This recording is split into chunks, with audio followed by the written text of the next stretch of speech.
Hi everyone, we hope you're doing well. We're hanging in there though honestly, we haven't been getting much sleep lately.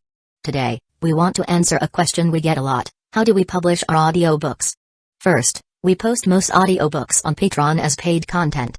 They stay paid for a few months. After that, they become free to listen to on Patreon forever. A few weeks later, we post them on other places like YouTube, Facebook, and Twitter, X. Lately, things have been a bit slow in terms of new members. So we'd love your help. Please share our site with your friends or in places like Facebook groups, Twitter, X, Discord, Reddit, or novel forums. Even one share can really help us grow. Thanks so much for your support. You wouldn't be this cold, right?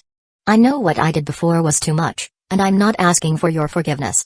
But even for me, if I'm treated like this, it would hurt a little, you know. Haruno's voice sounded as if she was mumbling to herself. There was no sign of distress, and certainly no tears. Her delicate face still carried a faint smile. But that smile seemed a bit stiff. And because of that, the impact was even greater. In that moment, Yukima Azuma even began to wonder if he had been too harsh. The rest of the ride passed in silence. Before long, they arrived at Shuchen. Yukima Azuma glanced at Haruno, feeling as if he should say something. At that moment, Haruno leaned over and unfastened his seatbelt for him. The words thank you hadn't even left his mouth when Haruno suddenly lifted her head and kissed him directly on the lips. The unexpected action made his eyes widen instantly. Since he had been about to speak, his lips were slightly parted. Which worked out perfectly for Yuki no Shita Haruno. Her small, fragrant tongue slipped in without hesitation.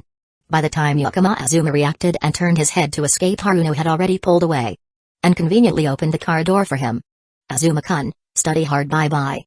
Settling back into the driver's seat, Haruno flashed an innocent smile and waved at him. The corner of Yukima Azuma's mouth twitched. Now then, where was the heartbroken look on this sly fox's face? There was only pure, mischievous satisfaction. Even though he already understood Haruno's nature, Yukima Azuma never expected her to go as far as stealing a kiss. Stepping out of the car, he walked into Shuchen with a dark expression. As he disappeared from sight, Yuki no Shita Haruno raised a finger and lightly ran it across her lips. Not clumsy at all, and he didn't reject it. If anything, his heart was racing like crazy. She muttered to herself. The sadness was real, but so was the scheming. Today, she had only intended to tease Yukima Azuma a little. At first, she hadn't planned on stealing a kiss. But when the moment came, she just went with the flow. And afterward, she found herself enjoying it immensely. Haruno couldn't help but wonder, was she becoming a bit too much of a pervert? On the other side, as soon as he stepped into Shuchen, Yukima Azuma ran into Soaoyuki. Good morning, Unyai-sama. Since no one else was around, Soaoyuki didn't bother using a normal form of address. Even though she was greeting Yukima Azuma, her gaze kept flickering toward the sports car parked at the school entrance. Haruno's car windows were one-way tinted. So, of course, Soaoyuki hadn't seen a kiss earlier. But when Yukima Azuma stepped out of the car, she did see Haruno sitting inside. That Chiba fox, why is she with Unyai-sama? Could it be Unyai-sama got tricked by that fox? Soaoyuki looked extremely worried. Chapter 207, Yukima Azuma must belong to me, Shinomiya Kaguya. As an exchange student, Yukima Azuma was living quite well at Shuchen. After the student council's announcement was posted, all the students of Shuchen Academy learned that Yukima Azuma had been appointed as the vice president of the student council. As the true governing body of Shuchen, holding the title of vice president was like an aura surrounding Yukima Azuma. In the eyes of other students, that aura automatically gave him a handsome effect. Moreover, Yukima Azuma was the top scorer in the previous inter-school exam. Although Shuchen was a prestigious academy, at its core, it was still a school. Academic performance was clearly one of the most important evaluation criteria for students. Therefore, almost no one was dissatisfied with the decision to appoint Yukima Azuma. Even though his status as an exchange student was somewhat special, Shuchen students were already accustomed to valuing competence. Of course, there were exceptions. Obasama must have lost her mind to appoint this guy as vice president.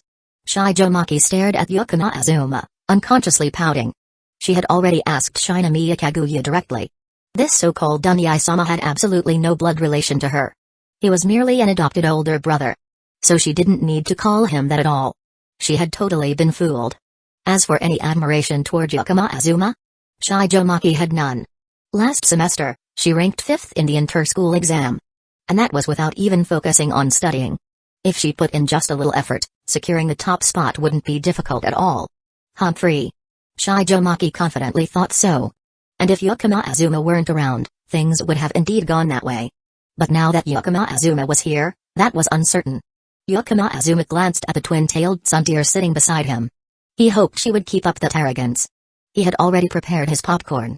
After class, Yakama Azuma went to the student council room. When he stepped inside, only Fujiwara Chika was there. "Where's Shinomiya-san?" Yakama Azuma asked curiously. "Kaguya-chan has an archery club activity today, so she'll be a bit late." Fujiwara Chika responded cheerfully. Yakama Azuma nodded. So Aoyuki was in a similar situation. Aside from student council duties, she was also part of Shuchin's literature club. Perhaps she was influenced by Yakama Azuma. "Yakama-kun, the budget review for clubs is coming up soon. The board game club wants to buy some new board games, but the budget keeps running out too fast. Can you approve some extra funds for the board game club? I can treat you to a cola." Fujiwara Chika handed him a can of cola. But her eyes avoided his, full of guilt. As expected of a politician's daughter. Yakama Azuma remarked sarcastically. Fujiwara Chika, upon being teased, pretended to whistle. Unfortunately, she had never learned how to do it properly. So all that came out were strange few sounds that didn't resemble whistling at all. The atmosphere suddenly became extremely awkward. Seeing that her bribery attempt had obviously failed, Fujiwara Chika quickly changed the subject. "I wonder where this year's field trip will be." The so-called field trip was a regulation in Japan. From elementary school until high school graduation, every year students had to participate in a field trip organized by the school. The location was decided by the school, and the main purpose was to develop students' practical skills. It was a combination of reading 10,000 books and traveling 10,000 miles. Nowadays, most schools chose famous tourist destinations. Not only did it broaden students' horizons, but it also combined classroom bonding activities. As a prestigious school, Shuchin was, of course, no exception. As far as Yakama Azuma knew, last year Shuchin had gone to London. Isn't it a bit too early to be thinking about this? Yakama Azuma let out a helpless sigh. The field trip wouldn't take place until near the end of the semester. And right now, it was only the beginning of the school year. Time will pass in the blink of an eye. "Yakama-kun, where do you want to go?" "I kind of want to go to Hokkaido. We could go skiing. I heard the snowy scenery there is beautiful. Heading a little south doesn't seem bad either, like Hawaii or Jeju, hee. Fujiwara Chika's face lit up with excitement. "Hokkaido, huh?" Yakama Azuma also felt a bit of anticipation. Every day, aside from attending school, he was busy with business matters. Recently, he even had to occasionally deal with supernatural incidents. There was nothing remotely ordinary about his life. If the field trip could be a bit fun, that wouldn't be so bad. Now that he thought about it, he had even promised Yukino that he would take her to Hokkaido when he had some free time. At that moment, boom! A bolt of lightning suddenly flashed outside the window, followed by a deafening thunderclap. Fujiwara Chika jumped in fright, immediately clutching her belly button. Her entire body curled up into a ball. "You-ah!" The little secretary screamed at the top of her lungs. Clearly, she was the type who was extremely afraid of thunder. Yakama Azuma looked outside the window. Raindrops began to fall one after another. Autumn had arrived, and rain was only natural. After all, an autumn rain brought a chilly breeze. It was a sign of the changing season. He had forgotten to check the weather forecast this morning. How careless. "Help. Yakama-kun, save me." Terrified by the thunder, Fujiwara Chika clutched her belly button and tearfully begged Yakama Azuma for help. There was an old Japanese belief that thunder would steal children's belly buttons. Although most high school students no longer believed in such things, Fujiwara Chika was clearly an exception. Yakama Azuma walked over to Fujiwara Chika. Since she was busy holding on to her belly button, her hands weren't free to do anything else. What a perfect opportunity. Yakama Azuma reached out his sinful hands. And he covered Fujiwara Chika's ears for her. Hentai-san, what do you all think he was about to do? If he had really tried anything weird here, the Fujiwara family would probably have thrown him into Tokyo Bay instantly. "Thank you, Yakama-kun. No, from now on, I'll just call you Azuma-kun. Thank you so much." Fujiwara Chika expressed her deep gratitude for being saved. Yakama Azuma didn't know whether to laugh or cry. This Fujiwara Chika. Her affection level was really easy to raise. At that moment, Shinomiya Kaguya and Aoyuki entered through the main door, one after the other. "Yakama-kun. What are you doing?" Shinomiya Kaguya looked at their strange posture, a bit confused. "Because I had to cover my belly button, I asked Azuma-kun to help cover my ears." Since she couldn't hear anything, Fujiwara Chika explained loudly. Shinomiya Kaguya nodded, her expression showing that she had understood everything. Meanwhile, Sawayuki leaned in closer to Yakama Azuma. "Do you need me to cover your ears?" she asked with a smile. "Sure, thanks." Yakama Azuma didn't refuse. Who could say no to a cute Sawayuki? And so, Sawayuki raised her hands and covered Yakama Azuma's ears. Due to their slight height difference, Sawayuki had to lift her arms higher. As a result, the distance between them naturally became closer. Yakama Azuma felt too soft, liquid-like masses pressing against his back. What started as just playful teasing suddenly took on a more ambiguous atmosphere. Yakama Azuma clicked his tongue. 3 years had passed, and this girl's development was truly getting a bit out of hand. Shinomiya Kaguya stood beside them, slightly dazed. She felt like she was being left out. Should she step forward and help cover Sawayuki's ears now? What kind of bizarre play was this? Shinomiya Kaguya shook her head and got back to the main topic. "Yakama-kun, the trains have stopped running. What are you planning to do later? Also, I noticed you didn't bring a bag, so I'm guessing you don't have an umbrella either?" As she spoke, Kaguya reached for the handbag at her side. Inside was an umbrella. As a lady of the Shinomiya family, she naturally had people keeping track of the weather forecast for her. This morning, one of the maids had informed Shinomiya Kaguya about the rain. And then brought her an umbrella. Now, Yakama Azuma didn't have an umbrella. It was the perfect opportunity to naturally trigger the sharing an umbrella event. According to what Shinomiya Kaguya knew, this was one of the few easy ways to break down social barriers. As long as she activated this event, it would definitely be easier to win over this teenage boy. After all, she was the heiress of the Shinomiya family. Who wouldn't fall for her after spending some time with her? Shinomiya Kaguya was confident in that. I can just call a taxi, and as for not having an umbrella, getting a little wet isn't a big deal." Yakama Azuma replied casually. Having money was truly convenient. He usually took the train just because he had free time. If he wanted to, he could buy a few more cars and hire a private chauffeur like the Sawamura family. Getting wet might Shinomiya Kaguya started to say. But someone else cut her off. Getting wet might make you sick. You shouldn't take it lightly. I have an umbrella, Azuma-kun. Let's share. While we're at it, I'll call my driver to take you home too. Sawayuki, still covering Yakama Azuma's ears, reached out and gently poked his cheek. Shinomiya Kaguya Sawayuki was originally Yakama Azuma's childhood friend. Although she highly doubted the legitimacy of this setup. But since she couldn't expose it, she had no way of interfering either. Shinomiya Kaguya was slightly annoyed. Clearly, this prey was hers, yet someone else had snatched him away. Since when did a member of the Shinomiya family have to suffer such humiliation? This won't do. Yakama Azuma must belong to Shinomiya Kaguya. Initially, she had only intended to recruit Yakama Azuma, but now, her competitive spirit was beginning to burn fiercely. Chapter 208, Sawayuki, Unyai-sama, so what do you think about President Shinomiya's NTR move? Well then, I'm heading out first. Though Shinomiya Kaguya was somewhat unwilling, she temporarily held back. The Shinomiya family's car had been waiting for a long time. She opened her umbrella, left the school building, and reunited with Sakai. The two of them then returned to the Shinomiya estate. "Ah, my car's here too. Azuma-kun, Suao-san, bye-bye."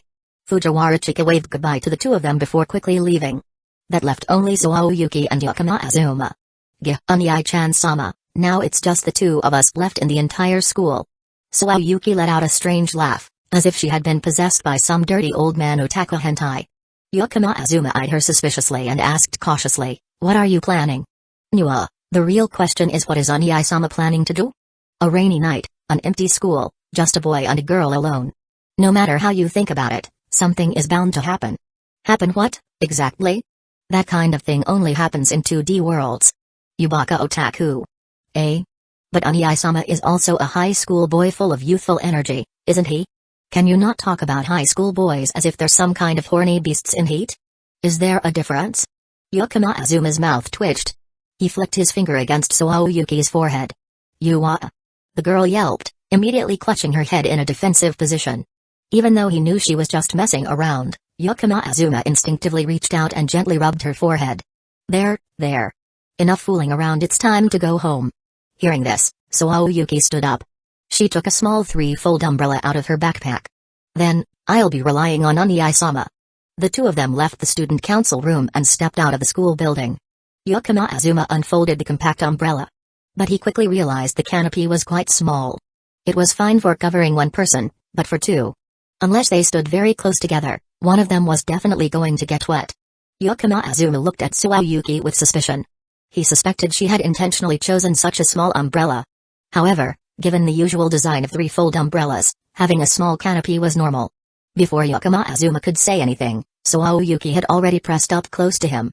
She directly hugged onto one of Yukima Azuma's arms. To keep Honey-sama from getting wet, this is the only way. This super kawaii Muto-chan, isn't she just so thoughtful? Tsuayuki tilted her head up, her face full of expectation, waiting to be praised. Yukima Azuma nodded. And just like that, the two of them pressed close together, stepping into the rain. Raindrops fell from the sky, tapping against the umbrella with soft, rhythmic sounds. On either side of the school building, the summer flowers that had bloomed so brightly were now swaying under the downpour. It was easy to predict tomorrow, the staff in charge of maintaining the Shuchen Academy gardens would have their hands full. Then again, it was about time for the summer flowers to be replaced anyway. As they walked through small puddles, they made their way toward the school gates. The Suawa family's car was already waiting. Kimishima Ayano stood beside the vehicle, holding an umbrella. Seeing the two approach, she immediately opened the car door. Anii-sama, please get in first. I'll hold the umbrella for you. Tsuayuki took the umbrella from him, holding it above the car door so Yukima Azuma could enter without getting wet. Seeing this scene, Kimishima Ayano's eyes blinked slightly. Normally, this kind of task should have been her duty as the personal maid. Since when did Uchiha-sama personally attend to someone like this?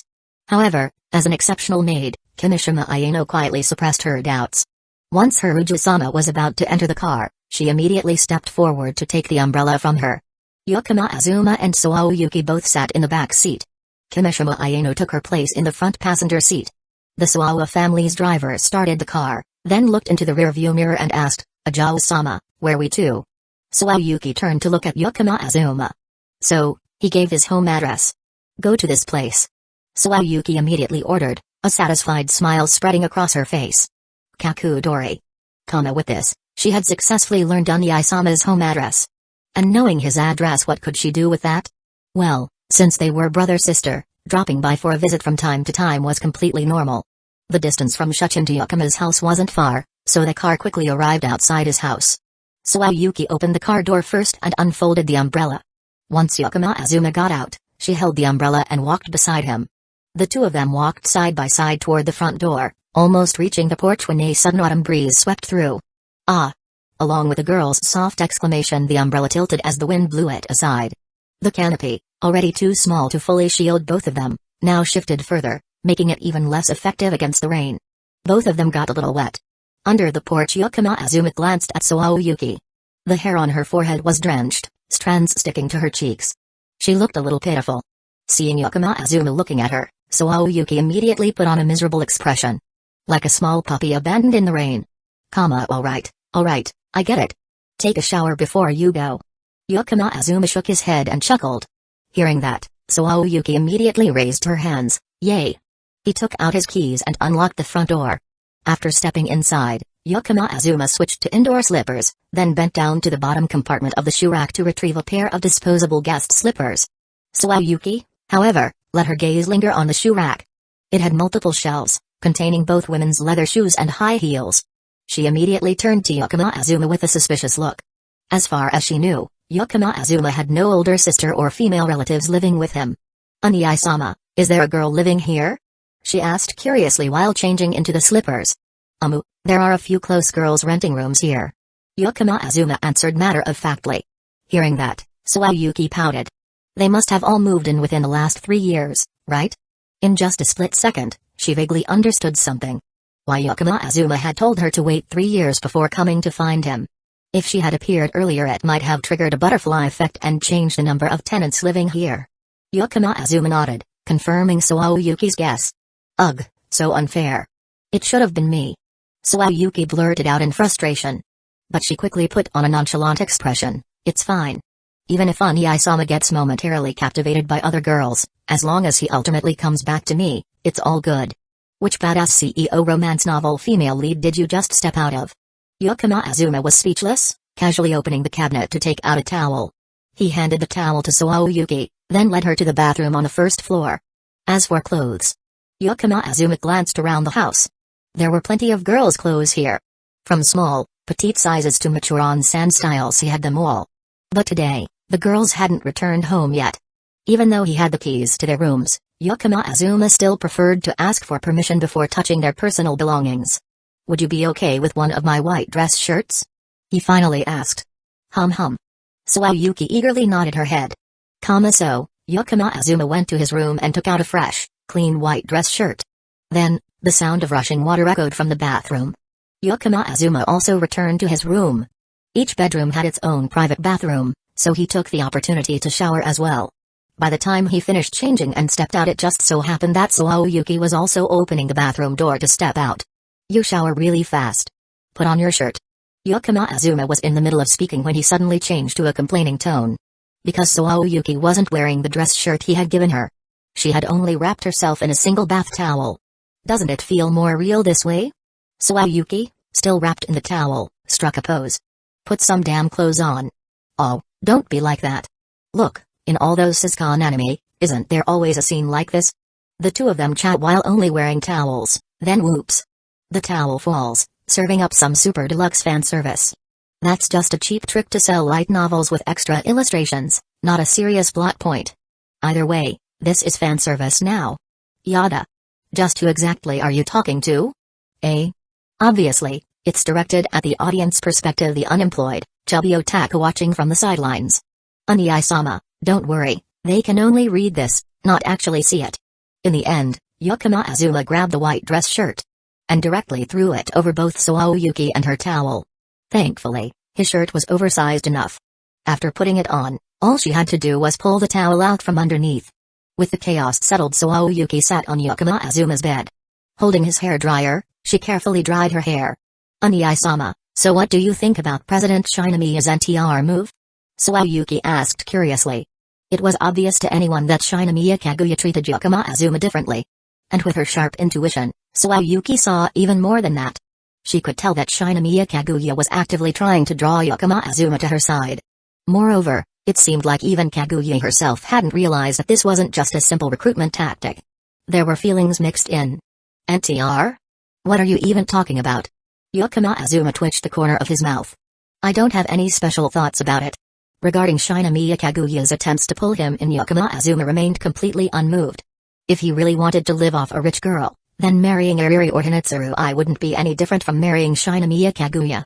In fact, the first two even offered slightly better benefits. Although the Shinomiya group held immense power, Shinomiya Kaguya was still just the youngest daughter in her family. Meanwhile, Ariri and Hinetsuru were the sole heirs of their respective families. Chapter 209, Personally pushing a senator into office. Leeching off Ariri and Hinetsuru not only brings great benefits, but also allows for hardcore leeching. As for Shinomiya Kaguya, if one were to truly leech off her, they would eventually have to engage in internal conflicts within the Shinomiya family.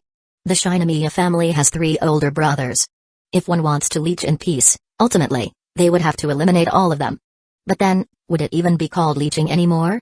That would be more like plundering the family fortune. After understanding Yakama Azuma's attitude, Sayuki finally spoke. "So, are you aware that Shinomiya Oko is preparing to run for a seat in the national diet?" Hearing this, Yakama Azuma raised an eyebrow. Shinomiya Oko, the eldest son of the Shinomiya family. Also the eldest brother of Shinomiya Kaguya. The Shinomiya family has a total of 4 legitimate children. Shinomiya Kaguya's mother, Naoto Shimizu, came from an ordinary background. As a result, despite being a legitimate child, her status within the Shinomiya family was extremely precarious. In reality, she had no real authority at all. Shinomiya Kaguya's third brother was in a similar situation. His mother was a concubine. His faction within the Shinomiya family was the weakest. His stance was simple, wavering between factions, struggling to survive in the gaps. Meanwhile, the eldest and second sons of the Shinomiya family were both born from the official wife. These two controlled most of the power within the Shinomiya family. Especially the eldest son, Shinomiya Oko. Among all the siblings, he was the most powerful. At the same time, he was also the most ruthless.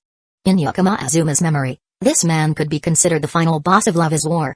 Born under the shadow of male dominance, he was a staunch conservative of feudal ideology. He viewed women as mere tools, and his behavior and speech were once mocked by Kaguya as the remnants of Showa-era feudalism. So, why did Sayuki bring up this man? What was so significant about his candidacy for the national diet that it warranted special mention? Of course, it was because there was a conflict between Shinomiya Oko and Yakama Azuma. And the reason behind it was quite long-winded. One of Shinomiya Oko's most ruthless actions was treating the Hayasaka family as nothing more than a pawn in his power struggle. The Hayasaka family was originally a subordinate clan under the Shinomiya family. However, in reality, behind the scenes, it had been completely taken over by Shinomiya Oko. Hayasaka Nao, who was considered the heir to the Hayasaka family, was forced by Shinomiya Oko to monitor the Shinomiya family's third son.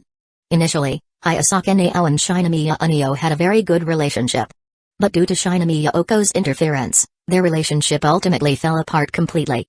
Hayasaka Nao was resented by Shinomiya Unio and was expelled from the inner circle of the Shinomiya family.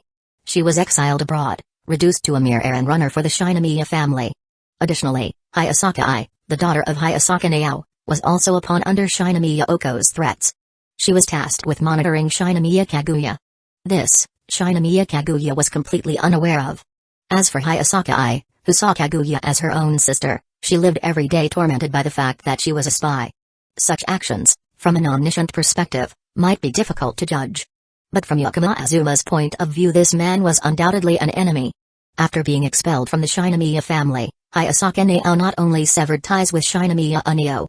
In reality, she also completely cut ties with Shinomiya Oko. One was the exploiter, and the other was the discarded pawn. Naturally, the exploiter would want to completely bury the pawn, to prevent it from ever biting back. Under normal circumstances, Hayasaka Nao, who had been exiled overseas to handle menial tasks for the Shinomiya family, would have no chance at making a comeback. But there are always exceptions. The exception for Hayasaka Nao was that she met Yakuma Azuma. After joining Yakuma Azuma's ranks, Hayasaka Nao was like a demon crawling up from the abyss. Even though she hadn't done anything to threaten Shinomiya Oko yet, the moment Shinomiya Oko found out about this, he clearly couldn't accept it. Now, the existence of Hayasaka Nao could no longer be tolerated. The Shinomiya family could dominate Japan, but extending their reach overseas was a difficult matter. Taking direct action against Hayasaka Nao was unrealistic. Therefore, Shinomiya Oko could only target Laplace Corporation. Fortunately, Hayasaka Nao was extremely discreet. By the time Shinomiya Oko realized she had joined Laplace, Laplace was already unstoppable in its rise. The launch of Laplace's smart furniture product line was delayed. Behind this, without a doubt, was the shadow of Shinomiya Oko. Yakuma Azuma was, of course, aware of this. He simply hadn't taken action yet. First, what Shinomiya Oko could do was still limited. Currently, within the Shinomiya family, the final authority still rested with Shinomiya Ganon. Second, if retaliation against Shinomiya Oko was the goal, then with Laplace Corporation's current strength, it was still quite difficult. Although the Shinomiya family did not belong to Shinomiya Oko, going after him would basically mean declaring war on the entire Shinomiya family. However, the National Diet election was a different matter. This election was a critical opportunity for Shinomiya Oko to expand his influence within the family. Striking at this moment, the target would be solely Shinomiya Oko himself, without dragging the entire Shinomiya family into the conflict. After all, the Shinomiya family already had several members in the current parliament. Moreover, if Shinomiya Oko were to gain power, it was obvious that he wouldn't do anything good. There was a high chance he would propose policies that would make things difficult for Laplace Corporation. Yakuma Azuma quickly analyzed Japan's current political landscape in his mind. The election would begin in early spring next year. Shinomiya Oko had to be hindered. The only question was to what extent should they merely reduce his vote count, or go all in and directly support his opponent. After thinking carefully for a moment, Yakuma Azuma suddenly froze. Wait a minute. Right now, it seemed like there was an even better option. The two previous approaches wouldn't bring much benefit to Laplace. At most, they would just help Shinomiya Oko's opponent. Then, when that person took office, Laplace might gain a friend in the Diet. But friends were often unreliable. However, now it seemed that Yakuma Azuma could push a senator into office himself. The Hinitsuru family, the Sawamura family, these were both families that would support Yakuma Azuma's decision. The Yukinoshita family, in theory, could also be persuaded through benefits, since they were already cooperating. Yakuma Azuma glanced at Sawao Yuki. The fact that she brought this up made her stance quite clear. The Sawa family could also provide some level of support. Adding Laplace into the equation. With this lineup, even in past years, if they had wanted to put a senator into the Diet, they would have already had a great chance. More importantly, Yakuma Azuma still had one key card in his hand. Jabami. Jabami Yumko was Yakuma Azuma's possession. The Jabami family she controlled was also a subordinate family under Yakuma Azuma. And the greatest utility of this card wasn't just in her personal power. It was in the faction she belonged to. Hyakubami. With the Jabami card in hand, Yukima Azuma could establish connections and leverage benefits to gain support from other branches of Hyakubami. With this lineup, even if they were to face the Shinomiya family head-on, even the Shinomiya family would have to consider whether a single parliamentary seat was worth the heavy price they would have to pay. Not to mention, this time, the target was only Shinomiya Oko. The second and third sons of the Shinomiya family were probably even hoping for Shinomiya Oko's misfortune. Who knows, there might even be some backstabbing from within the Shinomiya family when the time came. Yukima Azuma's fingers lightly tapped on the table as his thoughts gradually became clearer. After piecing everything together, Yukima Azuma smiled at Suao Yuki. "Thanks, Yuki. This information is really useful to me." Looking at the girl in front of him, Yukima Azuma couldn't help but feel a little sentimental. It hadn't been long since their reunion, yet Suao Yuki had already brought him two surprises. Thinking back on their first encounter, it truly felt like an incredible stroke of luck. Hearing this, the corners of Suao Yuki's lips curled into a sweet smile. Then, she raised a hairdryer in her hand. "Don't say thanks. Just spoil me more, Unii-sama." Kamikama hearing this, Yukima Azuma let out a small chuckle at the girl's playful demeanor. He stood up and took the hairdryer from Suao Yuki's hand. Switching it to warm air, he began drying her hair. Suao Yuki's long, jet black hair was usually tied in a simple ponytail. But when left loose, it was actually even more beautiful. Like a flowing black waterfall, smooth and silky as fine silk. It was clear that she took great care of her hair. Yukima Azuma gently gathered her hair with one hand and used the dryer to slowly dry it, bit by bit. Feeling Yukima Azuma's fingers running through her strands, Suao Yuki's cheeks flushed slightly. Having someone dry her hair like this was an experience that struck right at her soft spot. Since childhood, Suao Yuki had always wished for someone to dry her hair for her. Not just drying her hair, but also helping her tie it up, drawing her eyebrows for her. Despite her outwardly mature appearance, deep down, she was incredibly dreamy. And right now was a moment that aligned perfectly with those dreams. After thoroughly drying the girl's hair, Yukima Azuma ran his fingers through the strands to check, making sure he hadn't missed a spot. Then, he picked up the comb beside him and started brushing her hair. "This feels amazing. Maybe I should just move in with Unii-sama." Suao Yuki grinned like a love-struck fool. "Come if you want, if you can." Yukima Azuma replied with a smile, not rejecting the idea at all. This time, it was Suao Yuki's turn to feel conflicted. Although she was now the clear heir of the Suao family, and had a certain level of influence within the household, at the end of the day, she was still just a teenage girl. Moving out and living on her own was still a bit of a challenge. Especially considering that Suao Yuki had a history of running away from home twice. Chapter 210, An Irrational Swindler Morning. Yesterday, after dinner, Suao Yuki went home. Spending the night outside was still a bit difficult for this young lady of the Suao family. But judging by the determined look on her face when she left, it seemed like she was planning to resist to the very end. Absolutely determined to move into Yukima's house. After washing his face, Yukima Azuma prepared to go out for his morning jog. However, the moment he pushed open the front door, he immediately saw a striking red and white Porsche sports car parked right outside. "Good morning, Azuma-kun." Yukino Shitaharuno poked her head out and waved at Yukima Azuma. Ignoring her, Yukima Azuma ran along the road beside the house. But soon enough, the sound of footsteps followed after him. "So cold, are you going for a morning run? Then I'll join you." Haruno ran alongside Yukima Azuma, smiling as she spoke. She had already changed outfits. Her sportswear and running shoes were now perfectly suited for exercise. "You seem to have a lot of free time these days." Yukima Azuma made a sarcastic remark. What time was it right now? It wasn't even 6 in the morning yet. If she was here to wait for him to leave for school, then Yukino Shitaharuno would have to stand at the gate for a full 2 hours. Even if 2 hours of Haruno's time weren't exactly as valuable as gold, they definitely weren't cheap. After all, this woman always wished she could stretch a day into 48 hours just to use up every minute. I do have some extra energy lately, and that's thanks to you, Azuma-kun." While running, Haruno answered with a sly smile. Hearing this, Yukima Azuma raised an eyebrow in suspicion. Seeing his reaction, Haruno took the opportunity to explain, "The Yukinoshita family has recently given up on part of the business they struggled to maintain. They've focused most of their efforts on the fashion industry. In the portion that was abandoned, many of the tasks involved me handling communication and negotiations. Although some new work has been added, it's much lighter compared to maintaining the previous workload. Although people often say that beginnings are difficult, in business, starting something new is sometimes easier than sustaining it.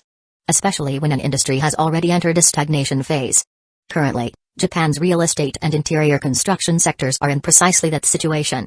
If the Yukinoshita family wanted to keep their existing business afloat, they would have to put in even more effort just to sustain it. Since the industry was in decline, competition was fierce. After explaining a few things, Haruno's voice gradually became softer. Yukino had poor stamina. Though she was highly skilled in Aikido, she would quickly become breathless when running long distances. And as her biological sister, Haruno's stamina was only slightly better than Yukino's, but not by much. After running for a while, it was obvious that she, too, was starting to pant. Her breathing became more and more labored. Yukino Azuma turned his head slightly to glance at Haruno. She was probably about to give up.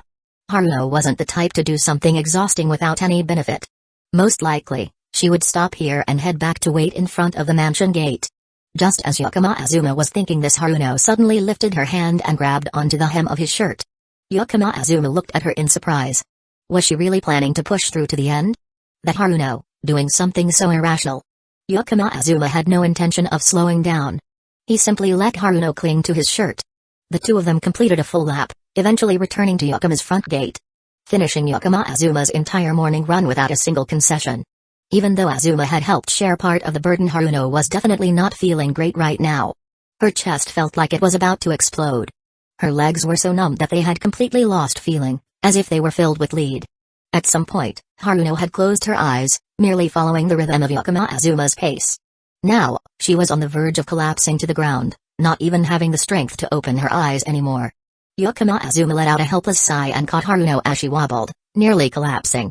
What exactly was she trying so hard for? Notification: your stamina has slightly increased. Notification: your physical attributes have changed. Physical strength 7, physical strength 8. A notification window appeared before his eyes. Yukino Azuma looked at the notification, then at Haruno beside him. This woman was on the verge of passing out. Alright, fine. He was in a relatively good mood today. Supporting Haruno, Yukino Azuma led her into the Yukino house. After opening the door, he guided her into an empty room and let her lie down. Then, he went into the kitchen and prepared a warm glass of water with added electrolytes and glucose. Don't chug it all at once, or your lungs will explode. Sip it slowly, got it? As he spoke, Yukino Azuma helped Haruno sit up. He brought the glass to her lips. Haruno obediently sipped it little by little. She looked just like a small cat lapping up water. After finishing the drink and resting for quite a while, Haruno finally regained a bit of her strength. Seeing that she had recovered somewhat, Yukino Azuma frowned and asked, "What exactly are you trying to do?" Although he had helped her inside, it was only because he had just experienced a physical breakthrough and was in a good mood, so he conveniently did a good deed. It absolutely did not mean that they would start getting along from now on. Isn't it obvious? I want to pursue you. Haruno spoke, her breath still uneven. Yukino Azuma rolled his eyes. At this point, do those words even mean anything? He wasn't the type to hold grudges. But in the past, Haruno had left without hesitation. And now she was turning back to say these things. Yukino Azuma really didn't need to hear them. If this had happened a year earlier, maybe she could have taken advantage of the situation. But now, he had no need for that kind of love. It's fine, Azuma-kun, just do as you please. This is just my own business. Haruno acted as if she didn't mind at all. Regaining a bit more strength, she lifted her hand to check the delicate watch on her wrist. Morning classes at Shuchin are about to start. Let's go. If my situation caused you to waste time, let me at least give you a ride as compensation. Bracing her hand against the nearby wall, Haruno stood up. She steadied herself and made her way toward the door. Yukino Azuma said nothing. Whatever. After a while, someone as pragmatic as her would give up on her own. In front of Shuchin Academy, Yukino Azuma stepped out of the car. Without saying anything to Haruno, he simply walked straight into the campus. Watching his retreating figure, Haruno reached down and squeezed her aching calf. At this rate, by tomorrow morning, she would definitely be stumbling when she walked. Damn it, she still had a meeting to attend this afternoon. More importantly, this was all completely pointless. Haruno knew that the boy's compassion would never extend to someone unrelated to him. And right now, she was exactly that someone unrelated. Doing all this was nothing but self-inflicted suffering, utterly meaningless. Halfway through the run, of course, she had thought about giving up. She could have just gone back and waited at the gate. The result wouldn't have been much different anyway. But in the end, Haruno still ran all the way to the end. This was one of the rare times she acted irrationally. Oh well, I guess this is what I deserve. Haruno shook her head. She would have to slowly find another opportunity. Getting close to that boy was no simple matter. Especially for her. Because she had lied before. A liar, even when sincere at times, would still be seen as putting on an act. Even if they cried in sorrow, others would only think they were putting on a show. And this was exactly what a liar deserved. Shuchin. Lunchtime. The members of the student council were gathered in the council room. Let's play a board game. I ordered a super fun one from overseas. Fujiwara Chika said as she pulled out a board game box. Yukima Azuma glanced at it. The corner of his mouth twitched slightly. Shinomiya Kaguya also curiously took a look. This seems to be a Chinese board game, a derivative work based on the 4 great classical novels. Romance of the Three Kingdoms? Suayuki asked. Fujiwara Chika nodded enthusiastically. That's right. It's Three Kingdoms Kill. A super fun board game. I went through so much trouble to get my hands on it.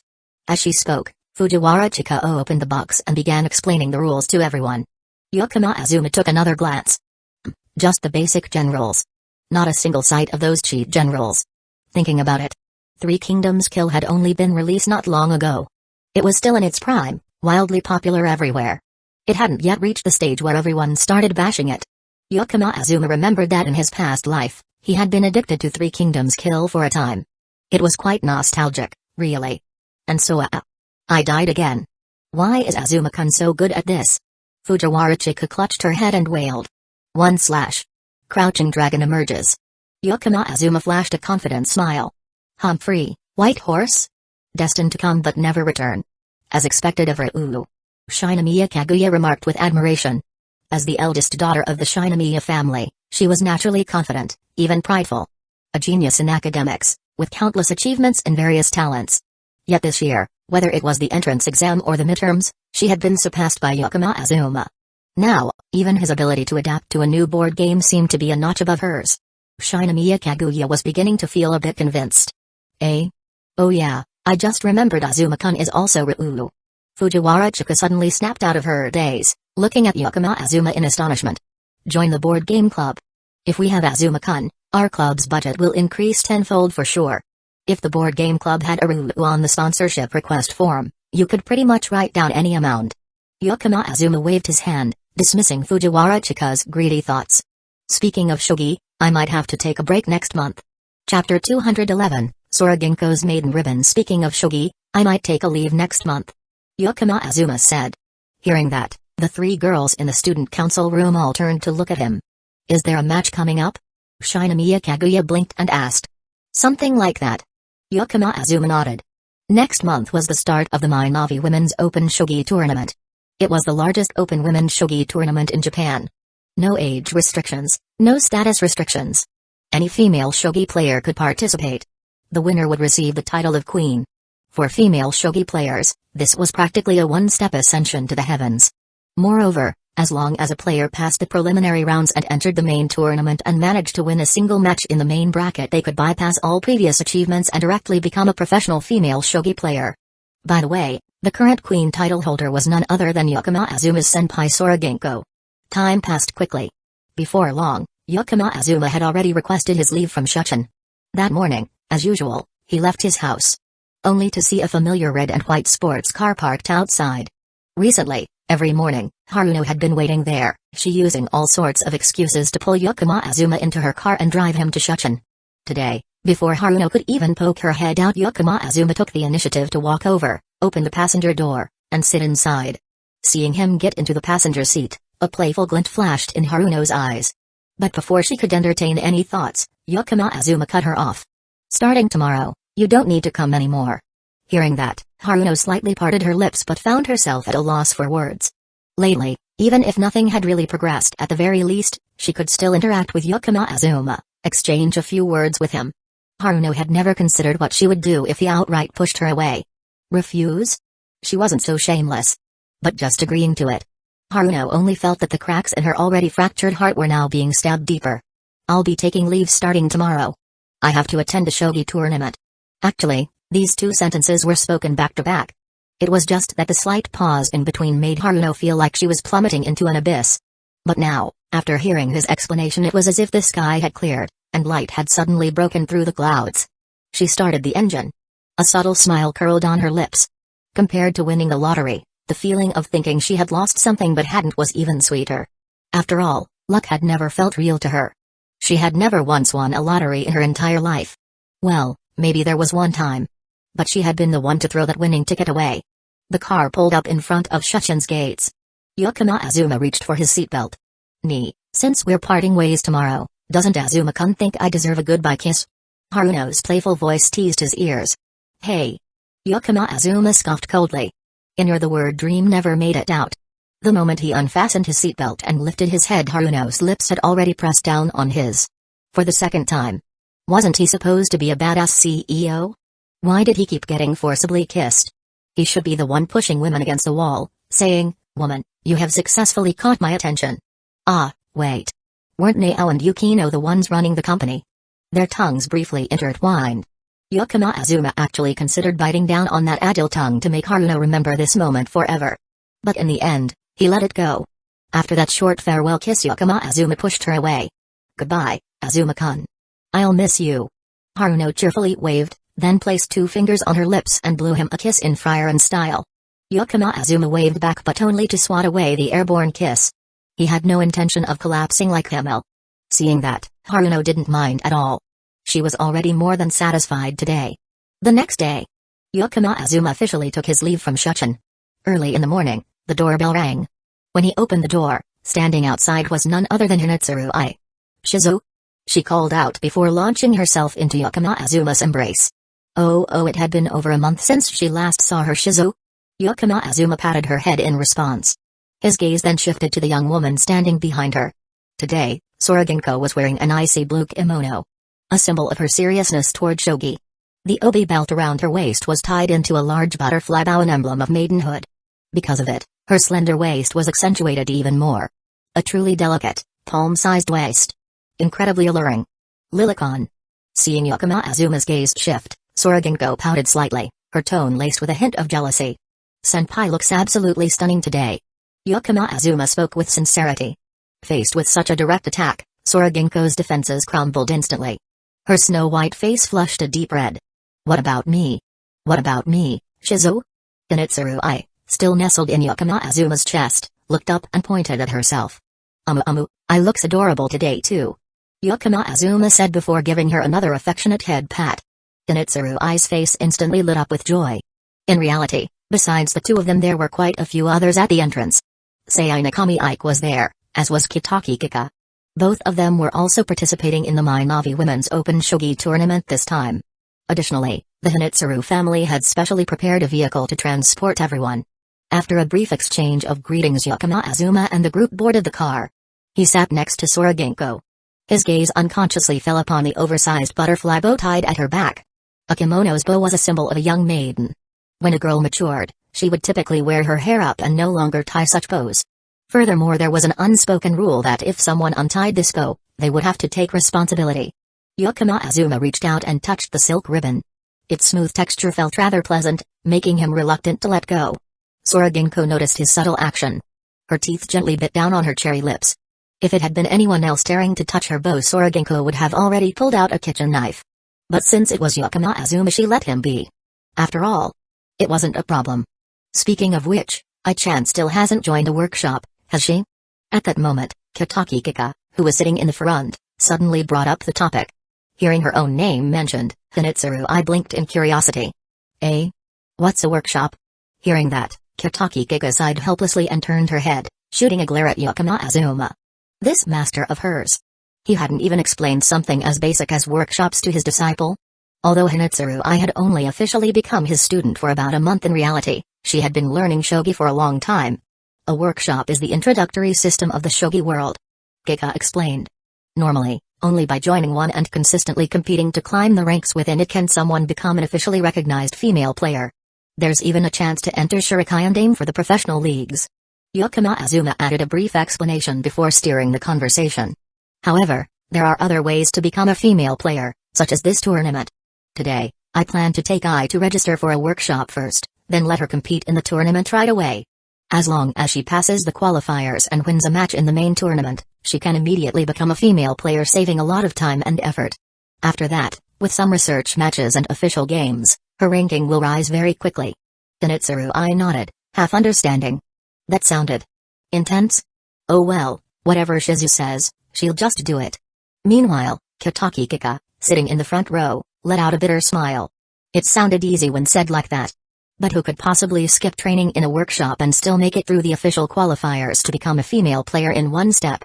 That was just common sense. However, Hinitsuru Ai was definitely an exception. Kika understood Ai's talent all too well. This girl had already reached Shurikai level strength long ago. A girl who hadn't even joined a workshop yet was already at the level of Shurikai.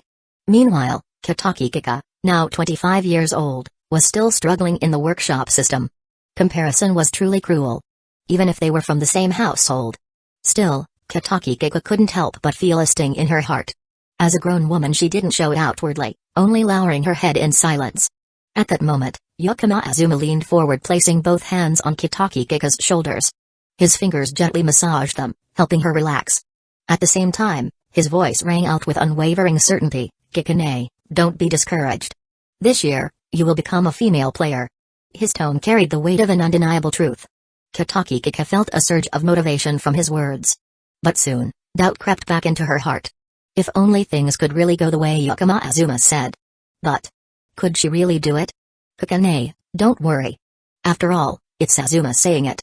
Sora Ginkgo chimed in. As Kika's Kuhai, her feelings toward Kika were no less than Yakama Azuma's. Of course, she also hoped Kika would become an official female player. If she missed the age limit and lost her chance, it wouldn't be a matter of status. What Ginkgo feared most was that Kika wouldn't be able to bear the blow of failure. Kikane will definitely make it. Note, she calls Kika's name not Oba-san like she calls Ginkgo. Hinitsuru Ai also cheered her on. I'll do my best." Kitaki Kika finally felt her fighting spirit ignite. For these younger siblings alone as their big sis, she had to be strong.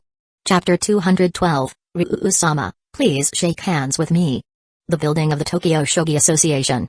Located in Edogawa Ward, the Tokyo Shogi Association occupies an entire standalone building.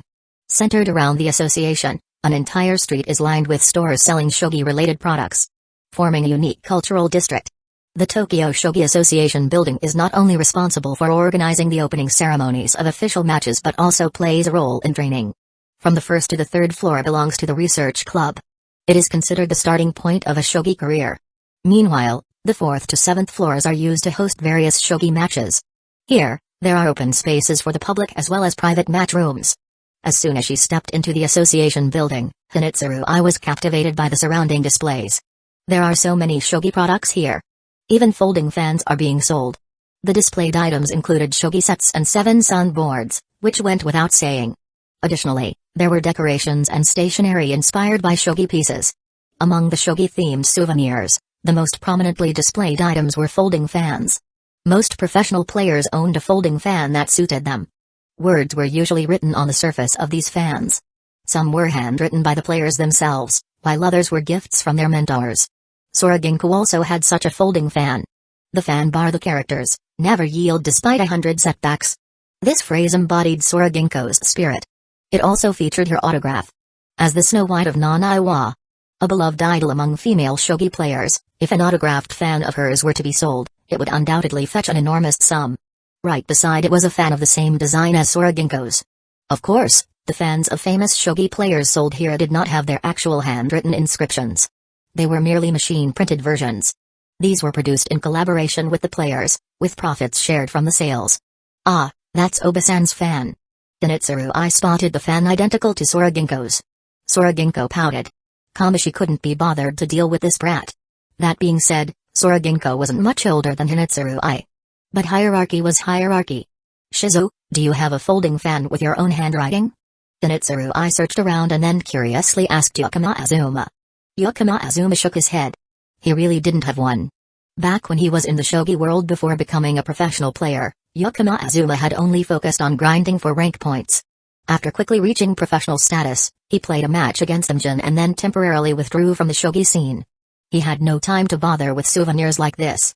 By the time he returned, Yakama Azuma's time had become even more precious. He single-handedly conquered the Ryu title, making many eager to collaborate on merchandise related to him. But Yakama Azuma truly had no time to concern himself with such trivial profits. As a result, even though Yakama Azuma was now one of the most famous Ryu, the associations still had no commemorative merchandise related to him to sell. The association staff were on the verge of losing their minds over this. Since contacting Yakama Azuma yielded no results, some even approached Tsukimitsu. But Tsukimitsu simply sent them away without hesitation. Yakama Azuma had already helped promote shogi by starring in a television drama. Matters of minor profit like these, Tsukimitsu didn't want to bother him with. Seeing Yakama Azuma shake his head, Hinitsuru I blinked a few times. In other words, no one had a folding fan from Shizu? The Oji on her head wiggled. Isn't that true? A childish voice suddenly rang out nearby. Everyone turned to look and saw a group of kids gathered together, their eyes sparkling as they gazed this way. It's really Ryuu-sama. It's the real one. Amazing. Hello, can I have your autograph? Please shake hands with me. Before long, a crowd of children had gathered around. The bottom 3 floors belonged to the research club. And in the research club, the most numerous members were children around Hinitsuru I's age. The chattering of the kids quickly attracted even more attention. In just a short while, the first floor of the association was nearly blocked off. Shizu is so famous. Saguga Shizu, Sku. Hinitsuru I exclaimed in admiration. Seeing her master being so well received, she also felt happy. Well, he is the youngest Ryuu ever. Sora-ginko commented nonchalantly, not particularly invested. She had already expected this to happen. Right now, Yakama Azuma could be considered the idol of children in the shogi world. Not just because of his handsome appearance, which the association had deliberately used to build his image, but more importantly Ryuu. Everyone admires the strong this mindset is deeply ingrained in human nature. Excuse me, are you Snow White-sama? A little girl, who had just received Yakama Azuma's autograph, turned her gaze towards Sora-ginko. Sora-ginko, who had been standing with her arms crossed, watching the scene unfold, immediately tensed up. Degrees. It really is Snow White. So cool. I have a folding fan of Snow White-sama. Can you sign it for me? The group of children began to split into 2 factions. Sora-ginko was completely terrible at interacting with others. Even though they were just elementary school kids, she found them somewhat difficult to handle. The smile on her beautiful face instantly disappeared, replaced by an icy expression.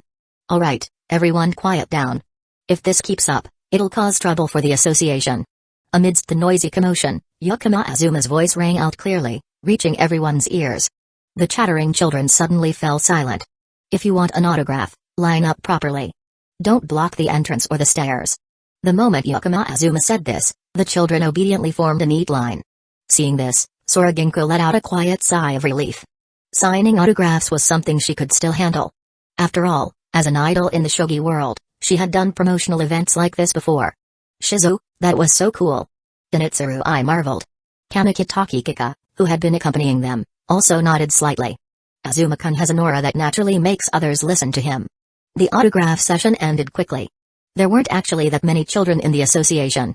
Once they were done, the group didn't linger in the first floor lobby any longer and instead headed up the stairs. When they reached the entrance of the research club on the 2nd floor, a middle-aged man waved toward Yakama Azuma. Yo, Ryuu. Yakama Azuma nodded. Kuruno 7 Dan, hello. This man, Kuruno Yashitsune 7 Dan, was the head of the Tokyo Research Club. Before coming here, Yakama Azuma had already contacted him. After all, today he had brought Hinitsuru I to take the admission test for the association and register as a member of the research club. This is your disciple, huh? Kuruno looked at Hinitsuru I. During the post-match interview after the Ryuu finals, Yakama Azuma had officially announced that he was taking Hinitsuru I as his disciple. So, even though she hadn't officially entered the shogi world yet, many people were already keeping an eye on her. That's right. I brought her here today for the admission test. I've been waiting a whole month for this. You sure took your time. This girl is different from the others. You mean she's like you? Kuruno chuckled teasingly. Back when Yakama Azuma joined the research club, Kuruno had already been in charge. The boy had left an incredibly strong impression on him. Because Yakama Azuma barely stayed in the research club at all. The moment he joined, he began sweeping through opponents, rising in rank day by day. In less than half a year, he had advanced straight to the Shurikai. Even though he was joking, Kuruno didn't actually believe that Hinitsuru I could be like Yakama Azuma. The shogi world was filled with countless geniuses. But an undefeated genius, one who became Ryuu at 16, there was only one. However, what surprised Kuruno was that Yakama Azuma actually nodded in agreement. For a moment, he didn't know what to say. Under Kuruno's guidance, everyone stepped into the research club's room. Inside, several children were already seated properly in front of shogi boards.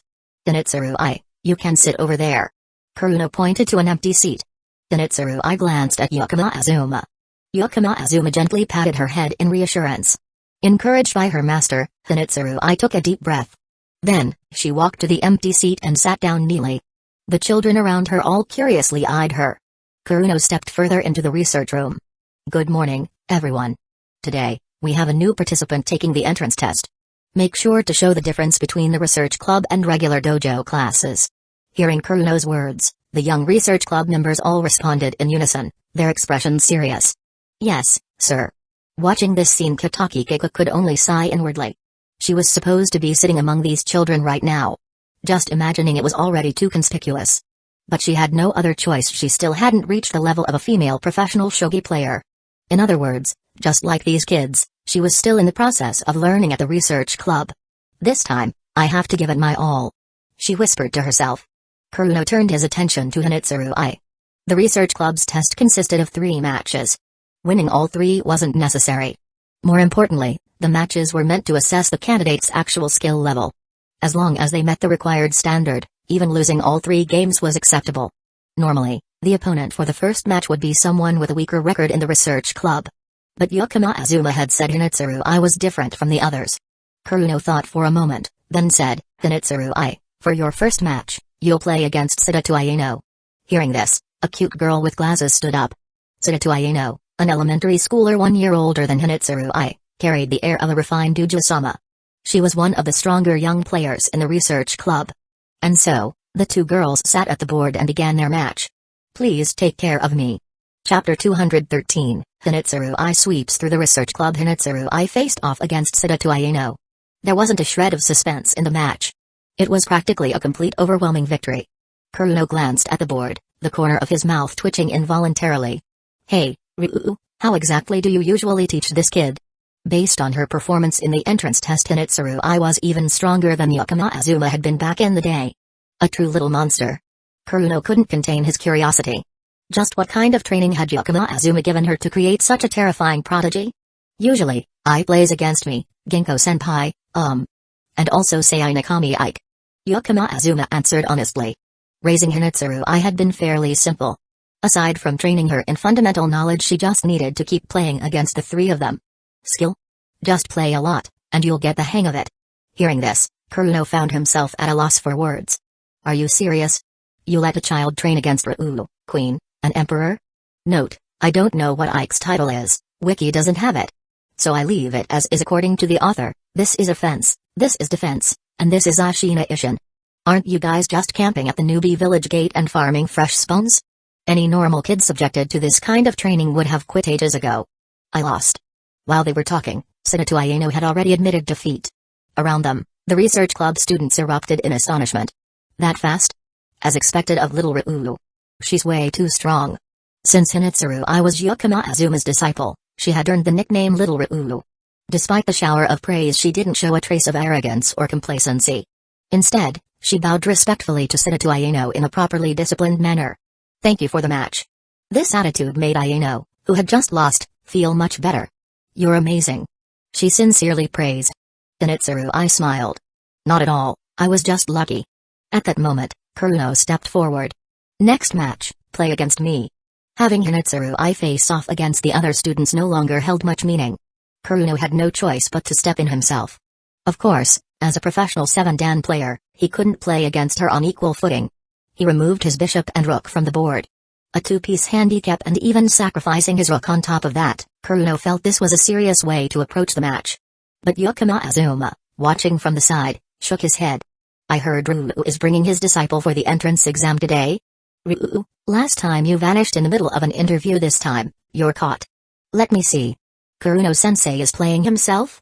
A few people gathered. They were Tokyo Shogi Association staff, reporters, and professional players. After all, this was a professional institution. News spread fast. At first, these adults were focused on Yakama Azuma, planning to chat with him. But after a single glance at the shogi board, their attention immediately snapped to the game. Because the match had only just begun. And yet, Kuruno, a professional 7-dan player, was already at a disadvantage. Cold sweat trickled down Kuruno's forehead. He had already anticipated that Hinitsuru was extremely strong, likely at Shurikai level. But he hadn't expected her to be this strong. Even with a rook handicap, he had still been too careless. Previously, While observing the match between Hinitsuru I and Sidatu Ayano, Kuruno had noticed that Ai's playstyle mainly focused on stable defense. It made sense. After all, the opponents she regularly faced were far stronger than her. Playing it safe was the only logical choice, otherwise, she'd be crushed in an instant. So, Kuruno deliberately chose an overwhelmingly aggressive approach. But unexpectedly Hinitsuru I suddenly changed her style. Like a sword unsheathed, she immediately pushed Kuruno into a disadvantageous position. Kuruno had no idea. When playing against Sei Nakami, Hinitsuru I could achieve nearly a 50% win rate. If she only knew how to defend, she would have zero chance of winning against Sei Nakami. The only reason she had a 50% win rate was because she knew how to attack. And not just attack, it was her natural talent. Of course, if her opponent was Sora-Ginkgo, someone who knew her playstyle inside out, she would be utterly crushed. But against a genius shogi player who was facing her for the first time, the sword named Hinitsuru I was frighteningly sharp. I lost.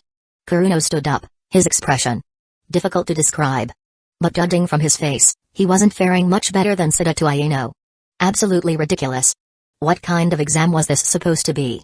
The research club's training system didn't just focus on fundamental techniques and gradually improving students' skill levels.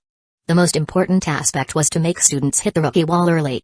Many prodigies, when playing in regular dojo clubs, could effortlessly crush their opponents. This was because most of the players they faced in those dojos were strangers. By relying on their specialized techniques, these prodigies could create gameplay scenarios far beyond their actual skill level. But once they stepped onto the professional path, they would be thoroughly analyzed and countered. At that point, when their familiar techniques were dismantled, these prodigies would slam into a brutal wall of reality and could be completely shattered. The research club's role was to be that wall, allowing players to face reality sooner. But for Hinitsuru I, she knew both attack and defense, and her strategic range was vast enough to be seen with the naked eye. Even if she were to hit the rookie wall, it wouldn't be here. Kuruno was completely convinced. This child, she was just like Yakama Azuma. Coming to the research club was nothing more than a formality. Ryu, you handle the third match yourself. Kuruno spoke. Originally, he had planned for Sora-Ginkgo to play the third match to analyze I further. But looking at the situation now, even Sora-Ginkgo, if forced to give a two-piece handicap or more, might not be able to completely crush Hinitsuru I. But if they played without handicaps, that wouldn't be appropriate. At that point, what would differentiate the research club from any random dojo? So whoever caused the problem should solve it. This isn't quite right, I'm her master. Yakama Azuma pointed at himself. Kuruno rolled his eyes. What, do I need to run upstairs and drag down an 8-dan or 9-dan player now? In the end, Kuruno shoved Yakama Azuma into the mat room. When the research club students saw Yakama Azuma enter, they immediately became excited. Meanwhile, Hinitsuru I, who had already been tense, now became even more focused. Shizu? I'll be your opponent for the third match. I'll give it my all. Even if you're my Shizu? Just like Kuruno, Yakama Azuma removed 2 pieces from his board. The match began. Hinitsuru I was fired up. Yakama Azuma fell into a disadvantage. Yakama Azuma made blunders. Yakama Azuma was cornered. Yakama Azuma struggled desperately. Yakama Azuma gave his victory speech after winning. Hinitsuru I pouted. She really lost. She couldn't even win a little. Even though the girl was a little saddened by her defeat. The professional shogi players watching from the sidelines couldn't help but be astonished. Yakama Azuma stepping in had fully exposed the true strength of Hinitsuru I. This was not a level a mere elementary school student should have. The word prodigy was no longer sufficient to describe her. There was only one way to put it: his girl was a monster. When the two of them stepped outside, Kuruno said, "Let's go, I'll take everyone to complete the membership procedures." Now he finally understood why, after Yakama Azuma finished his match in the Ryu tournament, it took him an entire month before bringing Hinitsuru I to the research club. She had truly come here just to go through the formalities. Tomorrow was the preliminary round of the Minavi Women's Open Shogi Tournament. If she could make it into the main bracket and win a single match, she would be granted the title of professional female shogi player. That was equivalent to reaching Class C1 in the research club. A direct leap from Class F to Class C.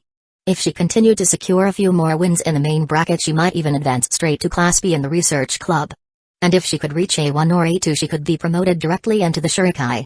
After completing the formalities, Yakama Azuma and the others left the Shogi Association. They needed to rest and prepare for the official match tomorrow. In the Edagawa district, there was a branch of Hinitsuru Ryokan. The group headed straight there to rest. As soon as they stepped into the room, wow! These are the new furnishings that Mom mentioned? Hinitsuru I's eyes sparkled as she ran around the room, inspecting everything. The Tokyo branch of Hinetsuru Ryokan had officially been equipped with smart furniture from Laplace Corporation. Yakama Azuma connected to the app.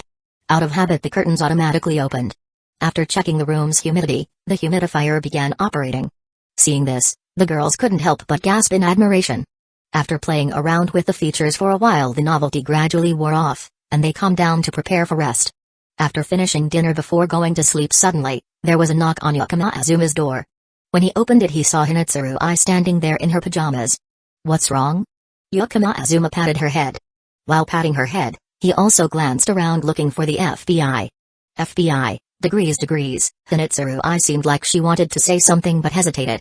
Even though she had outstanding shogi skills and immense confidence in her abilities. Still, tomorrow was her first official match. Nervousness was inevitable.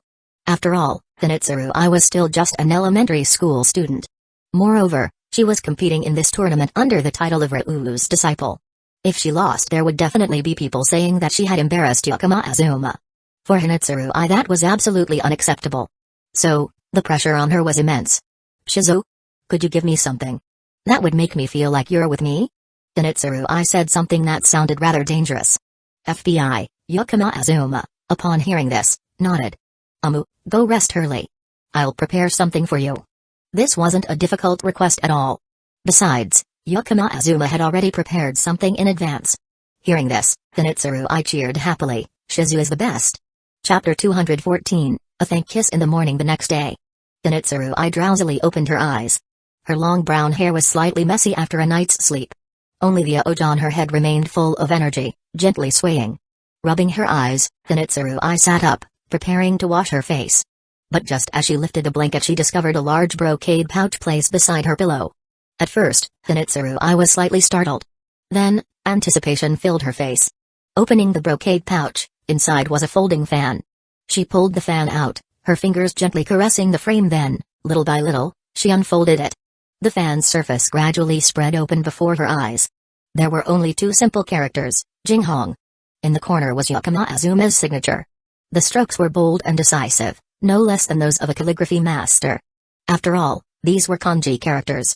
As long as it wasn't written in katakana, perhaps there was no one in all of Tokyo who could write kanji more beautifully than Yakama Azuma. Hinetsuru Ai stared intently at the two characters Jinghong. Flowing like soaring dragons and dancing phoenixes. A smile gradually became uncontrollable. A joyful cheer rang out from her room. At that moment, Yakama Azuma had just returned from his morning run. Hearing Hinetsuru Ai's delighted laughter, Yakama Azuma smiled slightly. In fact, he had spent a long time deciding what to write on the fan for Hinetsuru Ai. Most shogi players wrote their personal aspirations on their fans. Or words of self-reminder. But Yakama Azuma felt that it wasn't necessary. Hinetsuru Ai, at this moment, lacked neither courage nor confidence. She would undoubtedly shine. Her future would be a broad and boundless path. So what was there to remind her of? As for wishes, although Yakama Azuma was Hinetsuru Ai's master, such aspirations were best left for her to contemplate herself. After much thought, Yakama Azuma ultimately decided to gift Hinetsuru Ai with a blessing of Jinghong. Her future would be a dazzling spectacle, like a soaring crimson bird. Retracting his gaze, Yakama Azuma stretched. Lately, his morning runs seemed to have little effect on him anymore. Even after extending his running distance, there was still no notification of an increase in stamina. After his physical attribute reached 8 points, Yakama Azuma's physique had a small breakthrough. Now, it seemed that regular exercise was becoming ineffective for further enhancement. Level 7 skills were a milestone. And for attributes, it seemed that 8 points was the threshold. Even though he had hit a bottleneck, Yakama Azuma wasn't too concerned. If he couldn't break through, so be it. It wasn't like he had any plans to compete in the Olympics or anything. If there was still no progress after a few more days, then there would be no need for him to continue morning training.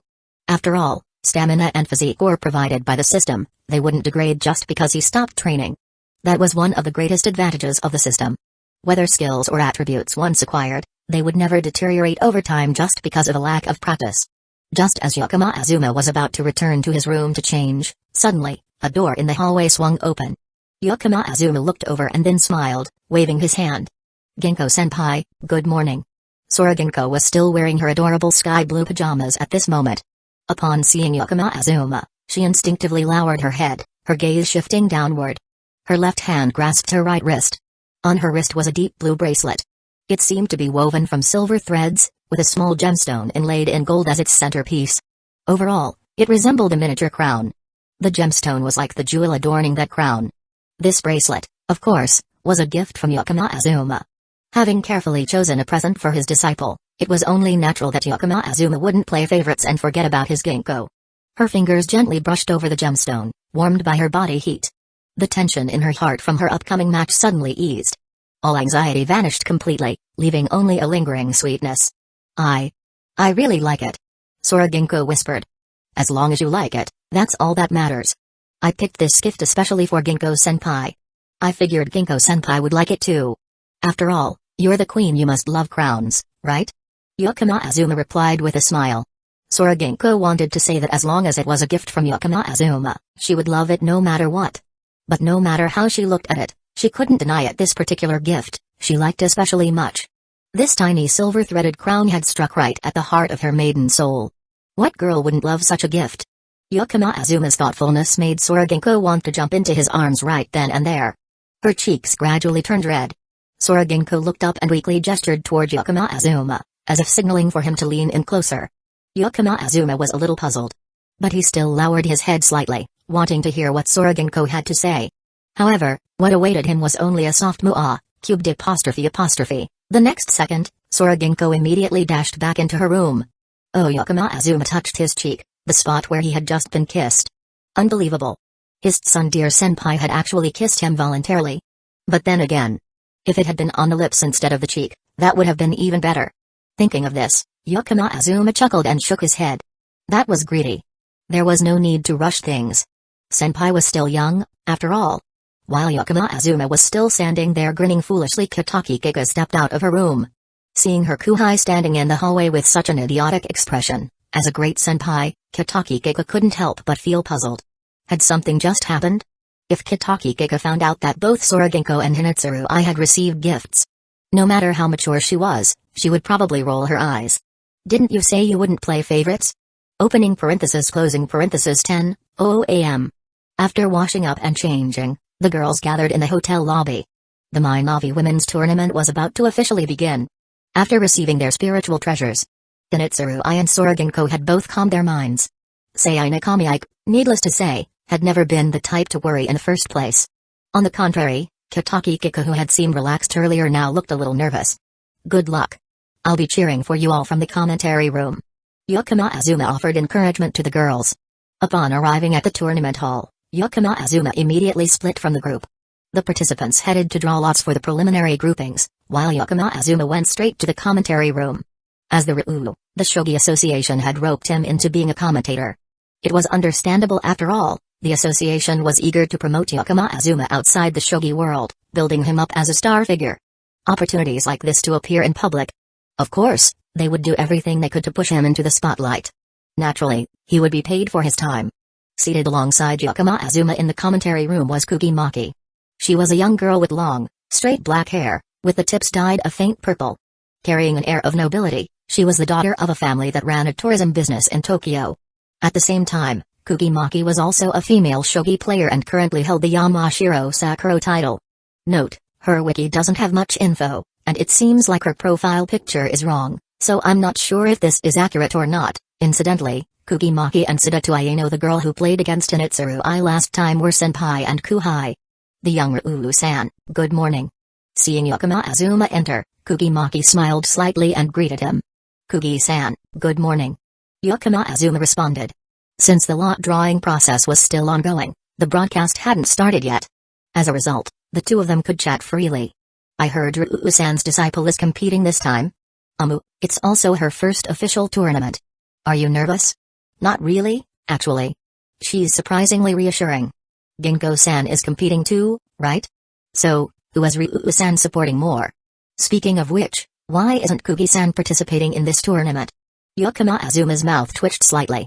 Even if this wasn't on air yet, don't drag me into the battlefield of romance, my friend. Hearing him change the topic, Kugimaki covered her mouth and chuckled before waving her hand dismissively. I have to focus on defending my Sakura title in the cherry blossom season. Besides, to be honest, I don't think I can beat Ginkgo-san. Saying this, Kugimaki let out a small sigh. Not to mention Sei Nakami Ike. I'd rather not face her either. Yukima Azuma immediately understood the problem. Sei Ike's past matches had relied purely on raw talent. Playing against her if your talent wasn't on the same level, even winning could feel like losing. Not to mention, Sei Ike's personality was so blunt it was almost rude. She outright looked down on her opponents. It was understandable that some players didn't want to deal with her. But ever since Yukima Azuma straightened her out a little, her terrible attitude had improved quite a bit. So, he didn't say anything more. Once the broadcast started, Kugi would see for herself. "Commentators, we're about to go live," a staff member reminded them. With that, the two stopped their casual conversation and sat properly in front of the live broadcast cameras. The big screen beside them lit up. The main display showed the shogi board for the preliminary rounds. Meanwhile, Yukima Azuma and Kugimaki's images were only in a small corner of the screen. As soon as the broadcast began, a flood of live comments poured in. This interactive feature made it easier for commentators to engage with the audience. After all, to attract viewers, you had to keep up with modern trends. Kugimaki glanced at the comment section. The first line almost made her lose her composure. "All hail Prime Minister Sama." Yukima Azuma also saw the comment. He casually waved his hand. At ease, mongrel. Ever since his victory interview, where he had carelessly blurted out that he wanted to be Prime Minister, the internet had never stopped teasing him like this. Of course, Yukima Azuma didn't mind. Politics in the land of cherry blossoms was already unpredictable, and the online community loved these kinds of jokes. Chapter 215, Damed? Could it be that kind of play? At ease, mongrel. Yukima Azuma waved his hand. The comment section went silent for a second. Then, a flood of LOL malbra spanned across the screen. Kugimaki covered her mouth, chuckling era fufafu. The live stream's engagement was excellent. The preliminary rounds officially began. The first camera shot zoomed in on Hinatsurui's shogi board. This wasn't surprising. Despite the large number of matches in the preliminaries, the broadcast director would obviously prioritize the most attention-grabbing games. As Ryu's disciple, Hinatsurui was naturally a focal point of curiosity. Her first opponent? A high school female shogi player. Hinatsurui is starting with double bishop. Is this her specialty? Kugimaki brought up a classic discussion point. I-chan excels in long games, so double bishop suits her well. This is also the opening she has studied the most. Yukima Azuma nodded. Is this little Ryu? She's still just an elementary schooler, right? He called her I-chan. TSK, that's normal, they're teacher and student, after all, isn't Ryu a bit too young to be a teacher? Wait, he's only in high school himself, right? Hold on, isn't Ryu a student at Toei Agasaki Academy? For real? That Toei Agasaki? One of the big three elite schools? The match had just begun, with no major developments yet. As a result, the comment section started drifting off topic. Japan's education system was known for its severe resource disparity. Note, I don't know if this is accurate, I'm just translating it as is. Among the top three private academies, Toei Agasaki, Shuchen, and Hueco, people often referred to them as the big three elite schools. Of the three, Toei Agasaki had the lowest entry requirements. But even then, getting in still required exceptionally high scores. Graduates from these schools, aside from those who went straight into major corporations, were usually guaranteed admission to top universities. So, the moment Toei Agasaki was mentioned, the chat exploded with discussion. Kugimaki was a little surprised. She turned to look at Yukima Azuma. As a Tokyo-born Ajao-sama, she was, of course, familiar with Toei Agasaki. Back when she took her own high school entrance exams, her scores weren't high enough to get into that school. She never expected that someone standing at the pinnacle of the shogi world was also a top-tier academic genius with insanely high grades. However, after a moment of surprise, Kugimaki swiftly shifted the topic. After all, this was Yukima Azuma's personal life. The match is getting intense and Hinatsurui seems to be in a disadvantageous position. Perhaps because her opponent saw her as just a child, the high school girl's aggression was through the roof. At times, her defensive moves were half-hearted, as if she were defending only to keep attacking. But if I got swept into her opponent's rhythm, she really would fall into a losing position. Not at all. There's a gap at 7-13. She can shift from defense to offense and overturn the situation. Yukima Azuma stated calmly. Kugimaki blinked. Of course, she had also noticed that opening. But I-chan is still young. Will she be able to see it? Just as Kugimaki was wondering that Hinatsurui placed her piece on 7-13. The board instantly flipped in her favor. She took absolute control of the match. As expected of Ryu-san and Ryu-san's disciple. Kugimaki clapped in admiration. Beautiful shogi. Even I can understand it. Believe it, is she really an elementary schooler? So, Ryu is this strong? Not only is he a shogi master himself, but he's also an insane teacher. Excuse me, is it still possible to become his disciple? No chance. Ryu only accepts solace. Hey, you there? That's slander. Azuma pointed at the last comment, his eyes wide open. How could someone frame him so blatantly? If the girls in his house saw this, he'd be done for. No doubt, by this time, Kasumijoka Uchiha, Ariri, and Kato Megumi were all watching. Being called out by Azuma, the comment section exploded. I'm a lie. Ryu daddy, take care of me, the guy above, aren't you Curse Chef-san? Male, 23 years old, from the Hinera? Oh no. Nigrundeo, Azuma's mouth twitched. These netizens. They really knew how to mess around. Meanwhile, in the shogi match, an unexpected turning point occurred. Zenitsurui's opponent placed her piece in surrender. After all, when you recklessly attack without thinking about defense once the opponent sees through your moves, your mental state collapses. Zenitsurui was the fastest player to finish her first round match. Kugimaki congratulated her then, the screen shifted to the next match. It was another familiar face to Azuma. Kitaki Kika. Azuma quickly scanned the shogi board and let out a deep sigh. Kika was in big trouble. He didn't know how the match had played out from the beginning, but just by looking at the endgame, he could guess what had happened. Kika had played too cautiously. Under immense pressure, she had hesitated too much in her decisions. But overthinking only led to disastrous moves. Looks like Kitaki Kika is about to lose. Kugimaki commented. Even if she took over the board right now, her chances of winning weren't high.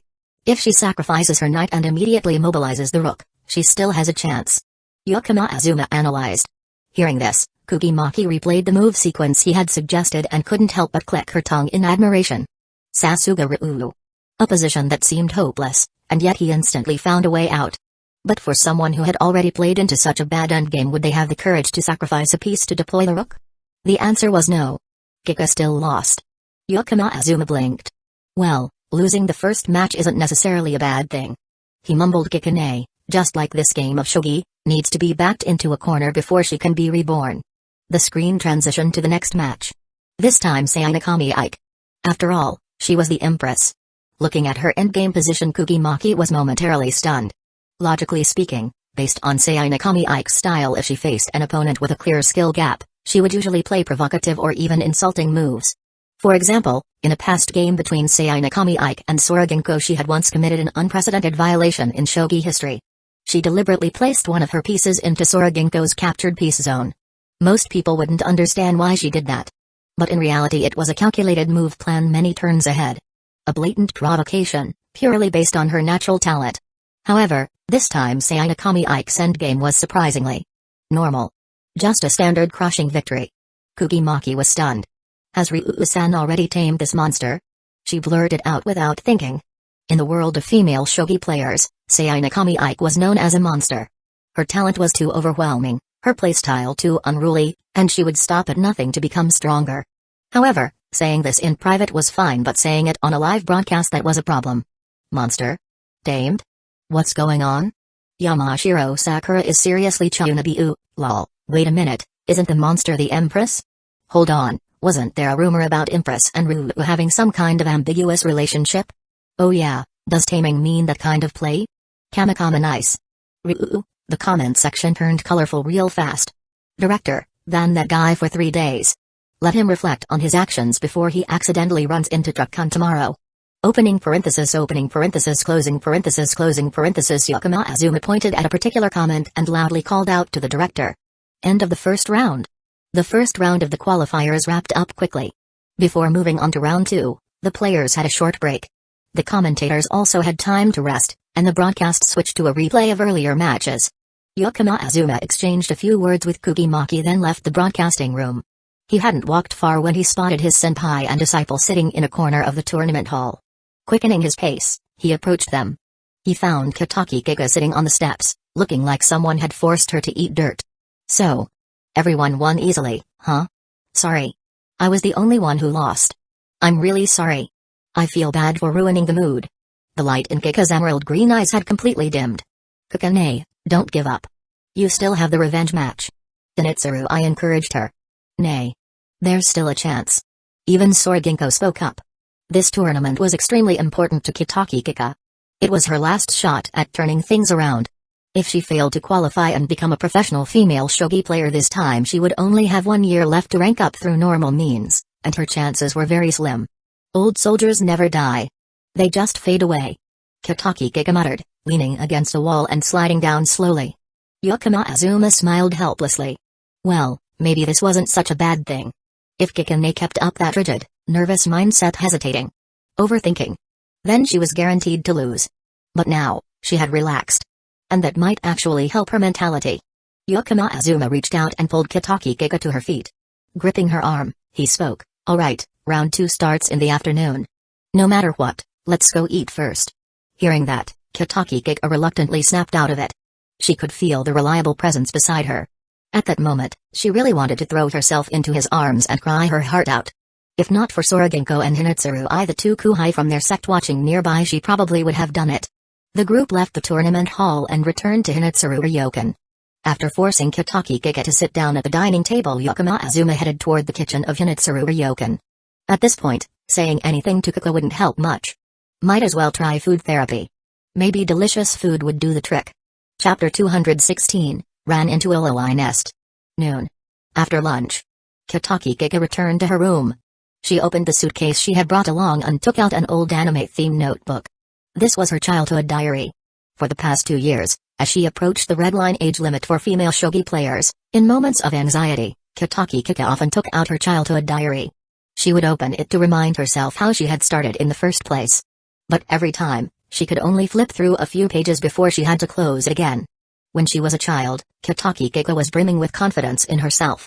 Back then, Yukino Azuma and Soroginko had yet to study under her father.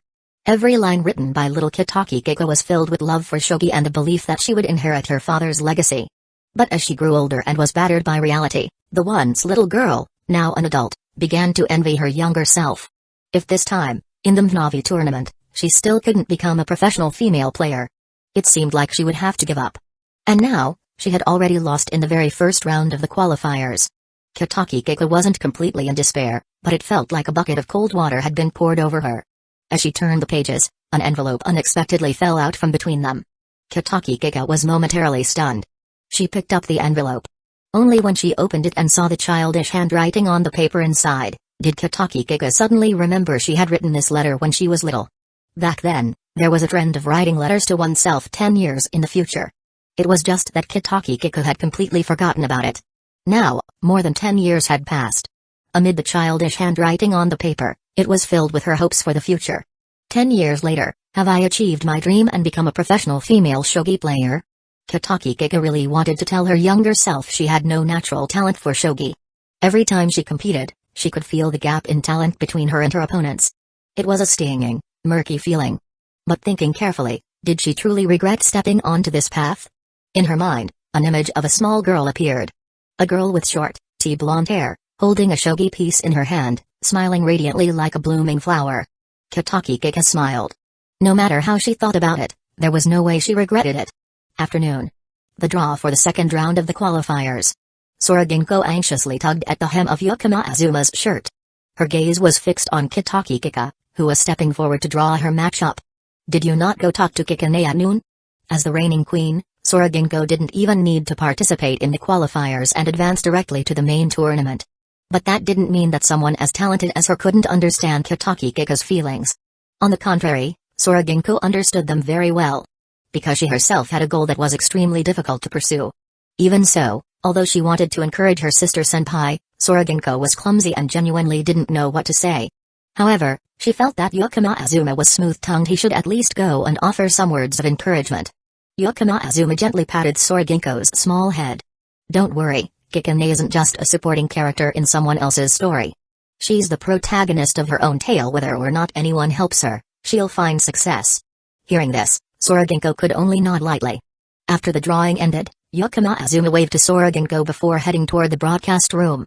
The afternoon live stream had far more viewers compared to the morning session. And without a doubt, Yukino Azuma played a major role in that. Even those who didn't understand shogi, they still enjoyed watching Bishonen chat.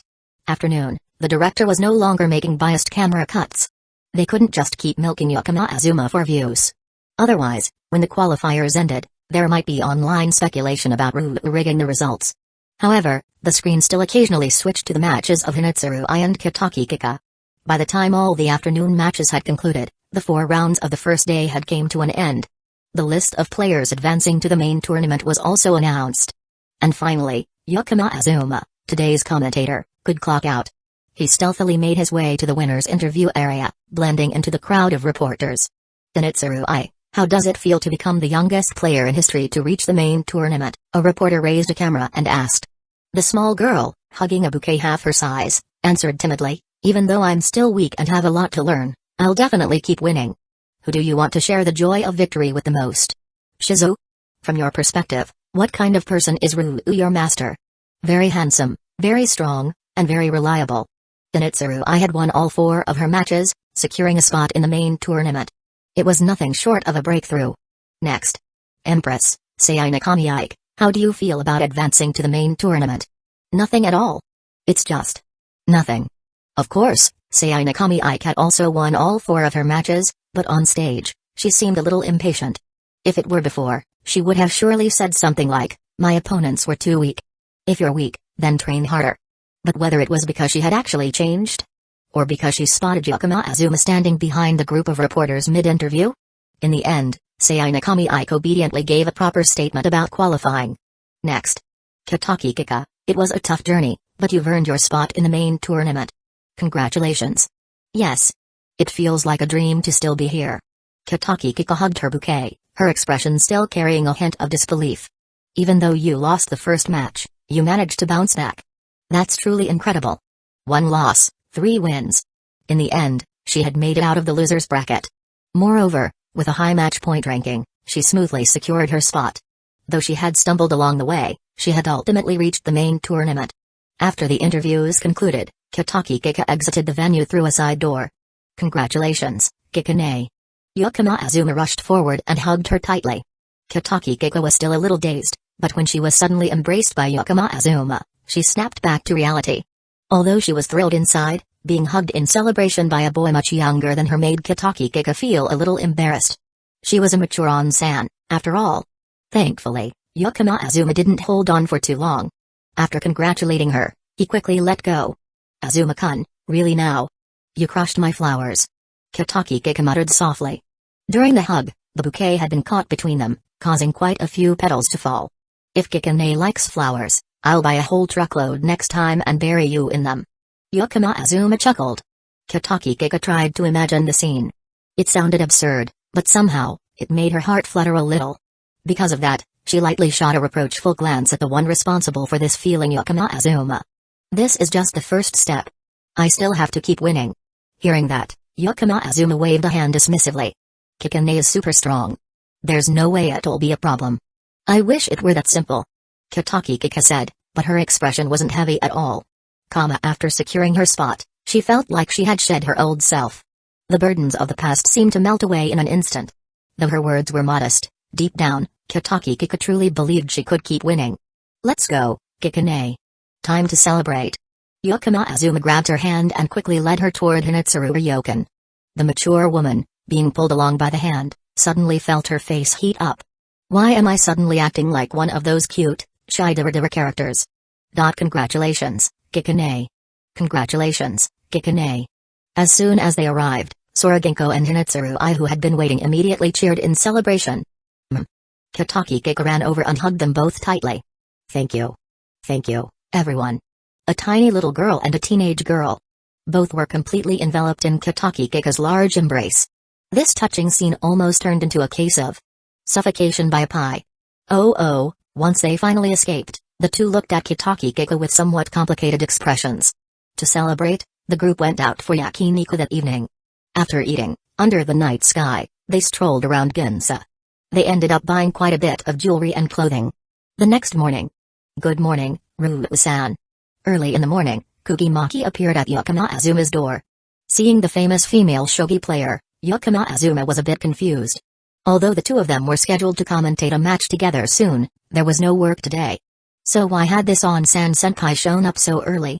But before he could even ask, whoa. It's the real-life Ryu. Can I shake your hand? Don't be rude. Good morning, Ryu-sama. Two little girls suddenly ran out from behind her. One of them, full of excitement, stretched her hand out toward Yakama Azuma. She was a lively-looking girl with short red hair, wearing a sporty outfit bursting with energy. Yakama Azuma shook her hand. "I'm never washing this hand again," the red-haired girl shouted. Hearing that, Yakama Azuma couldn't help but laugh helplessly. "This one here is Mizukashi Mayo, and I'm Sadatu Aino. And this is Charlotte Izord. I'm terribly sorry for the disturbance, Ruru-sama." Yakama Azuma still remembered this girl. She had once played shogi against Hinitsuru Ai. And afterward, it seemed like she had become Ai's friend. After Sadatu Aino finished introducing herself, Yakama Azuma finally noticed the other girl standing behind her. A delicate girl with shimmering blonde hair and bright blue eyes. Wearing a pure white gothic Lolita dress. She looked just like an exquisitely crafted Western doll. The moment he saw her, Yakama Azuma's initial impression of her skyrocketed. Because Charlotte looked exactly like Hariri when she was younger. Speaking of which, little Hariri had been absolutely adorable. When she entered middle school, Hariri became a bit more open, but at the same time, she grew increasingly tsundere, losing the shy and cute charm she had as a child. As Yakama Azuma was lost in thought, a realization suddenly hit him. Wait a second. The real issue here is, why the hell have I suddenly ended up surrounded by a whole pack of lawless? Chapter 217, Hinitsuru Ai, Shizu, why are there so many little girls around you? Looking at the group of kids that had just appeared, Yakama Azuma turned a suspicious gaze toward the long black-haired Don-san with highlights Kugimaki. Being stared at by Yakama Azuma, Kugimaki gave an awkward smile. "Ruru-san. Just call me Yakama, or you can go straight with Azuma." Then Yakama-kun. "Yakama-kun, you're heading to Osaka today, right?" "Yeah, I am." Just like the official matches in the Ruru tournament, the Minavi Women's Tournament was also an official event, with each round held in a different venue. The next match was scheduled to take place in Osaka. Yakama Azuma planned to take the girls there a few days in advance to help them adjust to the environment. And while they were at it, they could have some fun, relax, and clear their minds before the match. Since the tournament schedule was public, it wasn't surprising that Kugimaki knew about it. But still, bringing a whole group of elementary school girls here was... Well, the thing is, I have to go to Osaka for the match commentary as well. But the parents of these three girls asked me to look after them and teach them some shogi while I'm at it. Would it be alright if we traveled together, Yakama-kun? Kugimaki smiled wryly. Hearing that, Yakama Azuma immediately understood. So this highlighted Onsan had been given the job of babysitting. Thinking about it, it made sense Kugimaki was Sadatu Aino's senpai. Taking care of three kids alone would definitely be a challenge. And since Yakama Azuma's group was already planning to go to Osaka, it made sense for Kugimaki to come over and ask to tag along. In other words, she was basically asking Yakama Azuma to help watch over the kids. After thinking it over for a moment, Yakama Azuma saw no real issue with it and nodded in agreement. These three girls were already at the age where they could take care of themselves. There wasn't much need to worry about supervising them too much. Besides, they didn't seem like the type to cause trouble. Most importantly, traveling together like this could help Hinitsuru Ai make a few new friends. Even though Hinitsuru Ai was more mature than most kids her age, she was still just a little girl. At school, she often had to take time off, so she probably didn't have many close friends. That's just how school life worked. Miss a single day, and you'd already fall behind on all the latest stories with friends. If you were absent too often, even one's close friends could start drifting apart. Being friendless would be lonely. Since she had to miss school anyway to pursue shogi, she might as well make friends through shogi. These three girls were around the same age as Hinitsuru Ai. Just then, the door to the neighboring room suddenly swung open. Hinitsuru Ai stepped outside. At first, she still had her usual energetic look. But the moment she glanced to the side and saw three more little girls standing next to her, her gaze instantly turned dangerous. "Shizu, why are there so many little girls around you?" Her usual icy blue eyes were now dangerously close to activating the Rinnegan. Hinitsuru Ai was the jealous type. But Yakama Azuma didn't mind in the slightest. He simply waved her over. As soon as Hinitsuru Ai came closer, Yakama Azuma introduced her to the three girls one by one. At the same time, he explained that for the upcoming trip to Osaka, they would all be traveling together. Hinitsuru Ai already knew Sadatu Aino. Plus, they were all part of the same research club. And they all had shogi in common. It didn't take long before they started chatting excitedly. Watching the little girls laugh and play together, Yakama Azuma smiled softly. This was good. His disciple wouldn't have to be lonely. "How are we getting to Osaka?" "By train?" Kugimaki walked up beside Yakama Azuma and asked softly. Yakama Azuma shook his head. We'll take a car. It's more convenient. Hearing that, Kugi-maki let out a small "oh." After all, she was a well-bred young lady from Tokyo. And she was part of the small inner circle of the shogi world. She had some idea about Hinitsuru Ai's situation. The cherished daughter of the Hinitsuru family. Having a private car for travel wasn't out of the ordinary. But more than the private car, Kugi-maki was curious about something else. Yukina-kun, are you really a student at Toei Agasaki? I'm a first year at Toei Agasaki. Why? Nothing, I was just a little surprised. Toei Agasaki's entrance scores are among the highest in the country. I have a bit of a knack for memory, so memorizing things isn't too hard. It's kind of like shogi. Yukina Azuma replied casually. But Kugi-maki couldn't help but be tongue-tied. This is what he called a bit of a knack? Just in shogi alone, Yukina Azuma had already reached near the peak. Putting aside his age, just the fact that he held the Ryu title, a title that countless players in the shogi world could only dream of, even if he retired right this moment, his name would still be engraved in the history of shogi. Kind of like shogi. Huh. Then wouldn't that mean he was also a once-in-a-generation genius in academics? Who knows, after graduating high school, he might even get a direct offer from Tokyo University. Even without any backing, he could freely choose his own path forward. And someone who was capable of taking Hinitsuru Ai as a disciple, how could he really have no backing at all? Kugi-maki pondered. Maybe 10 years from now, if not for this encounter today, she might not even have the qualifications to talk to this guy. What are you thinking about? Yukina Azuma noticed her expression was a little strange and asked curiously. Kugi-maki chuckled and shook her head. Just that you're really amazing. Hearing that, Yukina Azuma snapped his fingers. Right? I think I'm amazing too. That one line shattered the sense of distance Kugi-maki had just started to feel in an instant. Who the heck praised themselves like that? Even if it was true, it was still weird, right? She couldn't help but cover her mouth and chuckle softly. Just then, the three from the other room, Sora-ginko and the others, also stepped out after hearing the noise outside. When they saw a small group of little girls, they all froze for a moment. Yukina Azuma quickly explained the situation. Sora-ginko didn't have any particular reaction. She had interacted with Kugi-maki before. After all, in the shogi world, there were only so many female players at the very top. As for the little girls, Sora-ginko simply acted as if they didn't exist. But the little girls were staring intently at Sora-ginko. Excuse me, are you Sora-sama? Wow. It's really Snow White. Please shake my hand. Me too. I want to shake hands too. Surrounded by the excited little girls, Sora-ginko was momentarily flustered. Yukina Azuma, watching from the side, chuckled softly. Senpai being all flustered. Okawai Kodo. Meanwhile, Kitaki Kika watched the scene in deep thought. Most of her peers had already gotten married by now. Some even had kids in their arms. Every now and then, while scrolling through Twitter, she'd see her middle school or high school classmates posting pictures of their children. And here she was, still dedicating herself to the life of a female shogi player. Forget having kids, marriage she hadn't even dated before. Ah. This suddenly makes me feel old. As if the pain of talent wasn't enough, now she had another jab to the heart. Kukane, are you feeling unwell? Azuma-kun, you wouldn't understand. Yukina Azuma blinked in confusion. Degrees? What do you mean, I wouldn't understand? After having breakfast at Hinitsuru Ryokan, the group got into the Hinitsuru family's car and set off for Osaka. Upon arrival, they checked their luggage into the hotel and then went out together to visit the famous attractions nearby. Osaka was a city with a strong shogi atmosphere. There were historical landmarks tied to shogi, ancient shogi halls where legendary matches had been played. Modern dojos were also far more numerous than in other cities. Yukina Azuma led a group of young girls and teenagers, enjoying the day to the fullest. It wasn't until sunset that they finally returned to the hotel. As soon as he stepped into his room, before he even had the chance to take off his coat, a knock sounded at his door. He opened it. The person standing there was his tsundere senpai.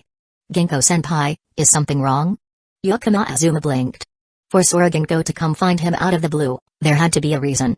Besides, she had barely spoken all day. Yukina Azuma had assumed she was just uncomfortable around strangers. But now, it seemed that wasn't the case. Play a match. Sora-ginko said, pulling out a 7-inch shogi board from behind her. From childhood to now, the number of times Yukina Azuma and Sora-ginko had played against each other was too many to count. Over the years, the exact number had become impossible to verify. It could only be said that, out of the first 7 levels of Yukina Azuma's shogi skills, 6.5 of them were built up thanks to Sora-ginko. However, ever since Yukina Azuma returned to competitive play, Sora-ginko had played against him far less frequently. It wasn't that Yukima Azuma didn't want to, it was that Sora-Genko didn't want to. Yukima Azuma suspected that his small senpai had already realized the gap in their skills. Until she could close that gap, she probably didn't want to face him again. But today, something was different. "Senpai, are you worried about this tournament?" Of course, Yukima Azuma knew why she was here. His senpai was full of pride. As the reigning queen, her expectation for the upcoming tournament was undoubtedly to take the championship. Saying she felt no pressure would be a lie. Sora-Genko was silent for a moment, then nodded slightly. She had nothing to hide in front of Yukima Azuma. She didn't want to lose the queen title. If she lost in a women's tournament, it would only prove that the gap between her and him was growing wider. Yukima Azuma said nothing more. He reached out and pulled Sora-Genko straight into his room. And casually shut the door behind her. Chapter 218, Genko, stay here tonight. Being pulled into the room by Yukima Azuma. Sora-Genko was a little startled. But she quickly calmed down. They had grown up together since childhood. A scene like this, just the two of them, one man and one woman, alone in a room, had happened countless times. If anything were really going to happen, it would have happened long ago. This idiot is basically just a block of wood. But recently, he seems to have gained a little awareness. Placing the shogi board on the tatami, Sora-Genko sat down on one side. However, Yukima Azuma didn't sit across from her. Instead, he sat right next to her. Sora-Genko looked at Yukima Azuma in confusion. "Not going to play shogi with me? We've played no less than 10,000 matches since we were kids, missing one won't matter." Yukima Azuma shook his head. Hearing that, Sora-Genko pouted. Of course, she understood this, but she just wanted to find a little sense of security. This time, obtaining the queen title wouldn't be easy. Not to mention the other strong players. Even those around her say Inakami Ike wasn't an opponent to be taken lightly. And then there was Hinitsuru Ai. Normally, Sora-Genko had always crushed Hinitsuru Ai. But that girl had immense talent, and Sora-Genko couldn't help but worry. Now, she had came to play shogi with Yukima Azuma, only to be refused. Sora-Genko felt a little annoyed, even suspecting that Yukima Azuma was favoring his disciple. Seeing the adorable pout on his sister senpai's face, Yukima Azuma couldn't resist and reached out to poke Sora-Genko's cheek. Sora-Genko immediately glared at Yukima Azuma with a terrifying look. When they were younger, this trick had worked very well on Yukima Azuma. Back then, Yukima Azuma didn't understand Sora-Genko's feelings and was afraid she'd actually get mad at him. He would obediently apologize. But now, Yukima Azuma wasn't scared at all. He even extended another finger and pinched her cheek. Seeing that her threatening glare had no effect, Sora-Genko felt a little helpless. She couldn't actually beat up Yukima Azuma just because he pinched her cheek. And then, just one sentence from Yukima Azuma truly made Sora-Genko furious. "Genko-senpai has put on some weight." What girl could tolerate being told she's gained weight? Sora-Genko gritted her teeth, nearly biting Yukima Azuma's finger. Exclamation mark. "When you were little, Genko-senpai was too skinny. It's a good thing you've grown up healthy now," Yukima Azuma said, his tone carrying a hint of nostalgia. Hearing that, Sora-Genko immediately deflated. When she was little, due to a severe heart condition, she had been extremely thin and small. She had even been hospitalized for a long time. Back then, Yukima Azuma visited her every single day.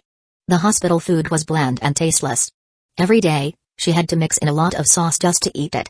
After finding out about this, Yukima Azuma brought her a little bit of tasty but relatively healthy snacks every day. It was during that time that Sora-Genko gradually fell for Yukima Azuma.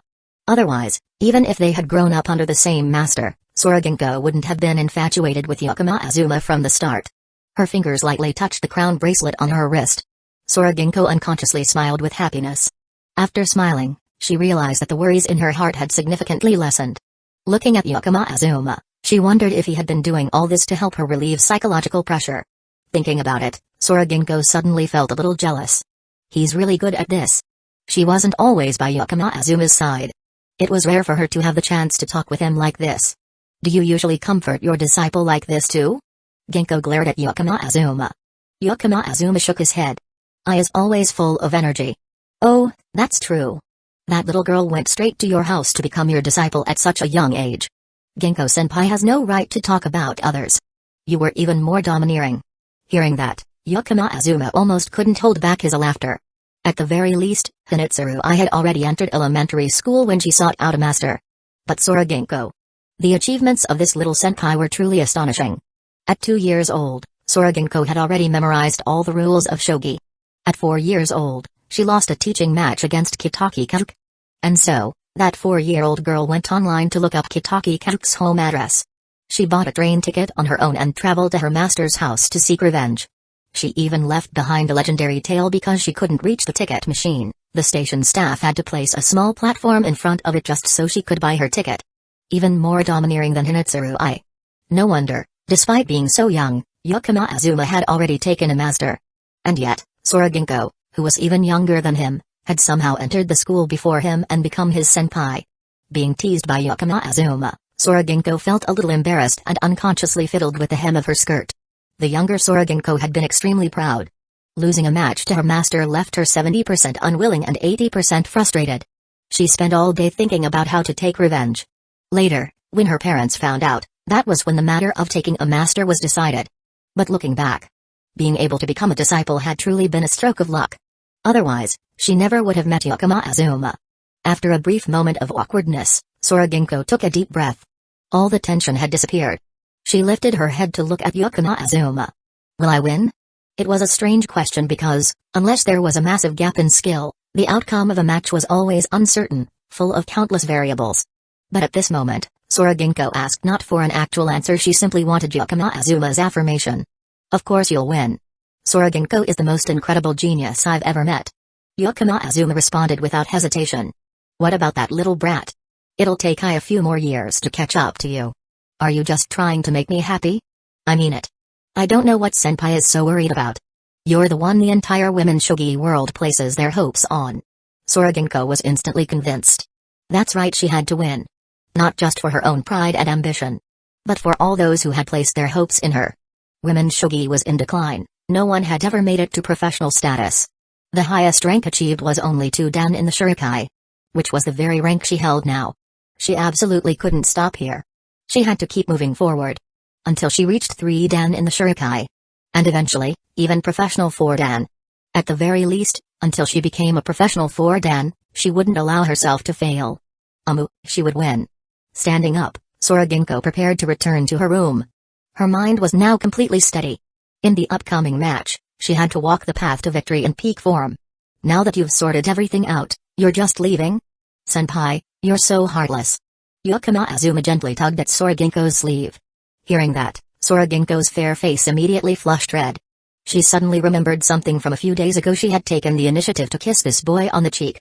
At that time, it was because Yukima Azuma had given her the crown bracelet. And now, he had helped her untangle the knots in her heart. It felt like she should give him something in return, right? But last time, she had already kissed his cheek. So this time, did that mean she had to? Ginko-senpai, how about not going back to your room tonight and staying here instead? Yukima Azuma spoke softly. Sora-Ginko, degrees. This was skipping way too many steps. Lifting her foot. Her fair-skinned foot, clad only in white socks, kicked straight at Yukima Azuma. Hentai, death sentence, dai. Opening parenthesis, closing parenthesis. Yukima Azuma was stunned as he was stomped on. Degrees? How did this suddenly escalate to a death sentence? But then he noticed that even the tips of Sora-Ginko's ears had turned bright red. Recalling his own words, Yukima Azuma immediately came to a realization.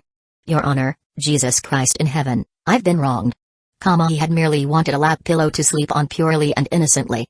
After all, his sister senpai was still just a middle school student. It wasn't like he was some kind of perverted freak. No matter what, he wouldn't lay hands on a middle schooler. Even if it's a little greedy, is a lap pillow really too much to ask? Yukima Azuma feigned innocence, pretending not to have guessed Sora-Ginko's thoughts. Deliberately giving her a way to back out of the situation. Otherwise, this senpai would surely die of embarrassment today. Hearing that it was just a lap pillow, Sora-Ginko froze for a moment. Then, she suddenly realized how overly embarrassed she had been just now, wishing she could find a crack in the tatami to crawl into. Thankfully, she hadn't said anything too revealing earlier. Honestly, if there had been no misunderstanding and Yukima Azuma had just outright asked for a lap pillow, Sora-Ginko would have hesitated for a long time. After all, giving a lap pillow was pretty embarrassing. But now, compared to what she had been thinking earlier, a lap pillow was nothing at all. Feeling a little guilty, she avoided his gaze. Sora-Ginko quietly retracted her small foot. This time is an exception. On the bed, Sora-Ginko sat properly, gently tugging at the hem of her skirt. Between her over-the-knee white socks and the pleated skirt of her sailor uniform, a strip of fair, Unblemished skin was revealed as a Ecchi that could shake one's heart. Yukima Azuma rested his head down. Oh wow, was this the paradise that Dio had always longed for? The sensation of touching the smooth white socks. But the girl's skin was even softer than the fabric. At first, Soroginko was so embarrassed that her whole body stiffened. But after a while, once she got used to it, she realized it wasn't that big of a deal. Her slender fingers unconsciously rested on Yukima Azuma's tousled hair. She suddenly felt a bit like a gentle mother, softly stroking the boy's head. Soroginko's mind drifted to the past. Yukima Azuma's words today reminded her of many things. Back when they were kids, this boy was like a stubborn block of wood, completely oblivious to her feelings. Soroginko had thought her affections were obvious enough. Thankfully, he had finally started to understand now. But if only he had figured it out a few years earlier, how great that would have been. Thinking of this, Soroginko suddenly remembered Kasumijoka Uchiha. A block of wood like him. And yet, in the end, he was seduced by that fat cow. She was the one who got there first. It should have been me, not her. Remembering this, Soroginko grew irritated and reached out to pinch Yukima Azuma's cheek. Senpai, it hurts. No, senpai doesn't hurt. Senpai, I'm the one who's hurting. Seeing Yukima Azuma still being so cheeky, Soroginko couldn't help but laugh. Then, she leaned down and placed a gentle kiss on the boy's cheek. Does it still hurt? Not at all. Senpai, please pinch me 2 more times. Yukima Azuma immediately threw all his dignity out the window. Chapter 219, Let Kika-on-san take Azuma-chan's first time. Shizu, why did Oba-san come out of your room? Zenitsu blinked her big eyes, curiously asking Yukima Azuma. This morning, Soroginko had walked out of Yukima Azuma's room. The little girl had just opened her own door when she witnessed this scene. Little I truly had an anti-NTR radar. Hearing this, Soroginko felt a little guilty and turned her face away. Even though the two of them hadn't done anything beyond limits last night. The most they had done was a lap pillow and a kiss on the cheek. But even just sleeping while holding hands was still quite embarrassing. Senpai just came to wake Shizu up this morning. Yukima Azuma lied as easily as breathing. Hearing this, Zenitsu nodded as if she understood. Then from now on, I'll also come to wake Shizu up. Osaka Shogi Association, my Navi Women's Tournament, first official round. The girls on Yukima Azuma's team achieved a sweeping victory. Soroginko, Zenitsu Sei Nakami and Kitaki Kika all won their first matches. Among them, the most significant victory was Kitaki Kika's. With this match, she had officially become a professional female shogi player. She was just 1 year away from the age 26 limit. She had finally made it. A moment worth celebrating, indeed. After the first round concluded, everyone organized a celebratory party for Kitaki Kika in Osaka. Overjoyed, Kitaki Kika bought some sake to drink during the party. Speaking of which, Yukima Azuma's and everyone's master Kitaki Kika was a hardcore alcoholic. As his daughter, Kitaki Kika had inherited at least some of his love for drinking. At 25 years old, she occasionally had a few drinks. Especially when she was feeling down. For example, when she lost too many matches. Or when she felt the sting of talent disparity, getting painfully reminded of it by her Atudo Kuhai, Imudo Kuhai, and even niece Kuhai. Or when she was still a single 25-year-old woman while Soroginko and Yukima Azuma kept shamelessly showing off their dog food moments. Exclamation mark at times like these, Kika wanted to drink. And her alcohol tolerance was terrible. At the evening banquet, Kitaki Kika kept drinking, and soon, something about her seemed off. Soroginko and the others didn't notice. But sitting right next to her on the left, Yukima Azuma keenly picked up on her slightly swaying body. She didn't look okay at all. Kikane, are you drunk? Should I get you some hangover medicine? Yukima Azuma lightly patted Kitaki Kika's shoulder and asked softly. But what he didn't expect was, Kika didn't respond. Instead, she suddenly leaned her entire body against him. Yukima Azuma quickly reached out to support her, catching Kika in his arms. Azuma-chan. So hot. I'm burning up. Hearing Kika murmur that, Yukima Azuma felt that something was very wrong. But before he could say anything or help Kika sit up properly, she suddenly twisted around and pinned him down. Then, Kanon-san hug Azuma-chan to cool off this heat? Kikane, you're drunk. I'll get you some tea. I'm not drunk. Let me take Azuma-chan's first time. At this moment, the surrounding girls finally noticed what was happening. Soroginko had been sitting on Yukima Azuma's other side. She immediately stood up and rushed over to help. Zenitsu also darted over from the opposite side. The two girls, one older and one younger, worked together to pull Kika away. Yukima Azuma let out a sigh of relief. Holy shit. For a moment there, He thought his entire life had just flashed before his eyes. Were all older single women this terrifying?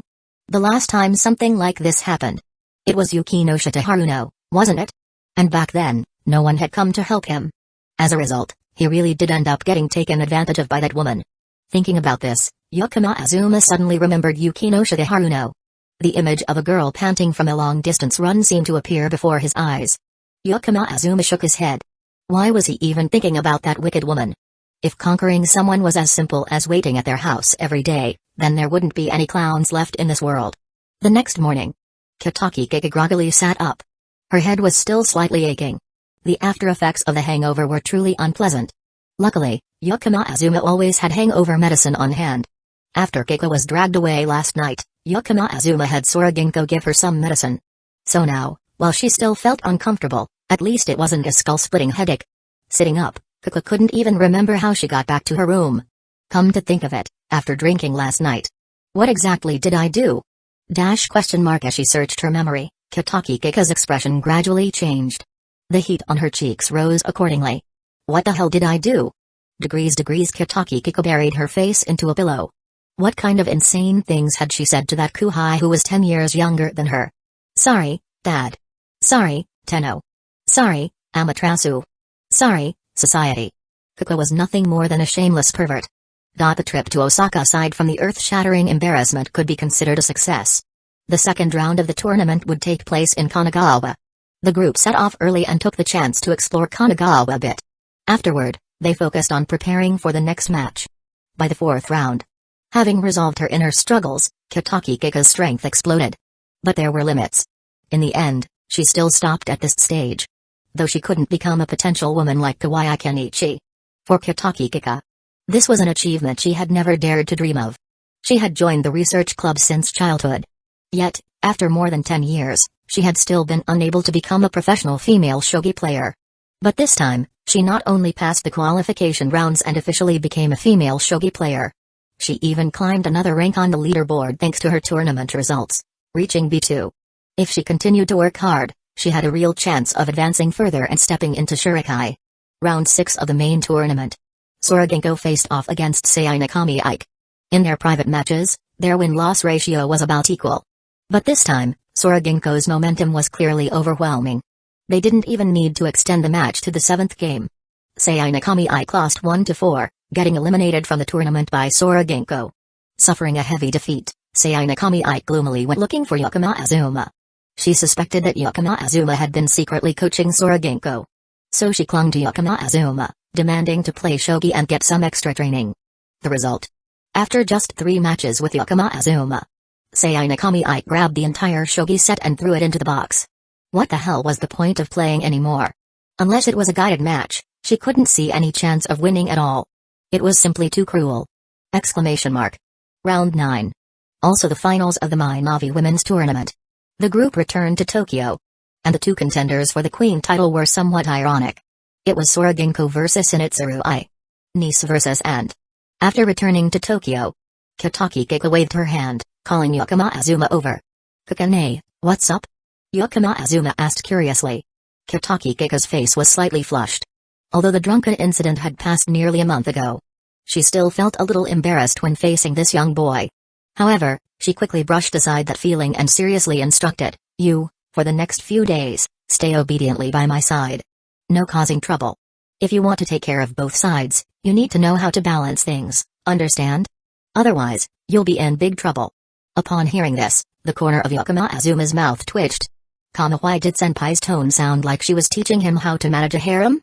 But even without Kusagakure saying it, he understood this on his own.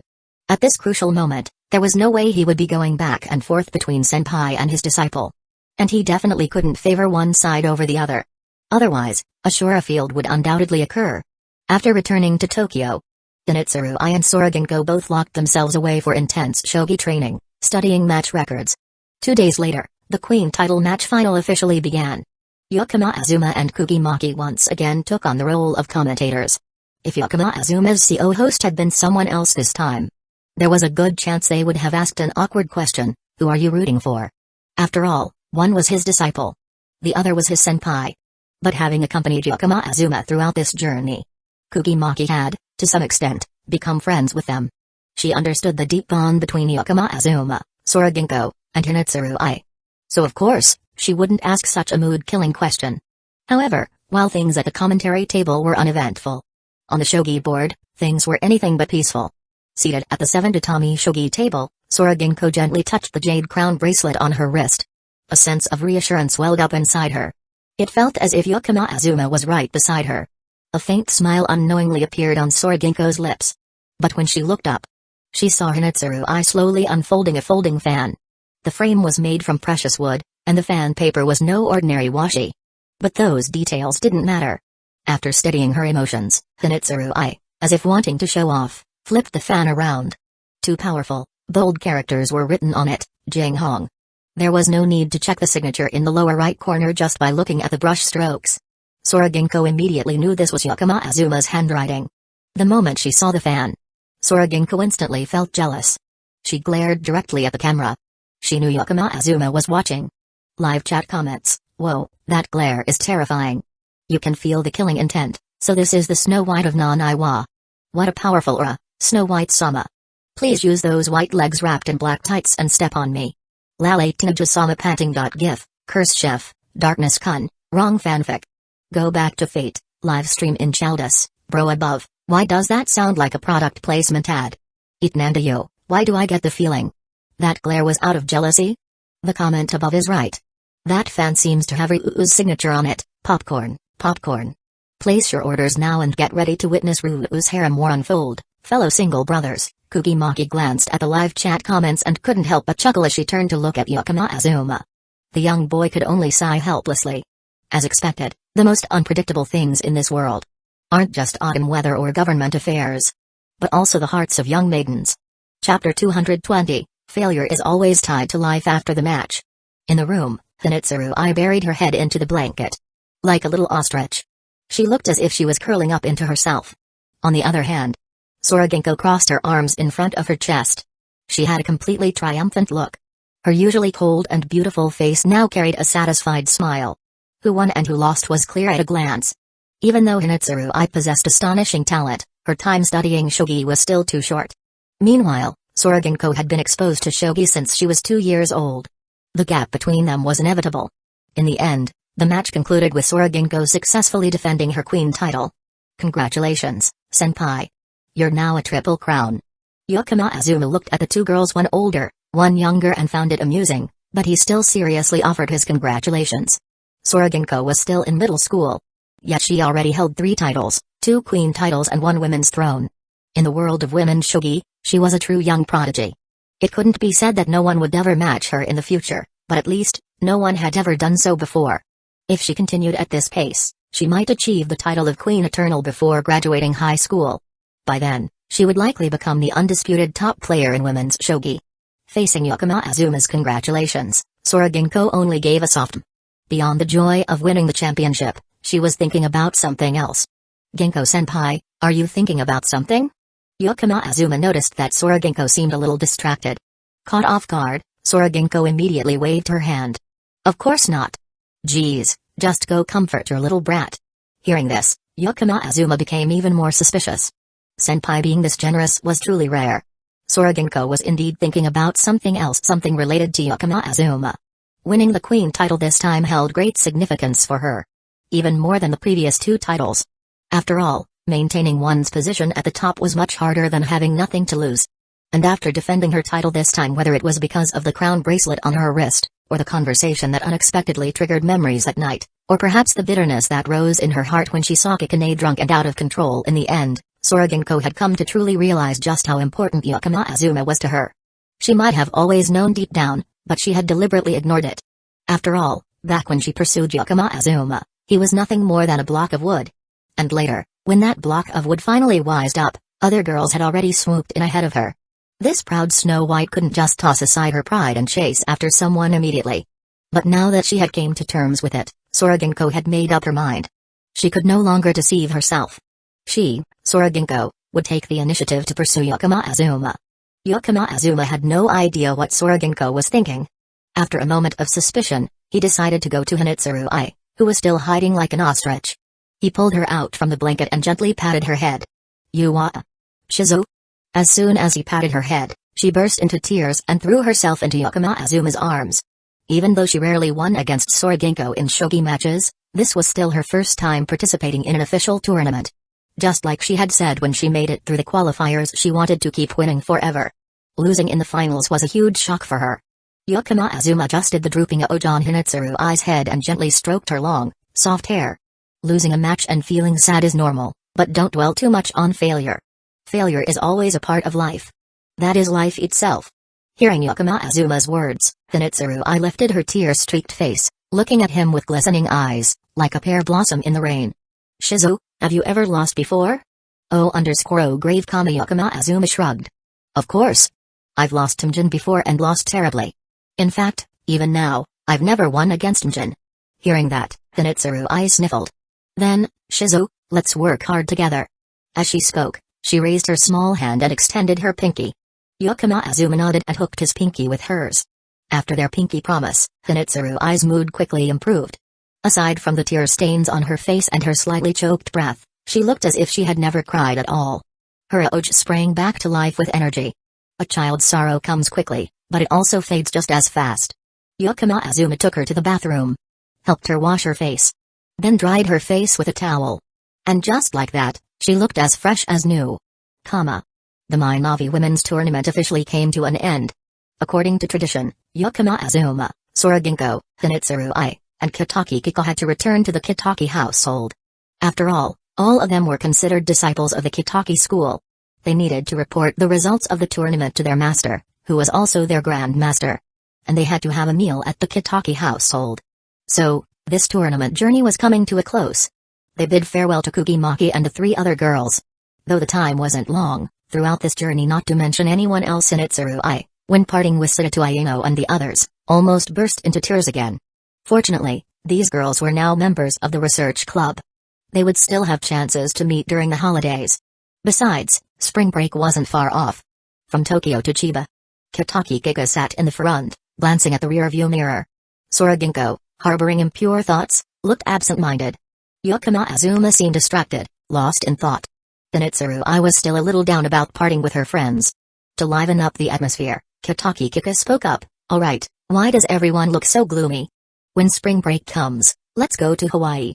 The fastest to react was Hinatsurui. She immediately raised her hand. Yada. Soroginko also nodded. Though she wasn't particularly fond of the beach. Too much sun. Whenever she went out in the summer, she always carried a sun umbrella. But as long as she could go with Yakama Azuma, that was enough. As for Yakama Azuma, upon hearing that, he found it a little odd. Why Hawaii? For spring break, there should be plenty of better vacation spots. At that, Kitaki Kiko's expression suddenly twisted a bit. No matter what, I have to go to Hawaii at least once. Listen, let me tell you something. Not long ago, a high school friend of mine went on a trip to Hawaii with her boyfriend. She sent me a few vacation photos and even added a message. Kika, you really love shogi, huh? Since shogi is a Japanese game, you probably won't ever go abroad, huh? That's a shame. It was something like that. So, if I'm going to travel, no matter what, I have to go to Hawaii. The resentment of an aging single woman was about to overflow. Yakama Azuma, Soroginko, and Hinatsurui all silently lowered their heads. In this situation, no matter what they said, it would probably be wrong. Better to avoid trouble altogether. When the time comes, let On-chan treat everyone. After all, I have plenty of money. Kitaki Kiko spoke enthusiastically. She even pulled out a black card from her pocket. Yakama Azuma glanced at it and couldn't help but blink. So Kikane was actually a rich lady? That black card required a pretty high balance. I think that's actually Shizu's card. Soroginko whispered in Yakama Azuma's ear. Hearing that, Yakama Azuma immediately understood. That explained everything. Kitaki Kiko was a veteran 9-dan professional shogi player. In his youth, he had won quite a bit in tournament prizes. Even though he had retired, he could still earn money by analyzing matches and teaching shogi. And each job paid quite well. Having savings was only natural. But to think that old man spoiled his daughter this much. The car soon pulled up in front of the Kitaki household. Everyone got out. Before they even had a chance to knock, Kitaki Kiko proactively opened the door and stepped out. Before anyone could say a word, the old man spoke first. Kika, have you seen Dad's card? I suddenly can't find it anywhere. Hearing that, The three younger ones silently watched the drama unfold, unfortunately without any popcorn. "It's with me," Kitaki Kika replied bluntly. Upon hearing that, Kitaki Kika immediately put on a smile. "Oh, is that so? Well then. Kika, could you give it back to Dad? I need to use it for something." Kitaki Kika decisively shook her head. "Nope. Even if I give it back, you'll just spend it on gacha games to pull anime girls, won't you?" A man in his 50s, getting exposed by his own daughter on the spot. He immediately flinched. Degrees. What do you mean, anime girls? Those are very important character cards." Kitaki Kika crossed her arms and placed her hands on her hips. "Rather than wasting money on gacha, wouldn't it be better to spend it on your own daughter?" "No. I need to pull Black Cat's limited SSR." The old man threw away his dignity. Yukima Azuma's mouth twitched. He never expected his Shizu to have such a hobby. Then again, anime games were huge in Japan now. Maybe Laplace Corporation should start a gaming division? It felt like otaku money was way too easy to make. The more Yukima Azuma thought about it, the more sense it made. Just draw beautiful waifus, make the protagonist an overpowered savior, write an all-encompassing power fantasy storyline, and fill the game with girls waiting to be rescued. The otaku would definitely throw their money at it. "Yukima Azuma, I really am a genius." At the Sawamori residence, Ayuri and Sayuri sneezed simultaneously. "What's going on? Why do I feel like someone's talking about me behind my back?" Ayuri, a longtime otaku, was instantly on guard. Probably just someone talking about otaku again. Sayuri waved her hand nonchalantly. As a veteran otaku, she was already used to this. Chapter 221, The Gentle Touch of a Maiden's Full-Time Home. After more than a month away, Yukima Azuma returned to the Yukima house, calling out his usual greeting. "Welcome home." Since it was the weekend and everyone knew he would be back, all the girls in the estate had gathered. Kasumijoka Utaha, Kato Megumi, and Ayuri being here was expected. Garasumifa was also at home. Yukino Shita Yukino had even taken the day off. But besides the five who normally lived in the Yukima house, Yukima Azuma stared in confusion at the short-haired beauty standing beside them. Wait, why's she here? As for Yukino Shita Haruno, the woman Yukima Azuma was staring at rather than feeling awkward, she even winked at him. Wink. Wink. Azuma-kun, this is my older sister. You've met her before. Yukino Shita Haruno. Yukino introduced. Even she wasn't sure why her sister had suddenly shown up today. Though she wanted to chase her away, considering the current relationship between Laplace Corporation and the Yukino Shita family wasn't too tense, Yukino ultimately let Haruno stay. She assumed her sister was here to discuss business with Yukima Azuma. The girls in the house had no idea that Yukima Azuma and Haruno already knew each other, let alone the complicated past between them. And since Haruno was Yukino's blood-related sister, none of them were particularly wary of her. After all, they had some understanding of Yukino's feelings. And who would ever suspect that a mature, composed Haruno would have her eyes on the person her little sister liked? Haruno, watching Haruno continuously winking, Yukima Azuma's mouth twitched. But he said nothing. It wasn't the right time to reveal their relationship in front of everyone. After putting away his luggage, Yukima Azuma began chatting with the girls. He deliberately ignored Haruno. And Haruno, for her part, remained silent. She really played the role of a big sister visiting her younger sibling. Winter Comiket is coming up soon. Don't you think our club has been on hiatus for too long? Ayuri brought up the club. After White Album's huge success, the team had been busy dealing with leftover work from the project. Now, though the final volume of The Metronome in Love, written by Kasumijoka Utaha, had been published, marking the completion of the first chapter in her writing career. She had some preliminary ideas for her next work, but there was no rush. Ayuri had finished all her commissions and art books. And Yukima Azuma refused to let her illustrate his light novel, which irritated her. Now, Ayuri really wanted to work with Yukima Azuma again. As for Yukima Azuma, he had been relatively free lately. Now that I think about it, you're right. Let's make White Album 2. Actually, I finished writing the project plan a long time ago. As he spoke, Yukima Azuma retrieved his laptop from his room. White Album 2 already existed in his memories. With his level 7 literature skills as a foundation, writing a project plan hadn't taken much time. He had completed it a while ago. The moment Ayuri heard that the plan was done, she couldn't wait and immediately snatched the laptop from his hands. Why so hasty? Even if you look at the project plan, you still have to wait for me to write the script. Utaha teased from the side. She, the one specializing in writing scripts, should obviously get to see it first. TSK, Azuma's plan has such high visual detail, It feels like there's no need for someone to write the script at all. Ariri pouted. The two started arguing again. Yakama Azuma chuckled. He was used to it. When these two were together, it would be strange if they didn't argue. Just as Yakama Azuma was comfortably sitting back and enjoying the conversation, he suddenly felt something soft and gentle brushing against his calf. It was clearly intentional teasing. The tickling sensation made Yakama Azuma freeze slightly. Alright, who's got the guts? Daring to molest him in front of so many people? But very quickly, he recalled the misunderstanding with Megumi last time. Shirotamaru? Yakama Azuma called out. In response, from the other side of the sofa, Shirotamaru poked its head out. Its heterochromatic eyes, one golden, one light blue, reflected a puzzled look. It's been a while. Lately, Shirotamaru seemed to have gained weight again. It was on its way to becoming a tank. Looks like a diet is needed. Yakama Azuma's thoughts wandered for a moment, but he was soon pulled back by the persistent sensation at his leg. This wasn't the time to be thinking about that. If it wasn't Shirotamaru. Could it be Hogio? Before he could finish the thought, next to Shirotamaru, Hogio Kamaru also poked its head out. Yakama Azuma immediately dismissed his previous guess. Alright, this was definitely a girl's foot. So, whose was it? Yakama Azuma's gaze subtly swept across the girls sitting around the table. Kama Ariri and Kasamijoka Uchiha were deeply engrossed in their debate. Those two definitely wouldn't be able to multitask, as verbal sparring required full concentration. Yukino? His snowball at home wouldn't have the courage to make such a bold move.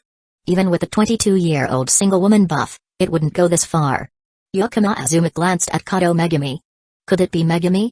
Sensing his gaze, Kato Megumi tilted her head slightly, meeting his eyes. Their eyes locked. Yakama Azuma smiled meaningfully. Megumi-chan, naughty, naughty, hee hee.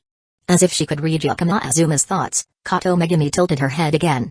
Her brown eyes carried a faint trace of confusion. Naughty where? Seeing Kato Megumi's adorable expression after a brief private chat in the group, Yakama Azuma realized he was wrong. So it wasn't Kato Megumi. Then who could it be? As a side note, Garasamitha had already gone back to her room. Yakama Azuma placed both hands on the table and subtly moved his fingers. He gently nudged a pen off the table. Taking advantage of the moment, Yakama Azuma bent down and looked under the table. Under the table, Ariri's white socks were neatly placed together, looking very proper. Kasamijoka Uchiha's black stockings were slightly shaking. Senpai tended to shake her leg when she was annoyed, nothing unusual. Kato Megumi, with her small white socks, was also sitting properly. But the foot that was reaching toward him, long, fair-skinned, wearing white thigh-high socks. At this moment, the nimble toes were forming a peace sign toward Yakama Azuma. Carrot carrot, why following the direction of that leg? Yakama Azuma immediately rolled his eyes. Yuki no shita Haruno. Picking up the pen, Yakama Azuma casually smacked Haruno's outstretched leg. Smack. A crisp sound echoed from under the table. After retrieving the pen, all the girls curiously turned their attention to Yakama Azuma. Even Ariri and Kasamijoka Uchiha paused their argument to look over. Seeing this, Yakama Azuma forced a smile. There was a mosquito, don't mind it. Ariri blinked in confusion. A mosquito? At this time of year? There might even be snow in a few days. After all, autumn was almost over. Maybe it's because the room temperature is a bit high. Yakama Azuma shrugged, brushing it off. Uchiha, Yukino, and Ariri didn't think much of it. But Kato Megumi felt that something was off. Thinking back to Yakama Azuma's reaction in their private chat just now and his active calling for Shirotamaru, her sharp intuition immediately connected this to a certain memory. When they were studying on the second floor, Yakama Azuma had tutored her, and then the two of them. Suddenly, Kato Megumi looked at Yakama Azuma with deep suspicion. You're up to something. This time, it was Yakama Azuma's turn to tilt his head in confusion. Did something seem wrong? Kato Megumi blinked and then let her gaze sweep over the other girls. Clearly, someone had just molested him. Who was it? Glancing around, everyone seemed suspicious. For a brief moment, even Kato Megumi couldn't pinpoint the culprit. This is even more moving than the previous part. The high school version is just amazing. Oh, having finished reading the project plan, Ariri excitedly raised her hand and shouted. As a hardcore otaku, she couldn't resist the appeal of such a phenomenal work. Moreover, just the thought of being involved in creating a masterpiece like this. Ariri grew even more thrilled. Meanwhile, Kasamijoka Uchiha took the project plan and skimmed through it. From her perspective, compared to the previous installment, the writing quality of this sequel had taken a significant leap. But that wasn't surprising. Back when Yakama Azuma was writing light novels, Kasamijoka Uchiha had already noticed that his literary skills were steadily improving. So, This script wouldn't need much revision. Just refining the outline and expanding a few storylines would be enough. The merch for White Album 1 is also scheduled to hit the shelves this winter. We were originally planning to release a collector's edition of White Album 1, but now there's no need. If the sequel comes out, it's guaranteed to blow up in popularity. I'd say we'll be making a lot of money. Yukino remarked. As a branch director, her primary concern was, of course, profitability. For a Laplace Corporation branch director to say a lot of money, it was easy to imagine just how massive the revenue from the sequel and its merch would be. Well then, from here on out, we'll all need to give it our best.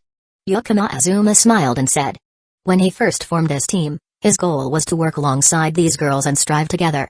The results they created would be a lasting bond between him and them. And just at that moment Yukino Azuma once again felt something messing around with his leg. He immediately shot a glare at Yukino-shita Haruno. This woman. Under his glare, Haruno innocently blinked her eyes. But this time she was actually innocent. On the other side, the real culprit, Kato Megumi, quietly withdrew her small foot clad in white socks. Naruto. Rival +1. Chapter 222, Shopping with the girls. Want to take a stroll around the city? Buy some winter clothes? Yukino Azuma asked. As long as the White Album 2 plan is completed before the winter comiket, it's fine. Right now, Laplace has a lot of personnel, and the timeline is similar to summer, but there's actually no need to rush. Winter clothes, huh? Then I'll go call Mifo-sensei. Yukino said and was about to go upstairs to call Mifo. However, before she could stand up, Yukino Azuma had already stood up first. He placed his hand on Yukino-shita's shoulder, pressing her back down onto the chair. Yukino Azuma smiled and said, I'll go call Sensei. You all can discuss which shopping district to visit. Compared to you girls, I'm completely clueless about shopping. Yukino blinked in surprise. In reality, she wasn't very familiar with strolling around the city either. Before entering university, all her clothes were custom made by the Yukino-shita family. After graduating from university and leaving home, she never really had time to go shopping. Yukino also didn't care much about it. After all, she had never had anyone to go shopping with before. But since Yukino Azuma had said so, she sat back down. Yukino Azuma walked towards the staircase. A month had passed. Who knows what state Sensei's room had turned into by now. It was better for him to go. Might as well help that clumsy Sensei tidy up a little. Reaching Mifo's door, Yukino Azuma knocked. Inside, Mifo's slightly flustered voice rang out. Who is it? It's me, Sensei. Hearing Yukino Azuma's voice, only then did the door crack open slightly. Mifo peeked her head out, glancing around the hallway. Seeing that it was only Yukino Azuma standing there, she finally opened the door fully. Sensei looks like she's hiding a lover in her room, acting so guilty. Yukino Azuma couldn't help but tease, laughing. Hearing that, Mifo shot Azuma a glare. This troublesome student. He even dares to tease his teacher. The room wasn't as messy as Yukino Azuma had imagined. After cleaning up multiple times, while Mifo still couldn't arrange things in an orderly manner at the very least, she had learned to keep everything from falling into chaos. Yukino Azuma casually tidied up a bit. At the same time, he told Mifo, oh, everyone's planning to go out for a bit. The season's changing, so let's go buy some winter clothes. Hearing that, Mifo nodded slightly. She didn't actually have many casual outfits. As a teacher at Toei Agasaki, she was almost always dressed in professional attire. But after all, she was still a woman and no woman dislikes looking good. What woman ever thinks she has too many clothes? After finishing tidying up, the two of them left the room. Going downstairs, they saw the other girls already ready to head out. You're surprisingly free today, huh? What are you butting into this for? Getting close to Haruno, Yukino Azuma lowered his voice and asked. Being bluntly told to leave, Haruno didn't seem upset at all. On the contrary, she maintained her enigmatic smile. I specifically took the day off today. After not seeing you for a month, how could I leave so quickly? Yukino Azuma rolled his eyes. With all the girls here, it wasn't convenient for him to chase her away either. He might as well pretend this woman didn't exist during the rest of the trip. Watching the two whispering to each other, Kato Megumi became even more certain of her suspicions. This scent was the scent of a thieving cat. These two definitely had something going on. Minato Ward, Shopping District. The shopping district here wasn't as famous as Ginza. However, many prestigious custom-order brands had stores here, while Ginza did not. After all, Ginza was Tokyo's commercial hub, mainly catering to tourists and the general public. Though there were quite a few luxury brands, most of them still sold high-end goods that ordinary people could afford. Meanwhile, The shopping district in Minato Ward was mostly membership-based. Ariri had a card here. Haruno had one too. If Yukino hadn't left home, she would probably have one as well. But it didn't matter, Yukino had money now. Shopping wasn't exactly a light-hearted recreational activity. Usually, only women found enjoyment in it. But when accompanying a group of Bishujo, Yukino Azuma had a different kind of pleasure. Watching the girls try on outfits of different styles was already a feast for him. Swipe the card. Handing the black card to the staff, Yukino Azuma didn't even glance at the price. Sir, which outfit would you like to purchase? The female staff hesitated slightly. After all, the girls had tried on quite a few outfits. All the ones they tried on, buy them all. Ship them to this address. Like an arrogant young master who saw money as mere leaves, Yukino Azuma waved his hand, extravagantly beyond reason.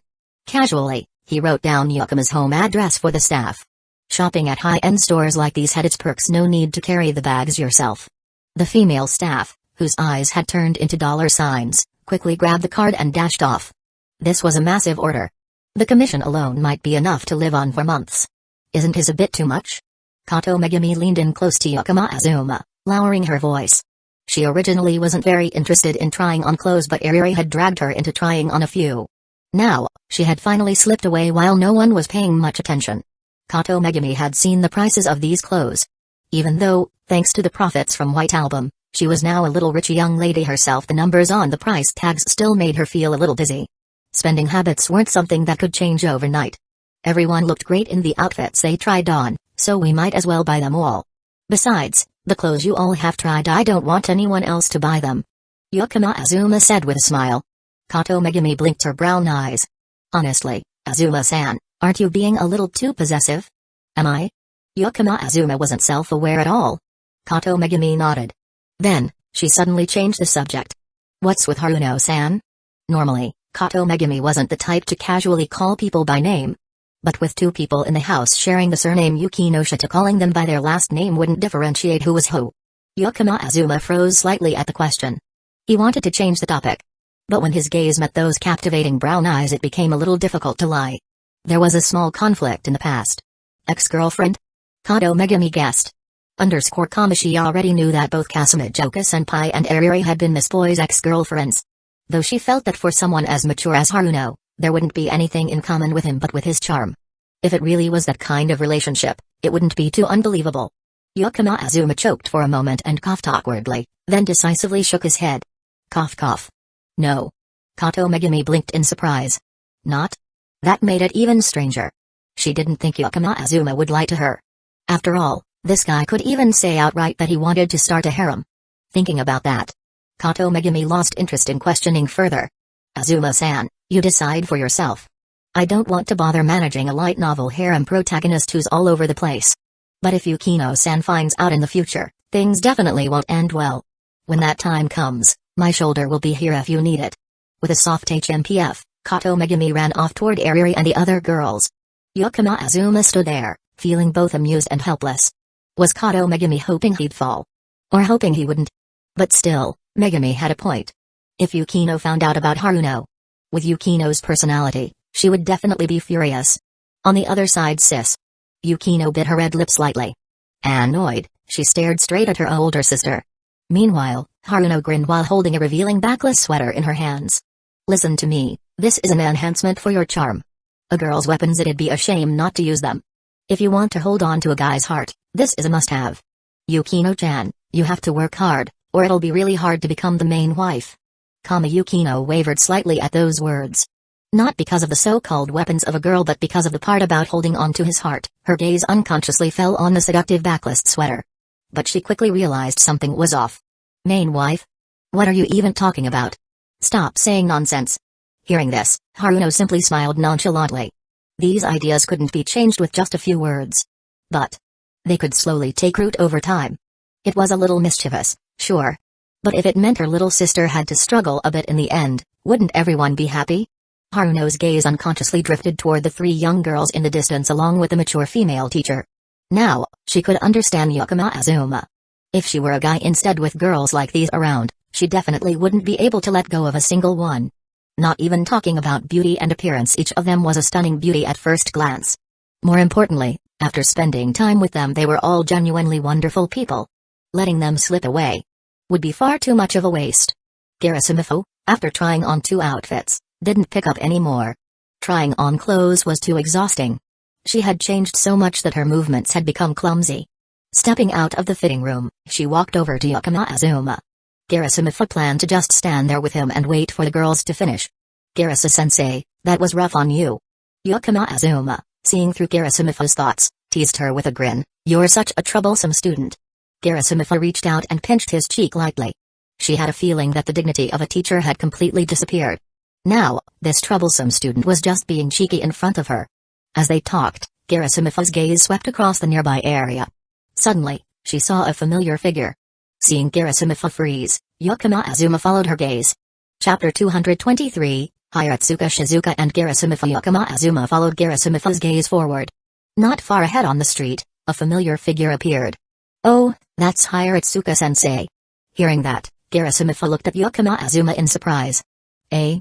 You know Shizuka-chan? Yakama Azuma blinked. Shizuka-chan? That was quite an intimate way to address her. But thinking about it, it made sense. It wasn't strange for Garasimifo to know Hiratsuka Shizuka. Both were teachers at top 3 prestigious schools. During breaks, they might have attended teacher training sessions together. Nodding, Yakama Azuma explained, Hiratsuka-sensei is my homeroom teacher at Shuchen right now. Hearing that, Garasimifo had a look of realization. But right after, a sly smile appeared on the mature female teacher's face. Seeing that smile, Yakama Azuma immediately had a bad feeling.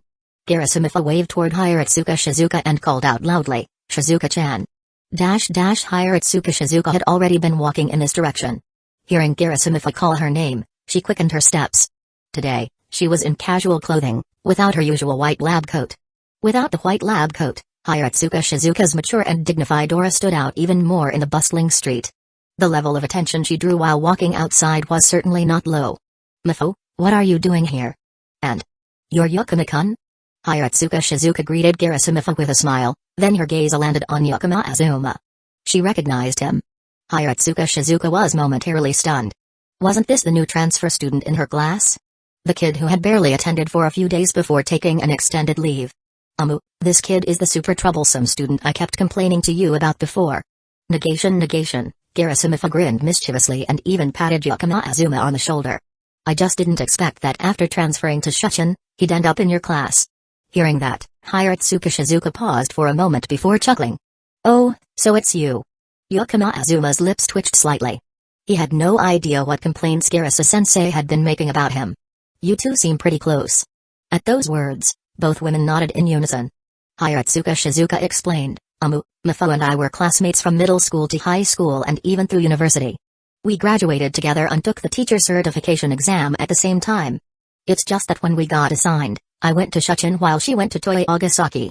Yakama Azuma nodded. So, they weren't just close colleagues, they were childhood friends from their school days. While he was still processing that information, Hiratsuka Shizuka, now fully aware that Yakama Azuma was the troublesome student Garasimifo often mentioned, dropped the usual strict demeanor she maintained at Shuchen. She casually threw an arm around Yakama Azuma's shoulder, revealing her straightforward and carefree nature. Hey kid, let me tell you something. Since the beginning of the year, Mifo hasn't stopped talking about you. From this year onward, whenever she talks to me, she can't go more than 3 sentences without bringing you up. You sure know how to give your sensei a headache, hee. Garasimifo's face immediately turned red. The way she said that, it almost sounded like she was a love-struck maiden. She pulled Hiratsuka Shizuka away, glared at her, and said, at first, I was a little worried about him, but now it's fine, he's in your class. If he doesn't listen, just beat him up. If anything happens, I'll take responsibility. Yakama Azuma. No need for that. This is Iron Fist Hiratsuka Shizuka we're talking about. Hiratsuka Shizuka laughed and nodded. Got it, you can leave him to me. Garasa-sensei. Yakama Azuma looked at her with a pitiful expression. How could you be so heartless? Garasimifo turned her face away. Who told this troublesome student to have a habit of rebelling against his teachers? Of course, she was just joking. Hiratsuka Shizuka was, after all, an upright teacher. She would never actually lay a hand on her students. It's rare to have a break. Want to sit somewhere for a bit? Hiratsuka Shizuka asked. Though she didn't specify where, Yakama Azuma immediately guessed without a doubt, she was suggesting going drinking at an izakaya. Without hesitation, he grabbed Garasimifo's wrist and pulled her behind him. Given Garasimifo's drinking capacity and her history of getting drunk, It was best not to let her step into an Izakaya at all. Blocked by Yakama Azuma, Garasamitha froze for a moment. Why did it feel like she was the younger one here? Being shielded by a handsome young man, cutting off all temptations from a bad influence. It was a bit strange. But this feeling was actually quite nice. Hiding behind Yakama Azuma, Garasamitha smiled apologetically. Let's skip this time. I'm out shopping for winter supplies with some students. Sneaking off in the middle of it makes me feel a little guilty. Hiratsuka Shizuka clicked her tongue. That expression on her friend's face. It really didn't look like a teacher-student relationship at all. Instead, it felt more like a mature on-san ex-younger Kuhai dynamic, a relationship where the mature on-san was actually the weaker one, while the younger Kuhai took control. Shaking her head, Hiratsuka Shizuka said, "Got it. Have fun, you two." Teacher-student romance was taboo. Especially in prestigious schools like the Big Three. If discovered, it would surely lead to disaster. But Hiratsuka Shizuka didn't want to say too much. After all, this was her close friend. However, just as she was about to turn and leave, Hiratsuka-sensei, "This is for you." Yakama Azuma called her back, pulling a card from his wallet and handing it to her. Hiratsuka Shizuka looked at it with some confusion. It was a VIP membership card for a well-known restaurant in Shibuya. "What's this for?" she asked. "If Hiratsuka-sensei ever wants a good meal, you can visit this restaurant. The VIP card comes with a private room. The atmosphere is excellent. Even if you just want to relax after eating, no one will disturb you. Plus, using this card offers a significant discount." Yakama Azuma explained. This restaurant was owned by Laplace Corporation. After being acquired by Laplace, it was mainly used for business negotiations. This VIP card was Yakama Azuma's personal card. The private rooms were decorated to suit his taste. Based on his understanding of Hiratsuka Shizuka, this on-san sensei, mature on the outside but with a youthful heart, would definitely like it. Moreover, at this restaurant, even if she drank until she completely lost consciousness, there would be absolutely no safety concerns. All the staff were Laplace personnel. Hearing this, Hiratsuka Shizuka felt a little embarrassed. She understood Yakama Azuma had seen through her intention to go drinking. He was concerned about her safety. That's why he specifically gave her this VIP card. Normally, Hiratsuka Shizuka frequented a familiar izakaya. She had a good relationship with the owner. But occasionally, there were still some nuisances. After all, no matter how you looked at it, Hiratsuka Shizuka was a stunning beauty. However, she was also a skilled fighter, so she had always handled trouble efficiently. The izakaya owner never complained. But if she ever encountered a more serious problem, a mere acquaintance might not be enough to rely on. This VIP card was actually quite perfect for her. After considering for a moment, Hiratsuka Shizuka accepted the VIP card. "Alright, I'll take it." Mifa wasn't wrong at all. Waving her hand, Hiratsuka Shizuka turned and walked away. Yakama Azuma curiously looked at Garasamitha. "Garasa-sensei, what did you say to Hiratsuka-sensei? Why did she say you were right?" Garasamitha looked a bit flustered, avoiding Yakama Azuma's curious gaze. The problem was she had no idea what she had said to Hiratsuka Shizuka. When the two of them hung out, they would occasionally drink at Hiratsuka Shizuka's place. And considering Garasamitha's drinking capacity, it could only be said that once she got drunk, she could end up saying just about anything. "Azuma, Garasa-sensei, what are you two doing?" Ariri stepped out of the store, asking curiously. "Finished trying on clothes?" Yakama Azuma asked back. Ariri nodded. The other girls also began stepping out one by one. Yukino looked a bit guilty. In the end, she still bought that backless sweater. Tonight, she had to quickly shove it into her wardrobe when she got home. Otherwise, it would be social death. "Alright, let's go. What should we eat tonight? Eat out, or buy ingredients and cook at home?" Yakama Azuma clapped his hands and asked for everyone's opinion. The girls exchanged glances. Each of them actually wanted to eat at home.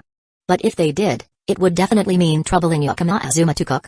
Even though Kato Megumi and Yukino were both good at cooking compared to Yakama Azuma, there was still a gap. He had just come back, so making him cook felt a bit bad. "Let's go to the Chinese restaurant," Kasumijoka Utaha suggested. Everyone nodded in agreement. And so, the group headed to the most famous Chinese restaurant in Minato. After dinner, Yukino Haruno finally had to leave. Before she left, she didn't forget to throw a flirtatious glance and a flying kiss at Yakama Azuma. Yakama Azuma casually swatted away the heart floating in midair. As he had said before, he wasn't Himmel, and she wasn't Frieren. Seriously, he had no idea what this woman came here for today. Aside from that shady business under the table in the morning the whole day, Yuki no Shite Haruno had actually behaved herself. It was honestly bizarre. Shaking his head, Yakama Azuma decided not to think about Haruno anymore. Back at the Yakama household. It was still too early to sleep. Plus, tomorrow was Sunday, so there was no need to wake up early. So, instead of going back to their rooms, the girls gathered in the living room once again. Chapter 224, Let's Talk About Anime. On the sofa Ariri lazily pressed the TV remote. The TV screen kept switching channels. The evening time slot was mostly filled with animes for children. A few other programs were entertainment shows aimed at high school students. At this moment, Kusateizu was extremely popular. Many TV stations even chose to re-air random season, broadcasting it in full during the monthly evening slots. The viewership ratings weren't low at all. But Ariri didn't stop at those programs. This blonde twin-tailed girl probably didn't even know what she wanted to watch herself. She just didn't want to go to bed early. Even though she was an otaku, Ariri didn't suffer from social anxiety or enjoy being alone. This tsundere girl actually loved lively atmospheres. If you're that free, just go to your room and play games. Annoyed by the noise from the TV, Kasumijoka Utaha spoke up irritably. For a while now, there hadn't been a single complete sentence from the TV. At the moment, Utaha was also sitting beside the sofa. She had a laptop on her lap, writing drafts for White Album 2, stopping and starting as she went. Humphrey. Ariri pouted but knew she was in the wrong. Negation. She didn't argue back against Kasumijoka Utaha.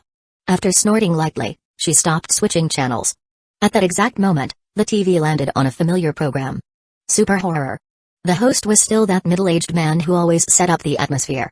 And a young girl who always played the role of the frightened, adorable one. The moment Ariri saw this program, she immediately recalled some unpleasant memories. She thought about changing the channel. But she had just set the remote down. If she switched now, wouldn't it be obvious that she was scared? Kasumijoka Utaha noticed the horror program on TV and chuckled softly. Hey, Sawamura-san, if you're scared, just change it. I understand. Ariri was already feeling awkward. Hearing that, she immediately lifted her chin. Who's scared? I think you're the one looking for an excuse to back out. I never expected this Kasumijoka Utaha, older than me, but with such a cowardly heart. Watching the two bicker, Kato Megami nudged Yakama Azuma's arm. Sawamura-san will be okay, right? With her keen sense, Megami naturally noticed that Ariri was just putting on a strong front. Yakama Azuma helplessly shrugged. She should be fine. She's always terrible but enjoys playing around. You know that already. Hearing that, Kato Megami couldn't hold back a small laugh. Then, she shot a sideways glance at Yakama Azuma. Since you know that, why don't you stop her? Well, Ariri's staying over tonight, so nothing bad will happen. Azuma-san, you're really mean. If Sawamura-san starts crying, you better be the one to console her. Your tone right now sounds like a true first wife, Megami. Negation. Yakama Azuma couldn't resist making a jab. At this moment, Kato Megami truly exuded the aura of a harem's first wife. Hearing that, Kato Megami immediately poked Yakama Azuma's waist as a warning. This guy was shameless getting the benefits and still pretending otherwise. Kato Megami felt like she had been too soft-hearted. Maybe she should cause a little trouble now and then, just to give this boy some headaches.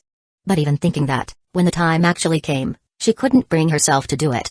The person who always cared about him just couldn't bring herself to make things difficult for him.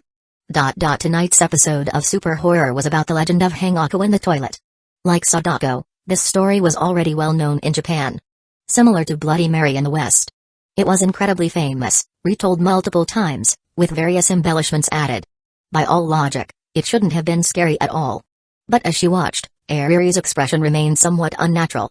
Seeing this, Yakama Azuma picked up the remote and smiled. Let's check out the new anime for October instead. This horror story is getting boring. Hearing that, Ariri immediately nodded. But right after, she let out a soft Humphrey. With an air of arrogance, she said, well, since Azuma wants to watch the new anime, I guess I have no choice.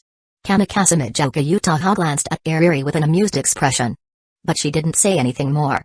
She did enjoy teasing Ariri. But she always knew her limits. She never truly bullied Ariri. Utaha, of course, wouldn't stab Ariri in the back at a time like this either. The TV switched channels. The new anime for October wasn't all that new.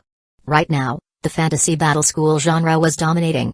Once this genre became popular, it would take a long time for trends to shift. Because its formula was far too easy to copy. Just change the name of the school and the name of the fictional power system, and voila, a brand new anime. Just spend a bit of money on making the female characters look beautiful, throw in some budget for flashy battle scenes. There would always be people who clicked in with the mindset of as long as it looks good, it's fine. At this point, people started calling them toilet paper anime. Now that I think about it, Azuma's light novel is getting an anime adaptation soon, right? Watching the new anime on TV, Ariri suddenly brought it up. Since they were all just toilet paper anime anyway, Ariri was completely sick of them. She would occasionally go online and mock the industry, saying, "This industry is doomed." She really wanted Yakama Azuma to step in and save the anime world. It's in the preparation stage. Probably airing next April or July. The production studio is KyoAni, so it should be worth looking forward to. Yakama Azuma replied. The light novel youth series. Volume 2 was already getting a full theatrical movie adaptation. And Volume 1, which was actually more like the main story, of course had to get an anime adaptation as well. Not that Yakama Azuma had any worries. Plenty of anime studios, after seeing the success of Bunny Girl Senpai, were eager to take on the Sakano adaptation. In the end, Yakama Azuma chose to collaborate with KyoAni. KyoAni was particularly skilled at making anime with a slice of lifestyle. Note, Dragon Maid's fight scenes are better than most other fighting anime. Moreover, at this point in time, KyoAni was still in its golden age. It hadn't yet suffered that heartbreaking fire incident. After this collaboration, Yakama Azuma also wanted to invest and buy a share of KyoAni. Not because he wanted to make money from an anime studio, but to see if he could prevent that tragedy from happening. Partly to rewrite the regrets of this timeline. And partly because that fire could also serve as a stepping stone for the future. Next year, Laplace Corporation was certain to get its first member elected to parliament. After that, internal political struggles in Japan would begin. This was a chess game that would have to be played sooner or later.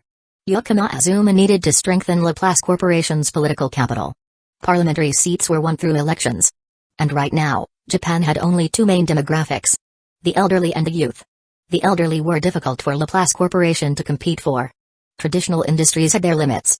But the youth were different. This was a demographic that most current politicians had already given up on. Because they couldn't win them over. The anime and manga industry was one of Japan's pillars, yet otaku were discriminated against everywhere. This divide was proof of the outdated mentality of the current political class. If they couldn't control the youth, then they would just dismiss them as insignificant. Make them lose interest in voting, let the blank vote rate skyrocket. Let everything rot away in the shadows. Note, I'm not a politician, and the author definitely isn't either, but Laplace Corporation could seize this entire piece of the pie. Because Laplace Corporation was still young. It didn't carry outdated prejudices and was easier to accept. And the KyoAni fire, that was a banner Laplace Corporation could raise high. As long as that fire happened, the conflict between otaku and non-otaku would undoubtedly erupt. When that time came, Laplace Corporation would step forward. Prevent a renowned anime studio from perishing. Apprehend the arsonist and deliver justice. Win the support of the otaku community while not losing favor with non-otaku. Because arson was something no normal person could ever tolerate. At that moment, whether one was otaku or not would no longer matter. Yakama Azuma's thoughts drifted far, but he quickly reined them in. As Laplace Corporation steadily rose from nothing. The higher he stood, the more there was to consider. Honestly, Yakama Azuma didn't particularly enjoy this feeling. Conversations about anime with the girls were still much more fun. KyoAni, huh? Feels like the king of this season has already been decided. Ariri said excitedly. Azuma-san, there seem to be quite a few cases of gal games getting anime adaptations, right? Kato Megumi wasn't too focused on the anime adaptation of Love Letter her own. Instead, she was more interested in the game their club was developing. The love letter Yakama Azuma had given her, she loved it so much that she had no words left to express it. If the anime adaptation turned into a massive success, it would merely be the perfect finishing touch. But the project that the entire club had poured their hearts into, if it could take another step forward, Kato Megumi would feel incredibly happy. After all, it was the result of everyone's hard work together. White Album is also in the process of choosing a studio for its anime adaptation. Yakama Azuma replied with a smile. He was really looking forward to seeing White Album explode across forums once its anime aired. Even though they didn't watch much of the new season's anime, just chatting like this was enough to make the whole group happy. Before they knew it, time had slipped into the late night. Although the girls were somewhat night owls, everyone was starting to feel a little sleepy. The most obvious one was Kato Megumi. She wasn't used to staying up late, and now, her small head was already resting against Yakama Azuma's shoulder. Go wash up and get to bed. Yukima Azuma said with a chuckle as he lightly pinched Kato Megumi's cheek. Kato Megumi let out a soft in response, but she didn't seem eager to move. In the end, it was still Yukima Azuma who helped this tuberose-scented girl to her feet. The group headed downstairs together, making their way to the shared bathroom.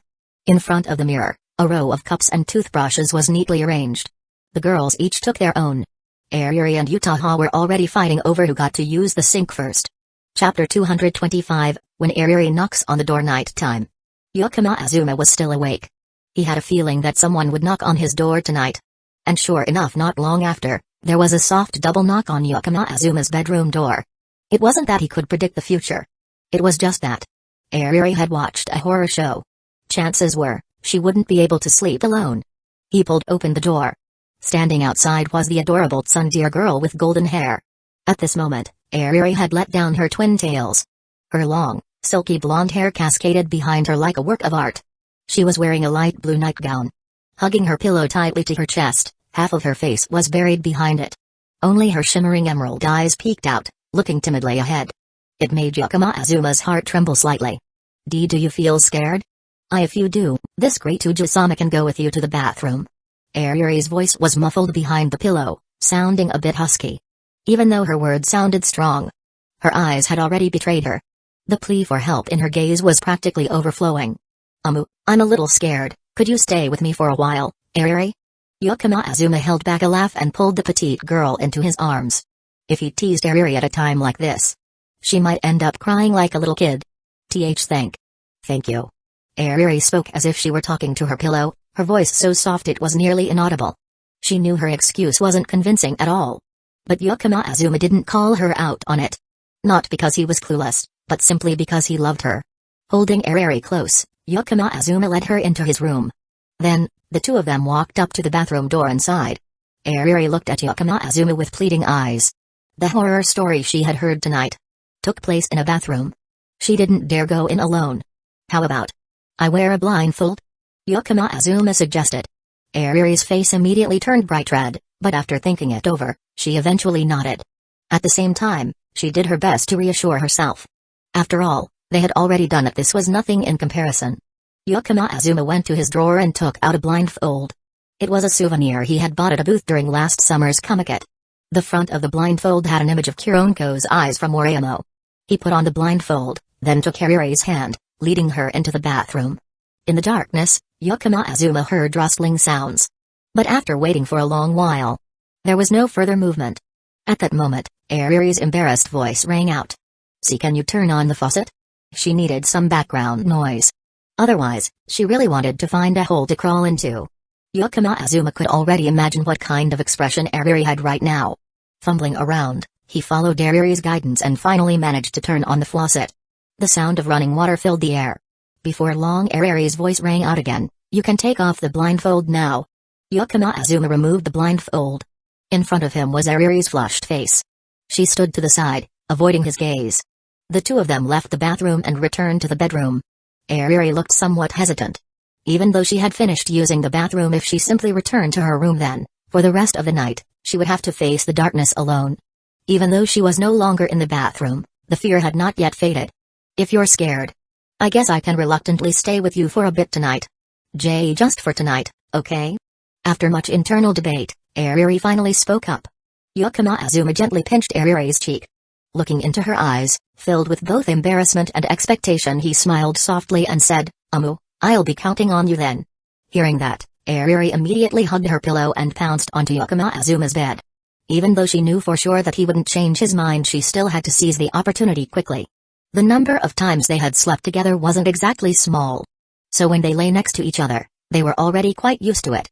Even though the night was getting late, after all the flustering moments just now, the lingering emotions made it impossible for Ariri to fall asleep. At first, she lay on her back. But at some point, she had turned to her side, facing Yukima Azuma. She watched as he closed his eyes, his eyelashes faintly trembling. Ariri softly called out, Azuma, are you asleep? Yukima Azuma opened his eyes. Then, he also turned to his side, facing Ariri. Not yet, what's wrong? Their eyes met. Ariri unconsciously started fiddling with the hem of her nightgown. I can't sleep. Tell me a story. This time, the tsundere girl didn't even bother making an excuse. On that adorable face of hers, it practically said, "Pamper me." Yakama Azuma blinked. "All right." He agreed, a flicker of mischief in his eyes. Kama Ariri didn't notice. Hearing Yakama Azuma agree, she immediately broke into a radiant smile. Her tiny fang peeked out. "Then, let me tell you the story of the three little pigs," Yakama Azuma said. Ariri was momentarily stunned but then nodded. Everyone knew this fable. But if Yakama Azuma was the one telling it, she was happy to listen again. And so, he began narrating in a gentle voice, his lips curling into a faint smile. "Once upon a time, there was a ferocious gray wolf. She wanted to eat the poor little piglets." Ariri watched Yakama Azuma, listening to his deep, soothing voice. Even though the story was so familiar at this moment, what mattered wasn't the content but the person telling it. The first pig hid inside his straw house. But the gray wolf used to be a member of the brass band, so she was really good at blowjobs. Ariri, degrees? A question mark popped up in Ariri's mind. She felt like she had misheard because she wasn't paying attention. And so, with her expert blowing skills, the gray wolf destroyed the straw house. Ariri was sure she hadn't misheard this time. She immediately raised her hand. "Wait, you. Yakama Azuma tilted his head. "What's wrong?" Ariri bit her lip. Thanks to years of drawing Jinchai and working with translation groups, even though her English wasn't great, she still knew certain key vocabulary. But if she called him out on it right now, wouldn't that just expose herself as a perverted girl? "Humphrey, it's nothing. Azuma, just continue the story." Ariri huffed lightly. And so, Yakama Azuma continued. The second pig hid inside his wooden house. But the gray wolf played with Lego a lot, so her handjob skills were top-notch. She used her expert handjob skills to destroy the wooden house. For the first time in her life, Ariri felt that knowing too much wasn't necessarily a good thing. Ariri's fair face turned bright red. Her emerald green eyes glared daggers at Yakama Azuma. The third pig hid inside his ice house. Wait, wasn't it supposed to be a brick house? Ariri sensed something was off. But Yakama Azuma ignored her and continued. Although the gray wolf couldn't destroy the ice house on her own, she summoned her teammate, Big Cock. The gray wolf commanded Big Cock, launching a fierce assault on the ice hole of the ice house. Ariri could no longer hold it in. Was this guy not even trying to hide it anymore? Stop telling stories like this. If she still had her twin tails right now, she would have unleashed a full tsundere attack. But Yakama Azuma put on an innocent face. What's wrong with this story? Ariri wanted to scold him, but the words got stuck in her throat. In the end, she simply lowered her head and bit Yakama Azuma's arm. Of course, she didn't use any force. She was no longer the impulsive girl of the past who would lash out recklessly. Her small fangs only left a faint mark on his arm. After letting go, Ariri glared at Yakama Azuma. Her expression practically said, "Now you know how scary I am, huh?" However, Yakama Azuma gently stroked the bite mark on his arm. Then, in a soft voice, he said, Ariri-chan, since we can't sleep anyway, how about we do some exercise? Ariri. Azuma. Hentai. Beast. Aho. Baka. Yonpru. Ariri hurled a barrage of insults at him, but in the end, she gave up resisting. And enjoyed it. The next morning, Sawamura-san, you look quite radiant today. Kato Megumi studied Ariri's face intently. This morning, on Ariri's fair cheeks there was a healthy pink flush. Kato Megumi, do I? Really? Ariri's voice wavered slightly. Kasumijoka Utaha narrowed her eyes. Last night, they had watched a horror movie. Judging by how Ariri had acted back then, it would have been perfectly normal for her to wake up with dark circles under her eyes. But not only did she not have any, she actually looked more energized than usual. Suspicious. Under the table, Ariri's small hand pinched Yakama Azuma's waist hard. Ahem, what does everyone want for breakfast?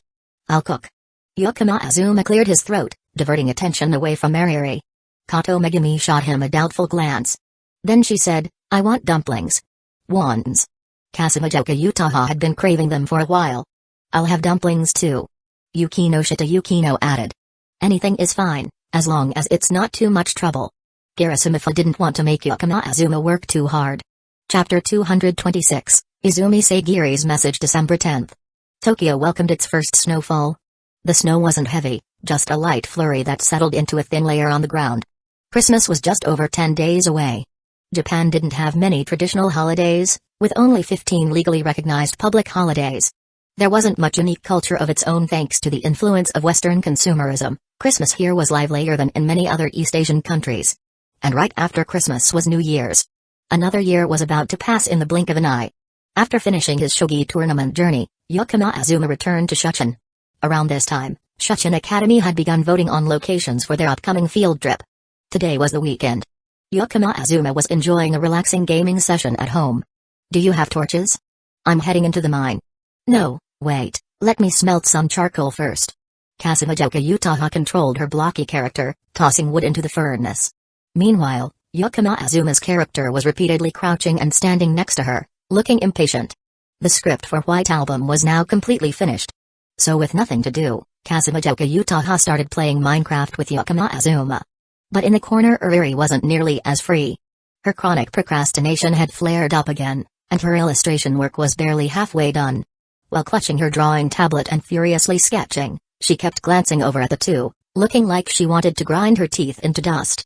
After smelting enough charcoal, Yukima Azuma combined it with sticks to craft torches and immediately set off on an expedition. Meanwhile, Kasumijoka Utaha gathered wood and started building a tiny, run-down box house.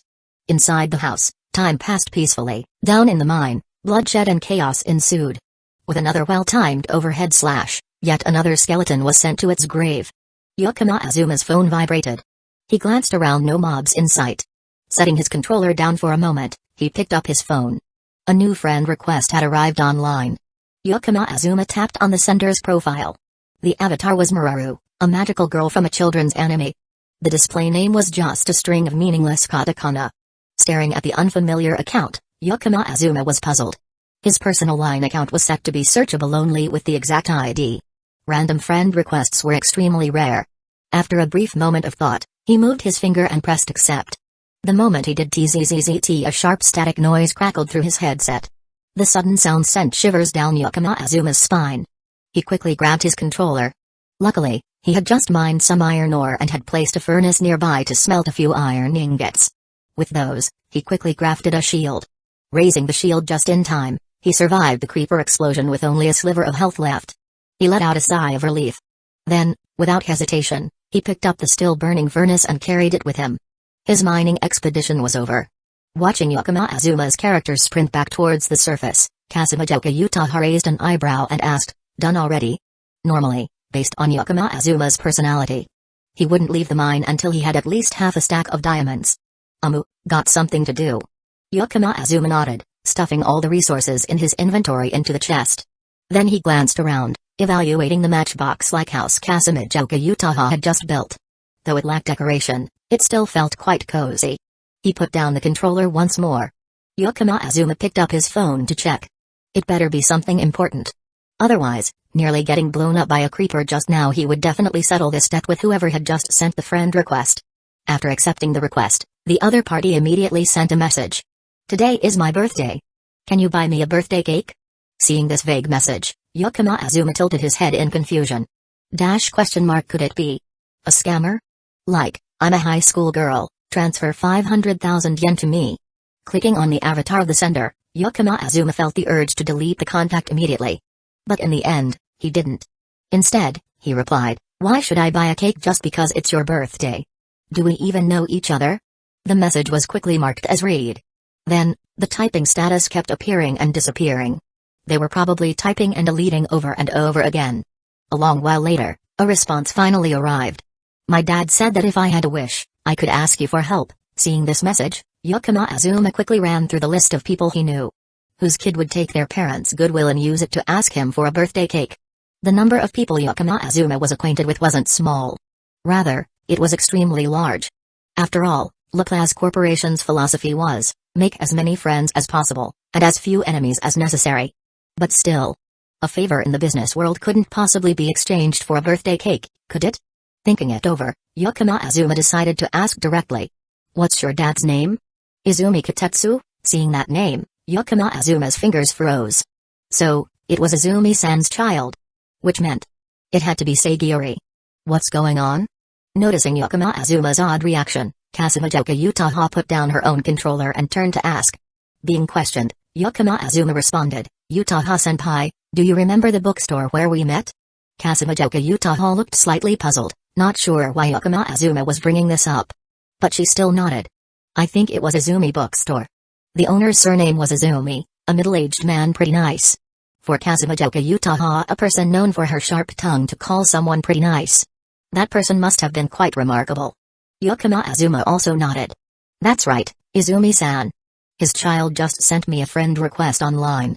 Said they wanted a birthday cake. Hearing this, Kusagakure Uchiha opened her mouth, about to make a sarcastic remark. But very quickly, she furrowed her brows and fell silent. Back then, the two of them frequently visited Izumi bookstore. Their relationship with the owner was very good. But why would his child suddenly add their father's friend online? Unless Izumi-san had. Note, _ when they first met, the middle-aged man behind the cashier was only in his early 30s. It had only been 3 or 4 years since then. Kusagakure Uchiha stiffened slightly. After a moment of silence, she looked at Yukima Azuma and asked, "What do you plan to do?" Yukima Azuma shook his head. "What else can I do? There are still ingredients in the fridge, so I'll just make a cake." Kusagakure Uchiha nodded and stood up. "I'll help too." The two of them stepped into the kitchen, taking ingredients out of the fridge. In Yukima's house, the kitchen was fully stocked with every possible cooking utensil. There was even a specialized oven just for baking cakes. Since Yukima Azuma occasionally made cakes for the girls in the house, he was highly skilled at it. This time, he baked 2 cake bases at once. One was beautifully covered in cream. Then, Yukima Azuma poured jam into a piping bag and handed it to Kusagakure Uchiha. She carefully wrote "Happy Birthday" on the cake's surface. The second cake, Yukima Azuma kept simpler. He added some seasonal fruits, drizzled it with freshly made jam, and cut it into several pieces. "Eri, want some cake?" Yukima Azuma called out from the kitchen. Eri, who had been waiting for a while, immediately rushed over at the scent. He cut a slice for her and then pointed to the rest. "Later, bring a portion to Kirisa-sensei. The rest, save for Megumi and Yukino when they come over." Eri nodded seriously, though in reality, her mind was already completely occupied by the cake. After that, Yukima Azuma took out a large gift box and placed the birthday cake inside.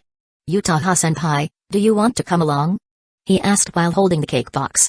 Kusagakure Uchiha thought for a moment, then shook her head. "Nah, if I go, I wouldn't even know what to say." Seeing her decline, Yukima Azuma didn't say anything more. "I'm heading out. Take care on the way." After Yukima Azuma left, Eri, still munching on her cake, curiously approached. "Who's that cake for?" Kusagakure Uchiha glanced at her. "A child of an old acquaintance. Back then, Lonely Kun and I were helped by them." Eri blinked a few times. She hadn't expected something like that. Seeing how much Eri was enjoying the cake, Kusagakure Uchiha also went into the kitchen and took a piece for herself. She scooped up a spoonful and put it in her mouth. The sweetness was just right, the texture soft and smooth. That gentle, comforting taste unique to sweets spread across her tongue. Kusagakure Uchiha instantly felt her mood improve. "If only I could live as carefree as Sawamura-san, how nice would that be?" The long-haired girl sighed sincerely. Hearing that, Eri initially smirked smugly, but then she sensed something was off. It felt like Kusagakure was subtly calling her an idiot. "Nani? You wanna fight, you fat hag?" Meanwhile, on the other side, while carrying the cake, Yukima Azuma casually sent a message asking for Izumi Sagiri's address. Even though he already knew where the Izumi family lived, at this moment, it would be strange if he did know. The response came quickly with the exact address. No hesitation, no deception. Yukima Azuma blinked. Was Sagiri just too trusting, or did she genuinely have that much faith in her father's old friend? Either way, he would go there first. Yukima Azuma hadn't expected that his story with Sagiri would continue in this way. Chapter 227, The Past of Izumi Sagiri. Izumi Household. December 10th. Today is Izumi Sagiri's birthday. "Sagiri, what do you want to eat today?" "Mom will cook for you the first generation Aromanga sensei." The grown-up version of Sagiri, Mrs. Izumi, stood in front of her daughter's room and asked. It was her birthday today. She should celebrate it, even if just a little. A moment later, the door creaked open, and Izumi Sagiri peeked out, looking at her mother. "I don't have anything special I want to eat." Hearing that, Mrs. Izumi helplessly rubbed her forehead. "I see. Then how about I make you a birthday cake?" Izumi Sagiri immediately shook her head. "No. No need. There's really nothing worth celebrating. Just keep it normal." After saying that, she withdrew back into her room and shut the door. Mrs. Izumi let out a resigned sigh. It felt like her adorable daughter was entering a rebellious phase. When she was younger, Sagiri used to cling to her all the time. Always wanting to jump into her arms, watching intently as she drew. Maybe it was a generational gap? Even though her own hobbies were quite youthful, she wasn't a young girl anymore. Mrs. Izumi sighed to herself for a while before heading downstairs, preparing to go out and buy groceries. Even if Sagiri said to keep things normal, it was still her birthday. How could she not prepare a nice meal? Inside the room, Sagiri buried her face in her blanket. Although she seemed to be in a rebellious phase, Izumi Sagiri didn't actually want to distance herself from her mother. She simply felt that her existence had become a burden on mother. For so many years, her mother had to carry the weight of raising her. Her life always had to be planned around her daughter.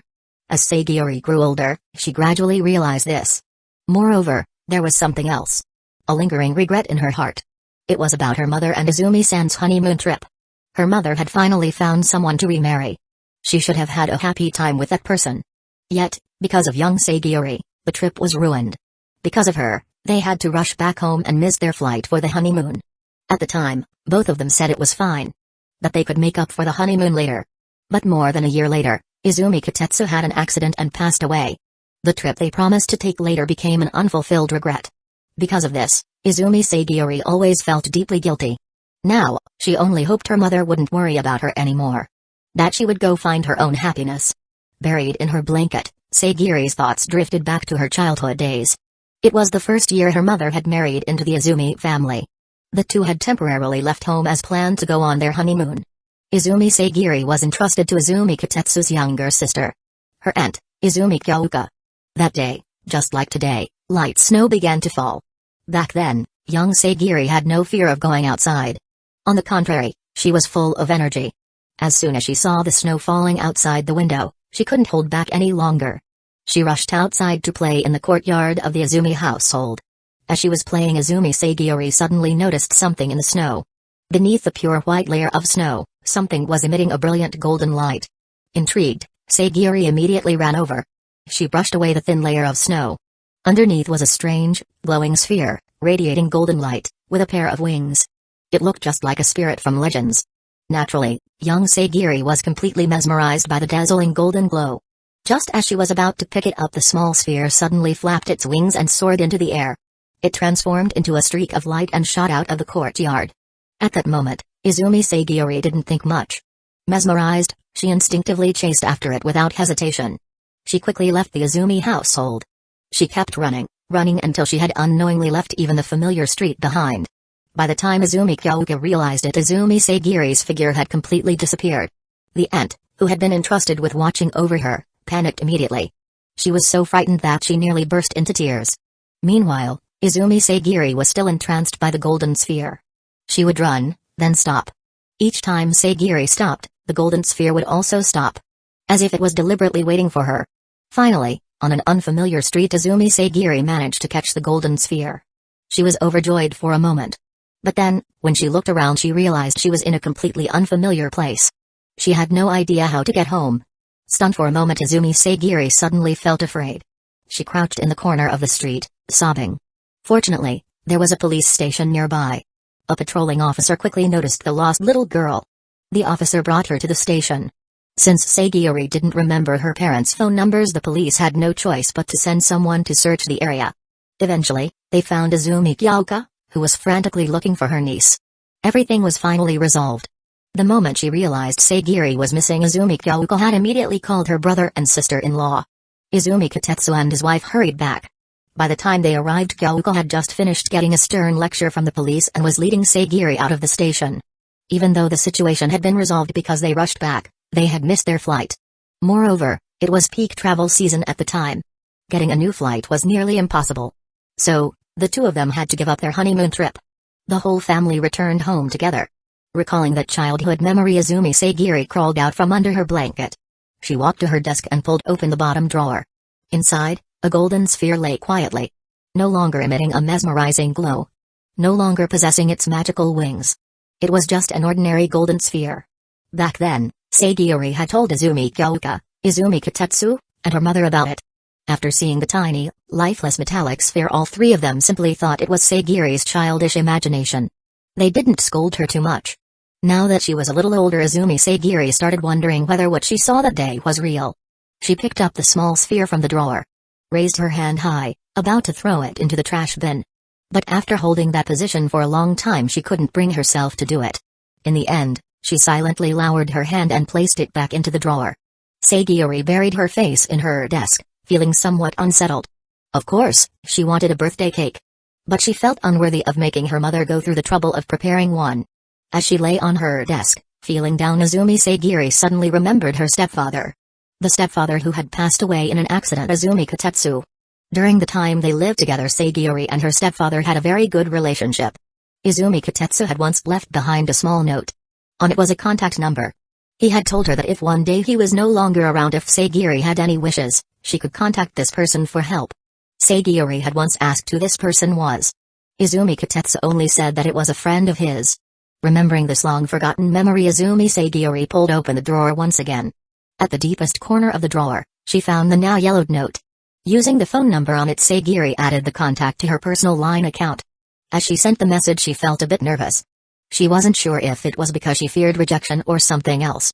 After all, suddenly messaging a stranger, saying she wanted a birthday cake or something, even Sagiori herself found it strange. Fortunately, the other party agreed. A sense of anticipation began to build up. Izumi Sagiori ran to her window, constantly looking outside. Dad's friend. What kind of person will they be? Muttering to herself. Her mind painted various images. A middle-aged man in a neat suit. A scruffy, unshaven old man. An ordinary-looking man with nothing special about him. Or maybe even an overweight otaku. Why was she only thinking of old men? Of course, because he was a friend of her father. Logically, he had to be an uncle, right? As she imagined all sorts of possibilities, a figure suddenly entered Izumi Sagiori's view. A tall young man, his every step carrying a gentle breeze. His outfit was far from formal, no suit, no tie, just a simple hoodie and casual pants. But even in such simple clothes, he exuded a comfortable, approachable aura. As an illustrator, Izumi Sagiori felt that the young man who had appeared in her sight looked just like the protagonist of a manga, standing out completely from everyone around him. Her eyes were unconsciously drawn to him. Just as Sagiori's heart skipped a beat from staring too intently, the young man suddenly looked up. Their eyes met in midair. Izumi Sagiori's eyes widened immediately. Wasn't this Yakimi-sensei, the person who had suddenly called her on video earlier? Why was he at her house? Could it be he was just passing by? But the young man continued walking closer. He had already stepped into the front yard. Sagiori's heartbeat quickened. A thought flashed through her mind. All the images of middle-aged men instantly vanished. Especially when her gaze fell on the large box in the young man's hands. The image she had imagined gradually overlapped with the figure in front of her. Even though she still found it a little unbelievable, Izumi Sagiori truly hoped that this young man was the one who had came to fulfill her wish. If that were the case, it would be truly wonderful. Chapter 228, Izumi Sagiori, Does He Like Me? Standing in front of the Izumi household, Yukima Azuma's emotions were complicated. After the swap event ended, he immediately checked his relationship with Izumi Sagiori. And he discovered that the timeline had changed. Yukima Azuma thought that this meant he had made a difference. But now, Izumi Sagiori suddenly messaged him. Perhaps, the essence of the event hadn't actually changed? As if time itself had auto-corrected, bringing everything back to its original path. Could it be that all his efforts were in vain? He shook his head slightly, brushing away those useless thoughts. Yukima Azuma pressed the doorbell. No matter what, he should at least meet Izumi Sagiori first. After ringing the bell, Yukima Azuma assumed the situation would be the same as last time. No one would answer, and then Izumi Sagiori would message him, telling him where the spare key was hidden. But reality was different. Through the door, a woman's voice sounded from inside. Excuse me. Huh? Sagiori? Why are you running downstairs?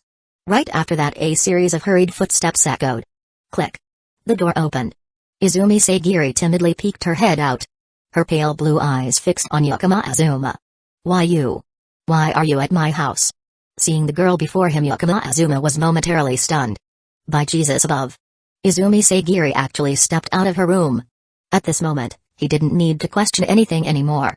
Because just seeing this adorable silver-haired girl was the clearest proof. After a brief daze, Yukima Azuma adjusted his emotions, then smiled with slight surprise. Iromanga-sensei? I never expected to run into you here. Hearing that, the girl instantly fluffed up like an angry kitten. I don't know anyone with such a weird name. She even made a fierce expression as she spoke. Of course, that was just what she thought. In reality, it was completely non-threatening. If anything, it only made her even more adorable. Since she had signed a contract with Laplace Corporation, the information of Iromanga-sensei, aka Izumi Sagiori, had already been sent to the company. Izumi Sagiori understood this well. Even though she tried to put on a strong front, she only voiced one rebuttal before letting it go. She didn't bother coming up with pointless excuses to hide it anymore. Instead, she just asked, "Why are you here?" Yakama Azuma raised the cake box in his hands. "Today, someone is celebrating their birthday, and they wished for a cake. I wonder if there's anyone else in this house celebrating a birthday." After confirming that Yakama Azuma was truly the one who came to fulfill her wish, Izumi Sagiori unconsciously placed a hand over her chest. Her heartbeat quickened. At first, Sagiori only had a vague fondness for Yakama Azuma because they shared the same interests. But right now, that feeling was as if it had been covered by a special filter, making her heart race as she looked at the young man before her. Just calling me Sagiori is fine. You're my dad's friend, right? I was the one who messaged you. Sagiori muttered softly, her gaze unconsciously dropping to her toes, feeling embarrassed. At that moment, Izumi Sagiori's mother also stepped out, standing behind her daughter. You must be Yukimi-sensei, right? Please come in. Sagiori, why are you making a guest talk outside the door? Looking at the woman who was like an older version of Sagiori, Yakama Azuma smiled. It seemed that not only had his efforts not been in vain, but the results were even more apparent than expected. After stepping inside while her mother went to fetch slippers for Yakama Azuma, Izumi Sagiori tugged at Yakama Azuma's sleeve. She winked at him. Less than comma, although her expression was rather clumsy. It almost looked like she was winking to act cute. But Yakama Azuma still understood Sagiori's intention. She probably didn't want her mother to know that she had invited him over under the pretense of being her father's friend. Perhaps she didn't want to stir up her mother's sadness. Of course, Yakama Azuma wouldn't go poking at someone's emotional wounds. He simply said, "You must be Mrs. Izumi, right? My name is Yakama Azuma. Yukimi is just my pen name. You can just call me Yakama. Today is Sagiori's birthday, so I brought a cake." As he spoke, he handed the cake box to Mrs. Izumi. Hearing that, she lightly covered her mouth, clearly surprised. She hadn't expected her daughter to mention her birthday to this young man. Thinking back to the earlier scene, her daughter rushing downstairs to personally answer the door, Mrs. Izumi's mind immediately filled with all sorts of youthful love stories. Her daughter had always been extremely shy and socially awkward, so making a friend was already a rare event. Because of that, her gaze toward Yakama Azuma softened considerably, carrying the warm understanding of a mother. "So that's how it is. It seems like Yakama-kun cares a lot about my daughter. Since you're here, why don't you stay for lunch? I was just about to start cooking. You two can chat on the sofa for a bit while I make some tea." Mrs. Izumi took the cake box and gestured toward the sofa in the living room. A silent invitation for the two of them to talk freely. Then, she carried the cake and walked toward the kitchen. Yakama Azuma nodded slightly. His gaze unconsciously drifted toward the kitchen. The arrangement of the kitchen was almost exactly the same as the last time he visited. It seemed that the Izumi kitchen had always been designed in Mrs. Izumi's style. But there was one difference last time. When Yakama Azuma was here, the kitchen had felt cold, devoid of life. But now, it was clearly a kitchen that was regularly used. A place where a mother was taking care of her family. After sitting down on the sofa, Izumi Sagiori quietly stared at the boy sitting beside her. Her heart was in turmoil. He's so young, yet he's my dad's friend. Am I sitting too far away? What if he thinks I don't like him? Should I move a little closer? Wait, why am I staring at him so much? Realizing that staring at someone for so long might be rude, Izumi Sagiori quickly averted her gaze. At the same time, she subtly shifted her body, moving just a little closer to Yakama Azuma. Right at that moment, Mrs. Izumi walked in with tea and caught the scene in full view. She let out a knowing chuckle. After placing the tea on the table, Mrs. Izumi quickly returned to the kitchen. The living room, of course, should be left for the two kids to have their space. Unlike her daughter, who was extremely socially awkward, Mrs. Izumi was very aware of not being an unnecessary third wheel. After a short silence, Izumi Sagiori hesitantly spoke up, "Your name is Yakama." Before she could finish, Yakama Azuma interjected, "Just call me Azuma." Izumi Sagiori nodded slightly. Why does he let my mom call him by his surname? But when it's me, I get to call him by his first name. Could it be that he likes me? That thought had only just flashed through her mind, but before one of the three great illusions of life could even take root. Izumi Sagiori heard Yakama Azuma say, "Anyway, Sagiori is just like a daughter to me." As he spoke, he gently patted her soft, silvery hair. Caught off guard by the sudden head pat kill, Izumi Sagiori immediately pouted and swatted his hand away. "Who's your daughter?" she huffed, glaring at Yakama Azuma. But after that little tease, the distance between them instantly shrank. Yukima Azuma took the initiative to bring up anime and light novels. As a reclusive illustrator, Izumi Sagiri took the bait immediately.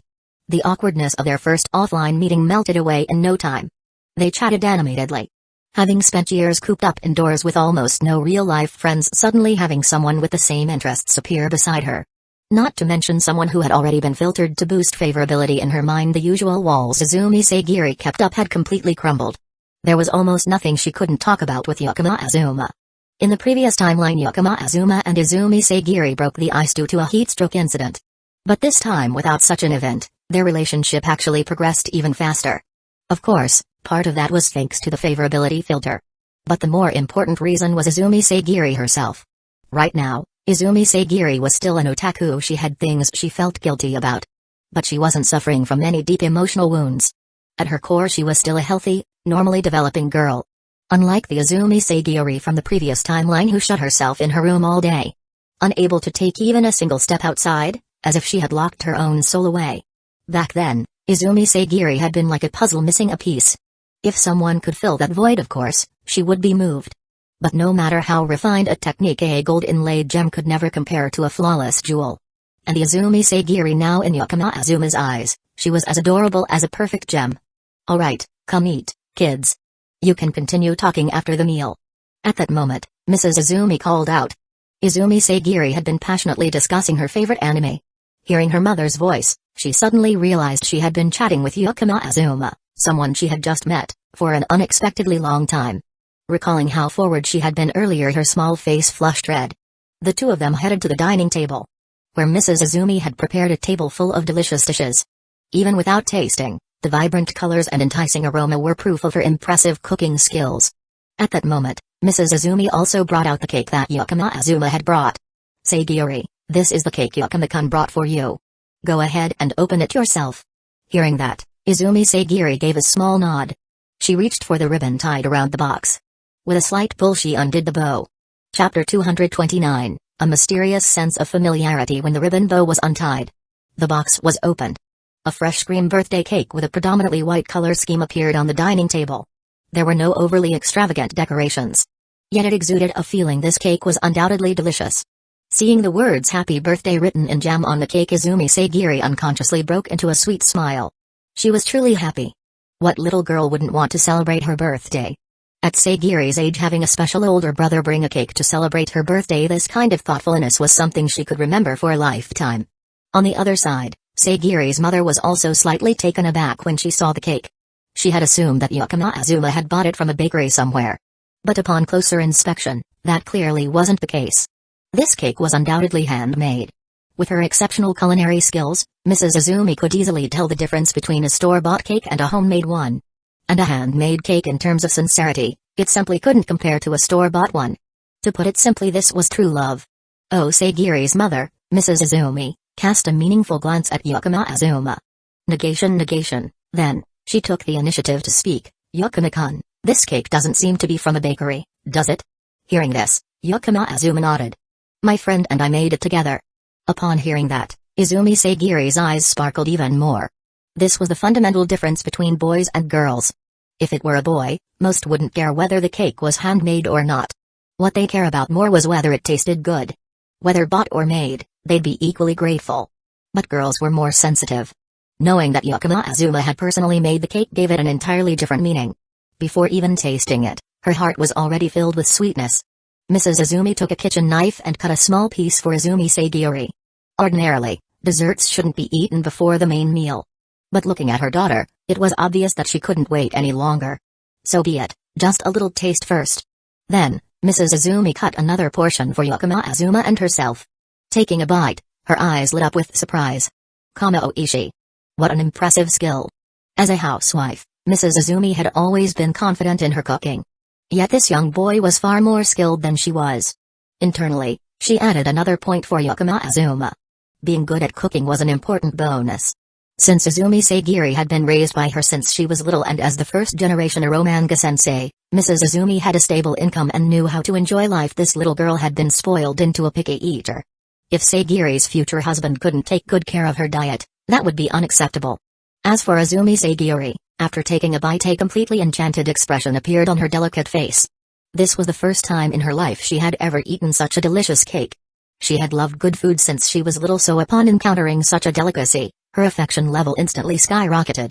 Sagiri affection plus 999,999,999.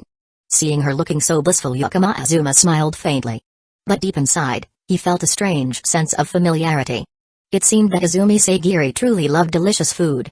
But in the previous timeline, this child could only stay cooped up in her room, ordering takeout every day. Even though there were quite a few delivery restaurants nearby day after day, she had probably cycled through all of them long ago. Moreover, delivered food took time to arrive, and after being trapped in the packaging for a while, it would lose the fresh out of the oven taste. In the previous timeline, no wonder Izumi Sagiri was easily won over by the delicious meals he cooked. The only question was, when she ate, did she ever think of the dishes Mrs. Izumi used to make? TCH, just thinking about it felt pitiful. Luckily, that won't happen anymore. Izumi Sagiri, who was happily eating the cake piece by piece as if sensing something, suddenly lifted her gaze toward Azuma. Her deep blue eyes met his. A sudden, indescribable sourness welled up, making her want to cry.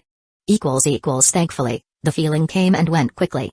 Placing her cake down, Izumi Sagiri suddenly felt like eating a proper meal. The lavish dishes were already laid out before her. She picked up her chopsticks and began eating heartily. Today, everything tasted better than usual. After the meal, Mrs. Izumi, having finished cleaning up the dining table, announced that she had to go out for a bit, leaving her daughter and Azuma home alone. She was practically broadcasting her intention to give them some alone time on her face. If it were a stranger, Mrs. Izumi would have been much more cautious. There was no way she would leave her precious daughter alone with some unknown man. But with Azuma, she felt completely at ease. Part of it was because he was a young literary genius who had gained fame early on. Of course, talent didn't necessarily equate to virtue, but it was at least some kind of reassurance. Moreover, when Izumi Sagiri signed a contract with Laplace Corporation as a mother, Mrs. Izumi had thoroughly researched the company. Laplace Corporation could be considered one of the most ethical companies in Japan. After all, unlike corporations that originated from industrial enterprises, Laplace Corporation's industry wasn't purely driven by profit. They treated their employees with remarkable care. Their reputation was impeccable. And as the president of such a conscientious company, Azuma's character should be at least somewhat trustworthy. Today, Mrs. Izumi became even more certain this young man was genuinely fond of her daughter. Now, she could be completely at ease. After Mrs. Izumi left, only Sagiri and Azuma remained in the house. She felt a bit shy. Even though this was her first time meeting him, there was an inexplicable sense of déjà vu. As if she had met Azuma before. Not only that, it felt like they had even shared some intimate moments, like holding H&S, for example. Degrees. This realization made Izumi Sagiri flustered. It was as if she were a wicked young girl daring to have such improper thoughts about a boy. Too embarrassed, Izumi Sagiri decided to find a topic to talk about. Talking about anime and manga should be safe, right? I have a new game disc in my room. Do you want to play together? The moment she finished speaking, she suddenly realized that sounded like an invitation for him to enter her room. It was a classic case of her mouth moving faster than her brain. Before Azuma could even respond, her face had already turned bright red. Seeing Izumi Sagiri fluster herself, Azuma chuckled softly and nodded. Since she was the one who made the offer, there was no backing out now. So, Izumi Sagiri had no choice but to lead Azuma upstairs, toward her room. When the door opened, she nervously said, Please come in. The room had changed quite a bit from Azuma's memories. Although the main theme was still that of a pink-toned girl's bedroom, there were clearly more plush toys than before. One glance, and it was obvious they came from claw machines. There were also some decorative souvenirs from festivals. These things in the previous timeline would never have appeared in Izumi Sagiri's room. Because in that timeline, Izumi Sagiri hadn't even stepped out of her room, let alone gone to a game center or attended a festival. Izumi Sagiri walked to her gaming console, turned it on, and inserted the new game disc. When she turned back around, she saw Azuma looking around her room. The embarrassment unique to young girls instantly surged within her. Hey. What are you looking at? Hearing that, Azuma smiled gently at her. Just thinking that Sagiri's room is really cute. Upon hearing that, Izumi Sagiri became even more flustered. She let out a small huff without responding, but it was clear she was happy. While playing the game, Izumi Sagiri, still holding the controller, casually asked, Azuma, do you believe in magic? Hearing this, Azuma's expression shifted slightly. He more or less guessed why Izumi Sagiori would ask something like that. I've never seen it before, but I guess it might exist. He gave a vague response. Izumi Sagiori, however, probably wasn't expecting a satisfying answer from him in the first place. Or rather, she herself didn't have a satisfying answer, either. She simply wanted to talk about it. When I was little, I once saw a golden snitch. You know. The golden snitch from Harry Potter. Have you read Harry Potter before? Yukima Azuma thought to himself, so that's how it is. Not only had he read it. That golden snitch was something he had personally released. Even now, it was still wriggling in Sagiori drawer. Restlessly trying to fly back into his palm. Perhaps because Yukima Azuma's current identity was rather complicated, both a friend of her father and someone she could chat with comfortably. Izumi Sagiori simply confided in this boy she had just met, sharing stories buried deep in her heart. Yukima Azuma simply listened quietly, becoming a sincere listener for her. The story began with a golden snitch. And ended with an unexpected incident and a lingering regret. After hearing Izumi Sagiori's story, Yukima Azuma couldn't help but click his tongue. So after the timeline changed, things had unfolded this way. Although he had prevented the tragedy that claimed the lives of the Izumi couple in the end, a small yet undeniable regret remained. However, compared to leaving Izumi Sagiori imprisoned in her own room for a lifetime, a minor regret was already a much better outcome. Of course, Izumi Sagiori would likely never know what would have happened if her parents had actually gone on that honeymoon. But perhaps it was better that way. Chapter 230, Ma'am, you gonna die. Thank you for listening to me. After pouring out her heart, Izumi Sagiori felt noticeably lighter. Many things didn't actually need to be resolved completely. Just having someone to talk to was enough to ease the burden. Her voice was small, but Yukima Azuma heard it clearly. Being thanked by Sagiori wasn't an easy thing. But he didn't dwell on the topic. Instead, he suddenly asked, Sagiori, don't you go to school? Since today was the weekend, it wasn't unusual for her to be home. But in her room, there were no signs of a school uniform or textbooks. Only a drawing tablet and light novels on her desk. At the mention of this, Izumi Sagiori lowered her head. Her silver hair cascaded down, covering her face, making her expression unreadable. I'm not really used to it, so I'm currently on leave. This silver-haired girl still wasn't accustomed to socializing. Her personality was part of the reason. But more importantly, Izumi Sagiori barely had anything in common with people her age. She liked light novels, anime, and games. A textbook otaku. This situation was reminiscent of Ariri's childhood. Back then, Ariri had struggled quite a bit in class. During that process, she had even been bullied. Later, with Yukima Azuma's help, she rebuilt her image. And eventually became a standout student at school. Just that alone showed if Izumi Sagiori were to have a good school life. She would first need to change her image. However, Sagiori wasn't the type who was good at acting or lying. Nor did she have the refined air of a Nujusama trained from a young age. Telling her not to talk about anime would probably make it hard for her to even find a topic to discuss. When the topic of school came up, Izumi Sagiori anxiously looked at Yukima Azuma. Every person she had met after learning that she wasn't attending school at her age would show an expression of, how could you not be in school? Even her mother, who was usually very open-minded, hadn't smiled at all while handling her leave of absence. But if possible, Sagiori also wanted to experience a youthful school life like other girls. It was just her experiences at school had been truly painful. A kind of suffering that adults couldn't understand. Even if she spoke about it, nothing would change. On the contrary, she'd be told she was overreacting. Izumi Sagiori thought of her aunt. Izumi Kyouka was exactly like that. However, after observing Yukima Azuma for a long while, Izumi Sagiori realized that his expression hadn't changed at all. On the contrary, he seemed to be seriously thinking about it. Sagiori. Yes. Have you considered hiring a tutor? Huh? A tutor? Yukima Azuma's suggestion made Izumi Sagiori momentarily stunned. This idea was indeed acceptable after all, studying at home meant she wouldn't be bullied. But why bring this up? Actually, I can understand quite a lot just by studying on my own. Izumi Sagiori said softly. As a genius illustrator, Izumi Sagiori was actually very intelligent. At the very least, she could grasp about 70 to 80% of the elementary school curriculum through self-study. If the goal wasn't exams but merely gaining knowledge, then self-studying like this was more than enough. Still, don't you want to experience school life, Sagiori? Yukima Azuma asked. Izumi Sagiori immediately fell silent. If asked whether she wanted to or not, then the answer was definitely yes. Otherwise she wouldn't have been so captivated by the stories in the youth series written by Yukima Azuma. This work, aside from its incredibly adorable heroines and sweet romances, the most important factor that made it so appealing was its vibrant school life atmosphere. That sense of youth, those who haven't experienced it would long to taste it even once. And those who had experienced it could only reminisce about it with nostalgia. Seeing Izumi Sagiri's face, filled with both hesitation and anticipation, Azuma chuckled and patted her head. This time, Sagiri did not avoid it. For elementary school, just study with a tutor, then go straight to junior high. By the time you enter middle school, at that point, most people have matured a little and have some basic understanding of right and wrong. At the very least, forming cliques and ostracizing others will follow some form of logic. As long as you adjust your image a little and achieve good grades. With Sagiri's cuteness and intelligence, you'll surely be well liked.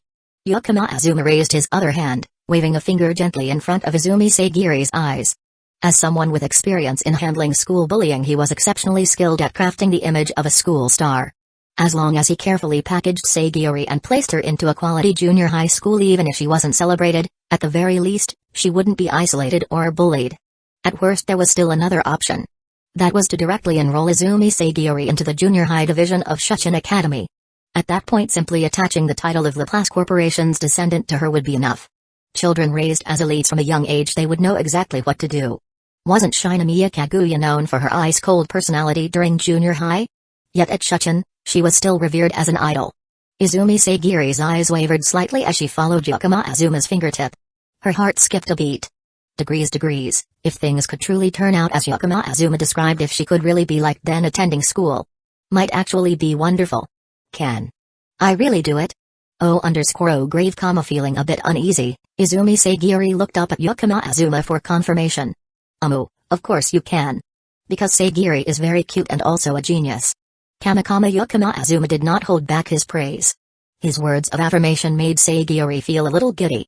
Then she gazed at him with eyes full of anticipation. Please, help me. Azuma smiled and nodded gently. As long as Sagiri wanted it, everything that followed would be easy to handle. And why was he going through all this effort to help Izumi Sagiri? Even if he didn't quite see her as an adopted daughter, at the very least, there was some level of affection there. Moreover, the reason for bringing her closer to Laplace Corporation was similar. Izumi Sagiri was worth recruiting. A painting genius of the highest caliber, even without any supernatural abilities to aid her level 7 artistry was still enough to become a trump card in Laplace Corporation's business operations. And this trump card came with another. If he managed to bring her and then her mother, the first generation Eromanga sensei would naturally become another powerful asset for Laplace Corporation. Time flew by as they played games and chatted. Azuma glanced out the window. The sunset had painted the sky in its golden hues. He gently ruffled Izumi Sagiri's silver hair once more. Standing up, Azuma said, "It's getting late. Next time, I'll come play with you again, Sagiri. I'll find a tutor for you as soon as I get back. But when the tutor arrives, you have to take your studies seriously." Hearing this, Izumi Sagiri immediately nodded earnestly. Though she was terrible at socializing with others, since this person would be someone introduced by the boy in front of her, she was determined to try and get along with them. Azuma withdrew his hand, feeling a slight sense of regret. Sagiri's silky silver hair, it really was incredibly pleasant to the touch. After waving goodbye to her, he left Izumi Sagiri's room. As he descended the stairs, Azuma suddenly spotted a figure sneaking a peek from the kitchen. Twin silver braids, identical to Sagiri's, draped over her shoulders. He really wanted to say, "Ma'am, your hairstyle is extremely dangerous." Because it looked exactly like the classic hairstyle of mothers who often die early in anime. The kind of mother who only appears in flashbacks. But thinking about it, wasn't she precisely that kind of character? Whatever. The danger had passed. So it was fine. "Azuma-kun, are you leaving? Won't you stay for dinner?" Mrs. Izumi stepped out from the kitchen, adjusting her drama-watching expression. Of course, her daughter had just brought a boy into her private room. Wasn't this progressing a little too fast? Azuma shook his head slightly at her words. "No need, ma'am. Dinner's already prepared at home, and they're waiting for me. However, there's something I'd like to discuss with you." At this, Azuma proceeded to explain the matter of finding a private tutor for Izumi Sagiri. Upon hearing it, Mrs. Izumi's eyes practically lit up. Regarding her daughter's decision to quit school as a mother, she couldn't help but worry. Even though she was a successful illustrator who made a lot of money at her core, Mrs. Izumi was still just a 4.0 housewife. She genuinely had no idea how to handle this situation. Even if she wanted to throw money at the problem, she didn't know where to start. Now, hearing that her daughter was willing to have a tutor and would later attend high school as normal, what Mrs. Azumi felt wasn't just gratitude anymore. She was on the verge of tears. Azuma-kun. I really don't know how to thank you enough. Her voice even carried a hint of emotion. Yakama Azuma quickly waved his hand. No need, ma'am. Sagiori is a contracted illustrator for Laplace Corporation, after all. Besides, I like Sagiori. I'm just helping out a little, it's nothing major. It's just that, since this concerns Sagiori's future, I wanted to discuss it with you first. Upon hearing this, Mrs. Azumi bowed deeply to him. If Yakama Azuma were just a bit older, she might have outright dojuza'd. This isn't a small favor. It's an enormous debt of gratitude. Azuma-kun, if you ever need anything from me in the future, just say the word. Clearly, to Mrs. Azumi her precious daughter was more important than anything else.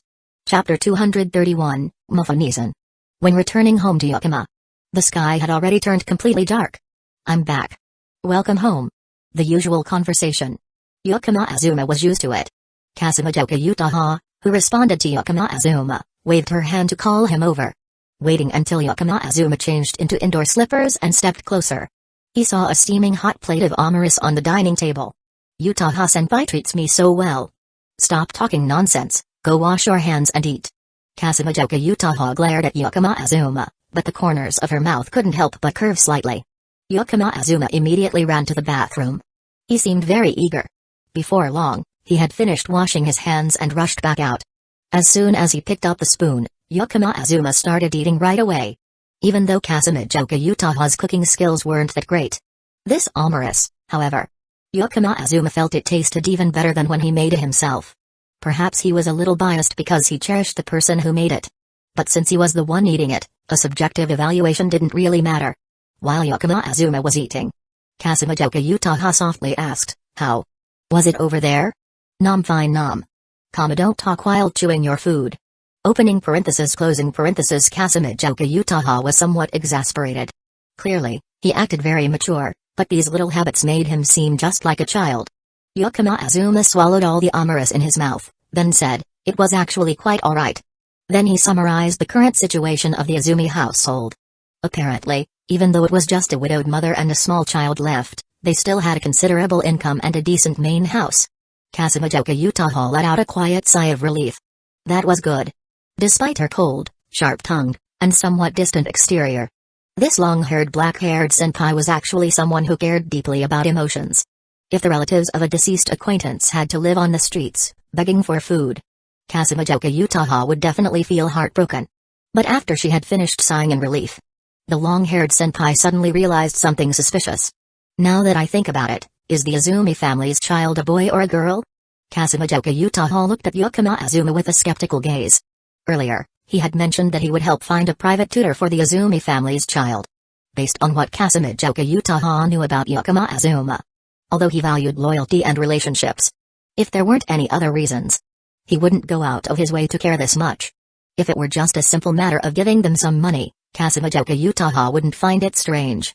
But for him to be this meticulous, even helping to find someone to solve the problem, something was off.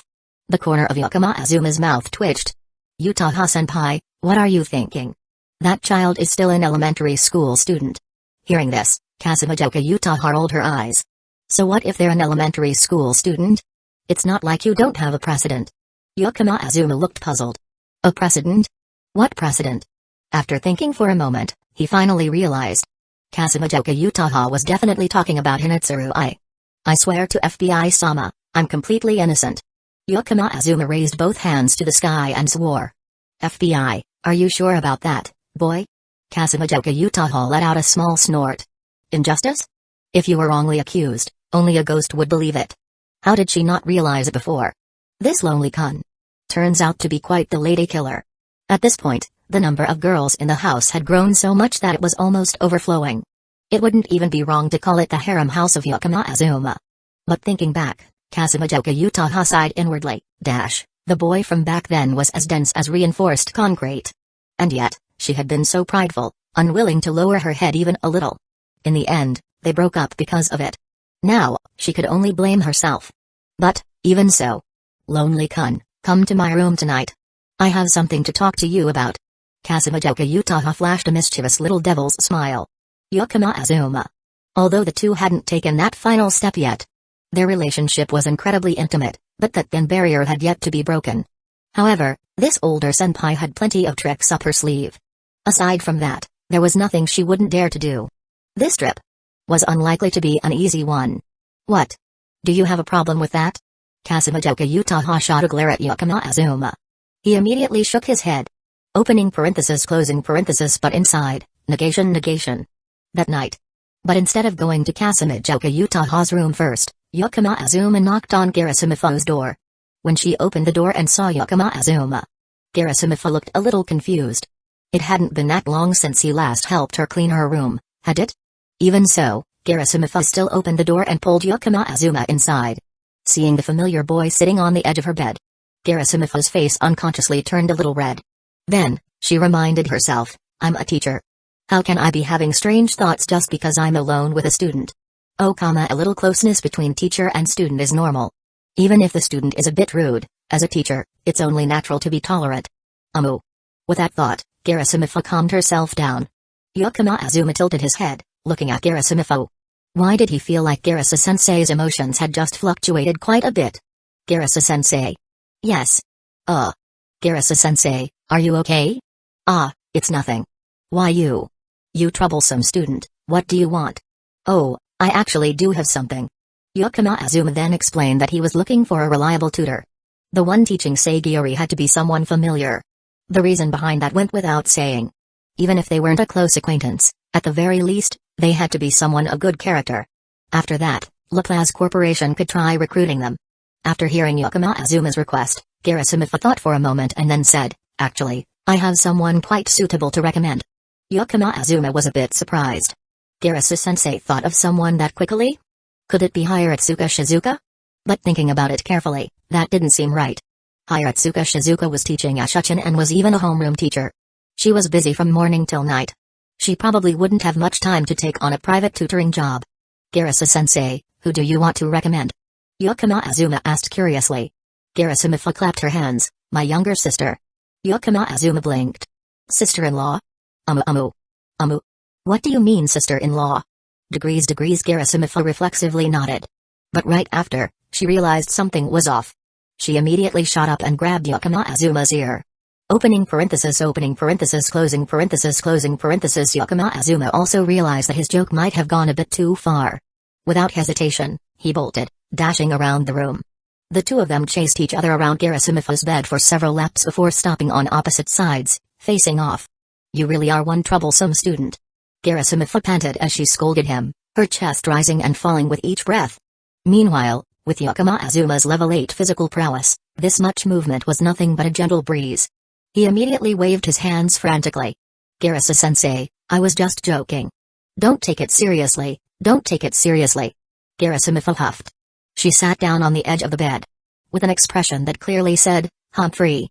I'm mad now, Humphrey. But the moment Yakama Azuma got close, she swiftly reached out and grabbed his ear. She didn't use much force, just a light pinch. And just like that, she kept hold of his ear as she continued speaking. My younger sister, Garasumiharu, graduated from the University of Tokyo and is also a teacher. But since she doesn't have much experience yet, she hasn't started teaching. Right now, she's working as a teaching assistant and school nurse at Shuchin. A so-called school nurse was essentially a half-doctor role in the infirmary. If students had a fever, heat stroke, stomachache, sprained ankle, or, well, that time of the month, they could go there to rest, and there were some basic medicines available. But for anything serious, they'd still have to be sent straight to the hospital. And since the infirmary was often empty, it was a pretty easy job. Yakama Azuma blinked. He hadn't expected Garasumifu's younger sister to also be a teacher. And a University of Tokyo graduate, no less. So, is Miharu-Nizan available? He asked. Garasumifu glared at Yakama Azuma. Don't call her that. Hearing this, Yakama Azuma put on an innocent face. Then how should I address her? That question made Garasumifu freeze. Right. What should Yakama Azuma call her younger sister? Calling her Oba-san? Wouldn't that indirectly mean she, Mifu, was also an Oba-san? But letting him call Miharu-Nizan like her was too unreasonable. Haze, fine, just call her Miharu-Nizan. After some thought, Garasumifu made her decision. Hearing this, Yakama Azuma flashed a satanic eel-like grin. Got it, Miharu-Nizan. Gerasimafu's cheeks instantly turned bright red at that one word, Nizan. Adorable little brothers like this were practically a lethal weapon to older sisters. If Yakama Azuma ever worked at a host club, he'd probably empty the wallets of countless older women. Gerasimafu was clearly no exception. Stop calling me that. Eh? What's wrong, Mafa-Nizan? It's not. It's just Mafa-Nizan. With each Nizan echoing in her ears, Gerasimafu completely broke down. Just go already. I'll contact Miharu for you. Releasing his ear, Gerasimafu lightly tugged at her collar. It was already winter, so why did it still feel so hot? Yakama Azuma nodded, then quickly made his escape. Once Gerasimafu recovered from the devastating power of the word Nizan, he was definitely going to pay for this. It was best to leave first. Exiting Gerasimafu's room, he looked toward the far end of the second-floor hallway. There were some things in life you just couldn't avoid. It's fine, there's nothing to be afraid of. He still had the Joestar family's secret technique. Chapter 232, Hayasaka lights the fire. This is the voting result for the extracurricular trip. Suayuki spoke while handing the datasheet to Shinomiya Kaguya and Yakama Azuma. Shuchin's extracurricular trip destination was decided by a class vote. The compiled data would then be sent to the student council. And finally, the student council would make the final decision. In other words, the president had the authority to override the students' opinions and decide directly. That was the power structure of Shuchin. The student council reigned supreme. However, normally, the president wouldn't do such a thing. Otherwise, the next student council election would be a nightmare. Sitting in the president's seat, Shinomiya Kaguya carefully reviewed the data sheet. A golden chain shimmered across her chest. It was a special piece of jewelry reserved exclusively for the president of Shuchin. A solid gold chain, draped across the chest, connecting both sides of the winter uniform's collar. It symbolized the weight of Shuchin's 1,000-year tradition. Because of this accessory, Shinomiya Kaguya was required to wear the winter uniform blazer year-round. How about Paris? Shinomiya Kaguya asked as she looked up at Yakama Azuma. It was the fourth most voted option. Reasonable enough to be considered. Yakama Azuma thought for a moment, then bluntly stated, dirty, chaotic, rats, and the French. Shinomiya Kaguya nodded. It sounded prejudiced, but in reality, it wasn't far from the truth. She also dismissed this choice, which had more reputation than actual merit. Hokkaido? The third-place option was a famous domestic travel destination. A snowy wonderland. Visiting in December wasn't a bad idea. Yakama Azuma shrugged. Pros: beautiful scenery. Cons: too many tourists. In recent years, the number of travelers flooding Hokkaido during winter remained high. Then we'll keep it as a possibility. Shinomiya Kaguya nodded. What about Iceland? Recently, Iceland tourism had become a hot trend on social media. Many bloggers had jumped on the bandwagon, posting travel content. The engagement numbers were high.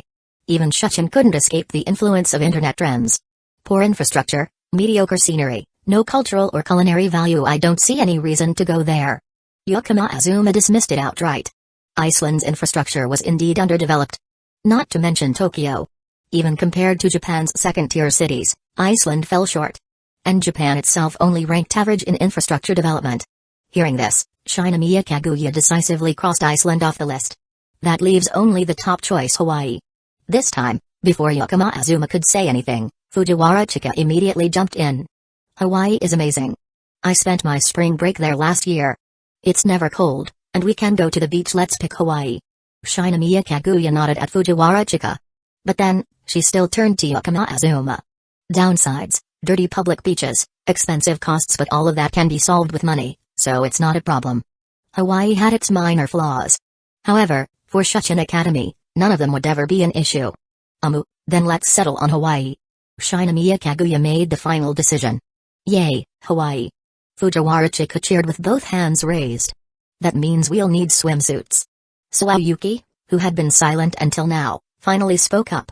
Her eyes kept glancing toward Yakama Azuma. Negation, a little evil smile on her face. Fujiwara Chika nodded in agreement. Oh right, I think last year's swimsuit doesn't fit me anymore. Hearing this, Shinomiya Kaguya's gaze unconsciously drifted toward Fujiwara Chika's chest. Then she quickly glanced at Suayuki. A few veins silently appeared on her forehead. Somehow, in a certain aspect, it felt like she had already lost. Especially to Fujiwara Chika, this girl truly cancer of earth. What the hell did she eat to develop like that? This was ridiculous. But for now, the Ice Princess part of Kaguya still held dominance. She had no major concerns about her figure. Just a fleeting moment of regret before returning to normal. After finalizing the destination for the extracurricular trip, Shinomiya Kaguya promptly reported it to the school. Shuchin would soon complete the necessary procedures and make arrangements for the trip. Transportation was a no-brainer, of course. They would charter a private jet. As for accommodations, since this was a school trip, students would be staying together. Most likely, they would rent out an entire hotel at the destination. Azuma-kun, are you free after school? Sawayuki approached Yakama Azuma with a gentle smile. Fujiwara Chika's eyes widened in shock. Could it be an invitation to go swimsuit shopping together? After Yakama Azuma nodded, Sawayuki confirmed her suspicion. Then, would you like to come to the shopping mall with me? Fujiwara Chika, waku waku. Swimsuit shopping was an awkward affair for girls. Typically, they would go with friends of the same gender. Almost no one invited a boy.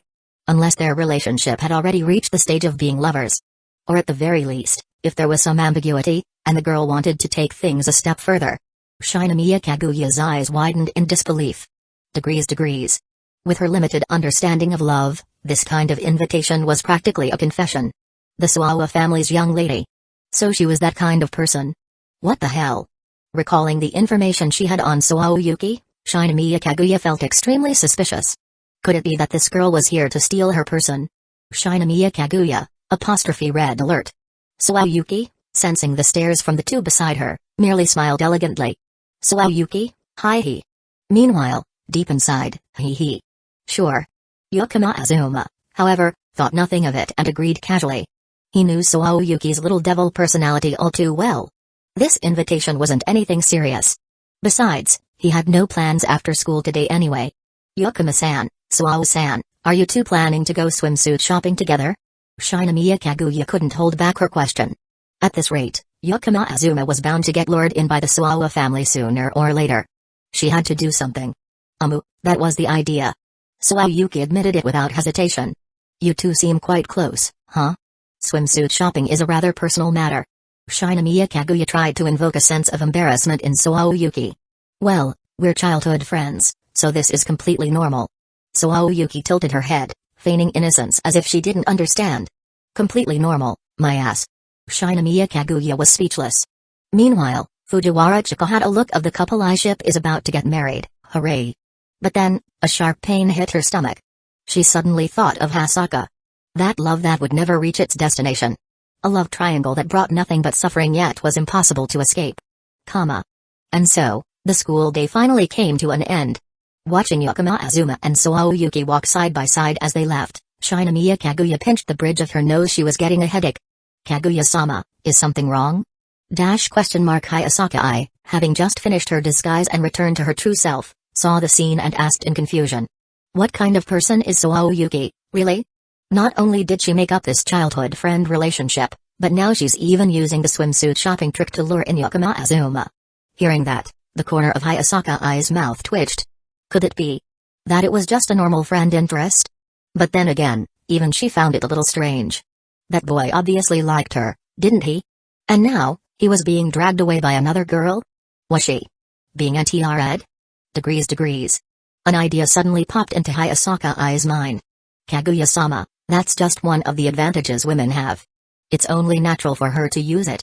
But the Shinomiya family isn't lacking in weapons of their own, right? Hearing that, Shinomiya Kaguya nodded thoughtfully. That made sense. She had been trained in these skills before.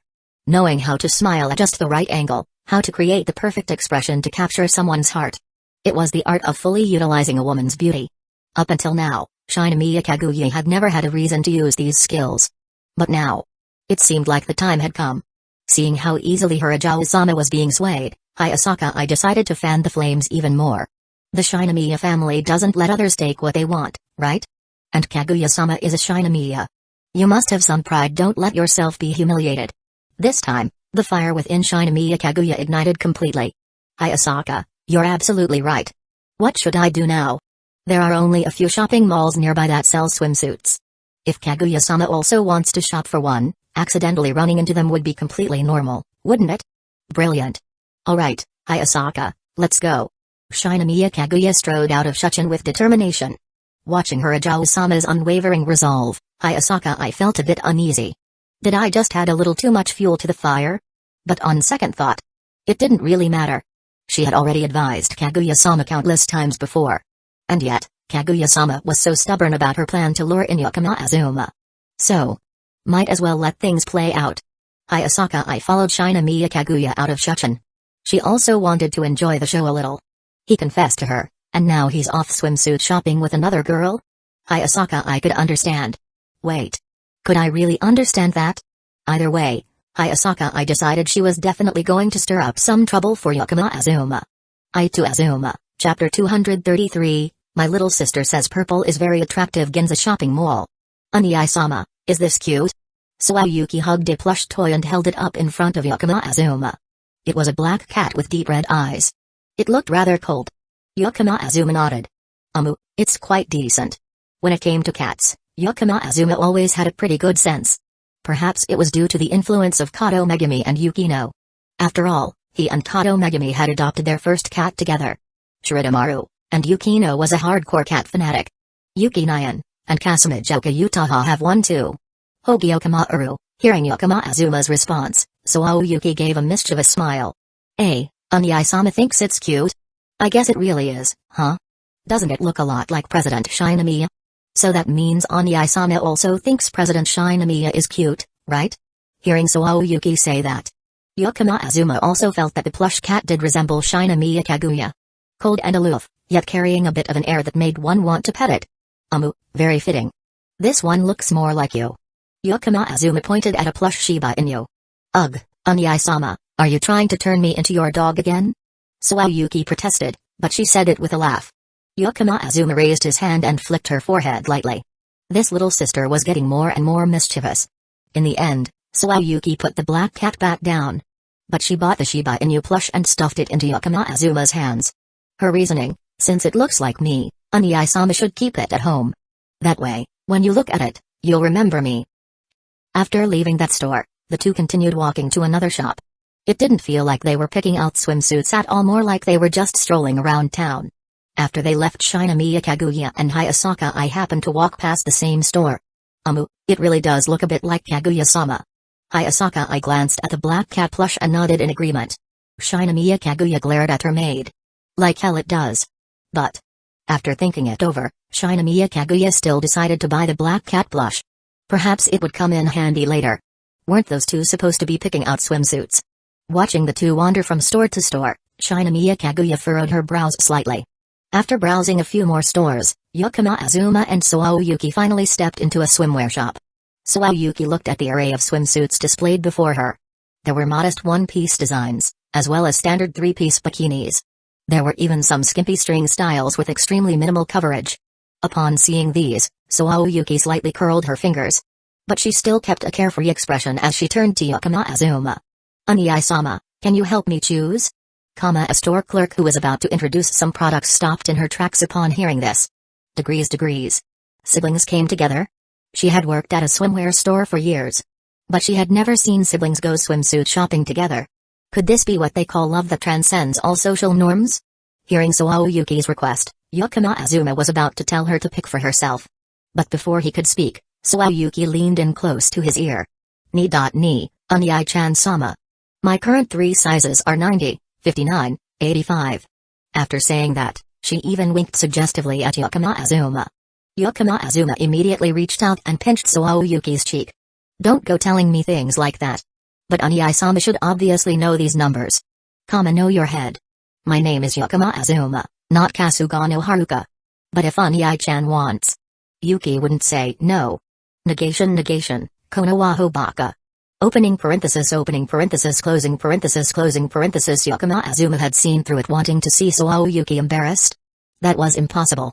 This girl had a sharp tongue and a strong ability to tease. As for what she was really thinking inside, only she knew. Yakama Azuma glanced at the selection of swimsuits and carefully picked through them for a while. In the end, he chose a light purple one-piece swimsuit. This one revealed very little skin, with lace detailing around the thighs and sleeves. It perfectly suited the image of a cute young girl. Based on Suayuki's measurements, Yakama Azuma picked an appropriately sized one and handed it to her. How conservative. Ani-sama doesn't want others to see my skin, huh? Such strong possessiveness. But Yuki likes it very much. Suayuki winked at Yakama Azuma. Before he could say anything, she had already dashed into the fitting room. Not long after, Yuki peeked her head out from behind the curtain. "So, Oniai-sama? Are you looking forward to it?" At that moment Yakama Oniai-chan, what a coincidence. Carrot carrot. A lively voice suddenly called out from the side. Hearing the words Oniai-chan, Yuki's eyes immediately widened. Degrees. Yakama Azuma turned around. The person he saw was Hayasaka in her maid outfit. Normally, that uniform made Hayasaka look calm and professional. But today, she was playing the role of an energetic character. While greeting him, Hayasaka waved at Yakama Azuma. All the store employees' eyes were drawn to her. Store clerks, another little sister? Could this be the battlefield of the Brokon Club? Yakama Oniai-san, are you here to pick out swimsuits too? Kamishina Kaguya also called him Oniai-san. Both of them knew that Yuki was inside the fitting room. And they were certain she could hear this conversation. Yet, they deliberately used an intimately familiar address. After all, their goal in coming here was precisely to stir up some trouble. At this moment, Yuki was starting to get a little impatient. She directly pulled open the curtain and stepped out. Suao-san, you're here too? Shinomiya Kaguya pretended to be surprised, though a slight awkwardness leaked through. As if she wanted to write "I have a secret with Yakama Azuma, hurry up and ask." All over her face. As long as Yuki got curious and questioned them, Shinomiya Kaguya would immediately have the chance to explain her relationship with Yakama Azuma. But Yuki, what a coincidence, President Shinomiya. Yuki smiled and greeted Shinomiya Kaguya.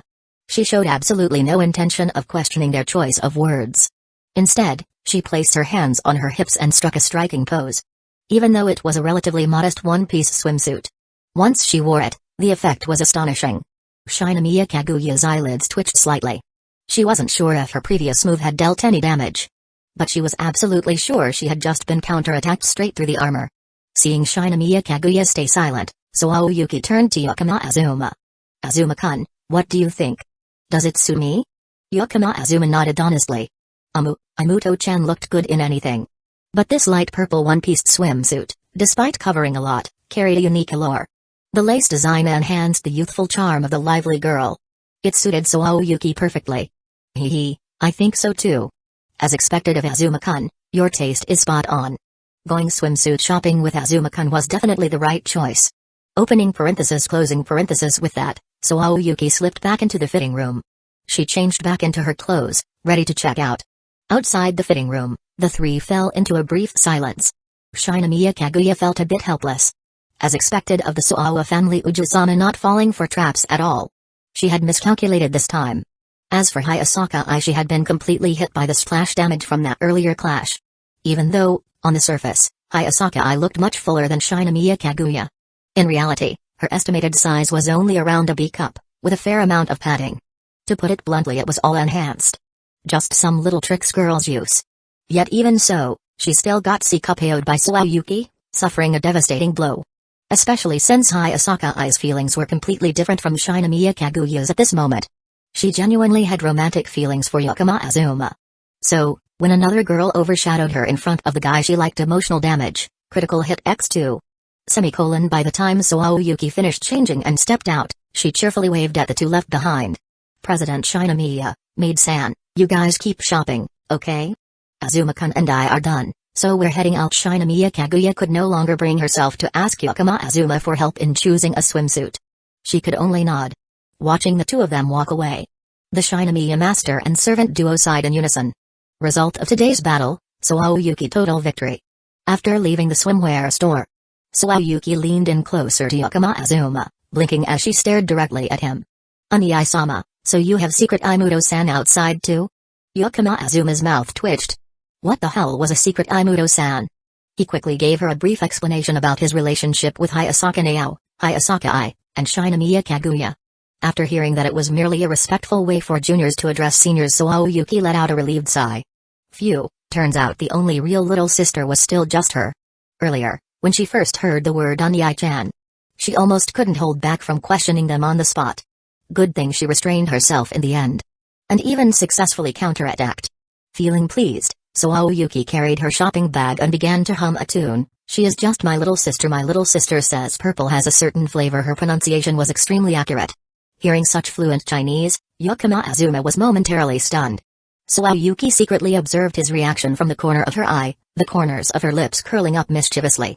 This is a Chinese song. Sounds nice, doesn't it?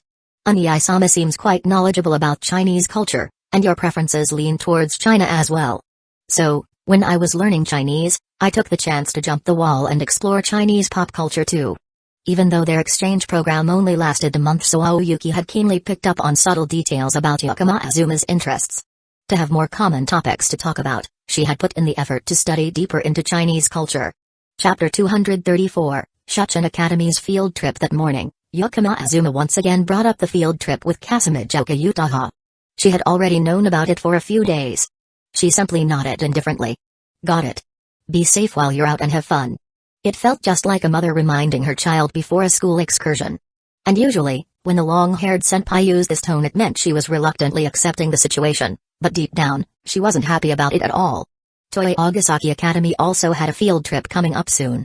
But, just like last year's trip, if she couldn't go together with Azuma, then, to Calamity Uchiha, the trip would have no appeal whatsoever. This long-haired girl really wanted to travel with Azuma. She just couldn't bring herself to say it out loud. Azuma gently reached out, hooking his fingers around her loosely hanging hand. Then, he softly grasped her fair, slender fingers. Intertwining their fingers, he gently rubbed her delicate hands. Feeling the softness at her fingertips and the warmth from the boy, this lewd action wasn't necessarily stimulating for either of them, but it quickly soothed Calamity Uchiha's heart. Alright, I'm off. Uchiha-senpai, make sure to take care of yourself too. Azuma smiled as he spoke. His words weren't particularly special, maybe even a bit cheesy, but Calamity Uchiha still nodded slightly. Closing parenthesis for a proud, black-haired senpai like her, this kind of direct concern was incredibly effective. When she was feeling down, just a clear, straightforward show of care was enough. Comforting her was actually pretty easy. The field trip wasn't long, only about a week. After bidding farewell to the girls at home, Azuma and the students of Shuchen Academy set off for Hawaii. At the airport, though these students were famous elites, at the end of the day, they were still just teenagers in their mid-teens. Before departure, the atmosphere was lively. Laughter and conversation filled the air. The teachers at Shuchen Academy didn't intend to enforce strict discipline. At school, the rules were always strict and suffocating. Now that they were out, a little relaxation wouldn't hurt. After that, each class began dividing into groups. For Azuma's class, their group leader was homeroom teacher Hiratsuka Shizuka. Kid, looking forward to the trip? Seeing Azuma standing alone, Hiratsuka Shizuka walked up and asked. He had been lost in thought hearing her voice. He snapped out of it and nodded.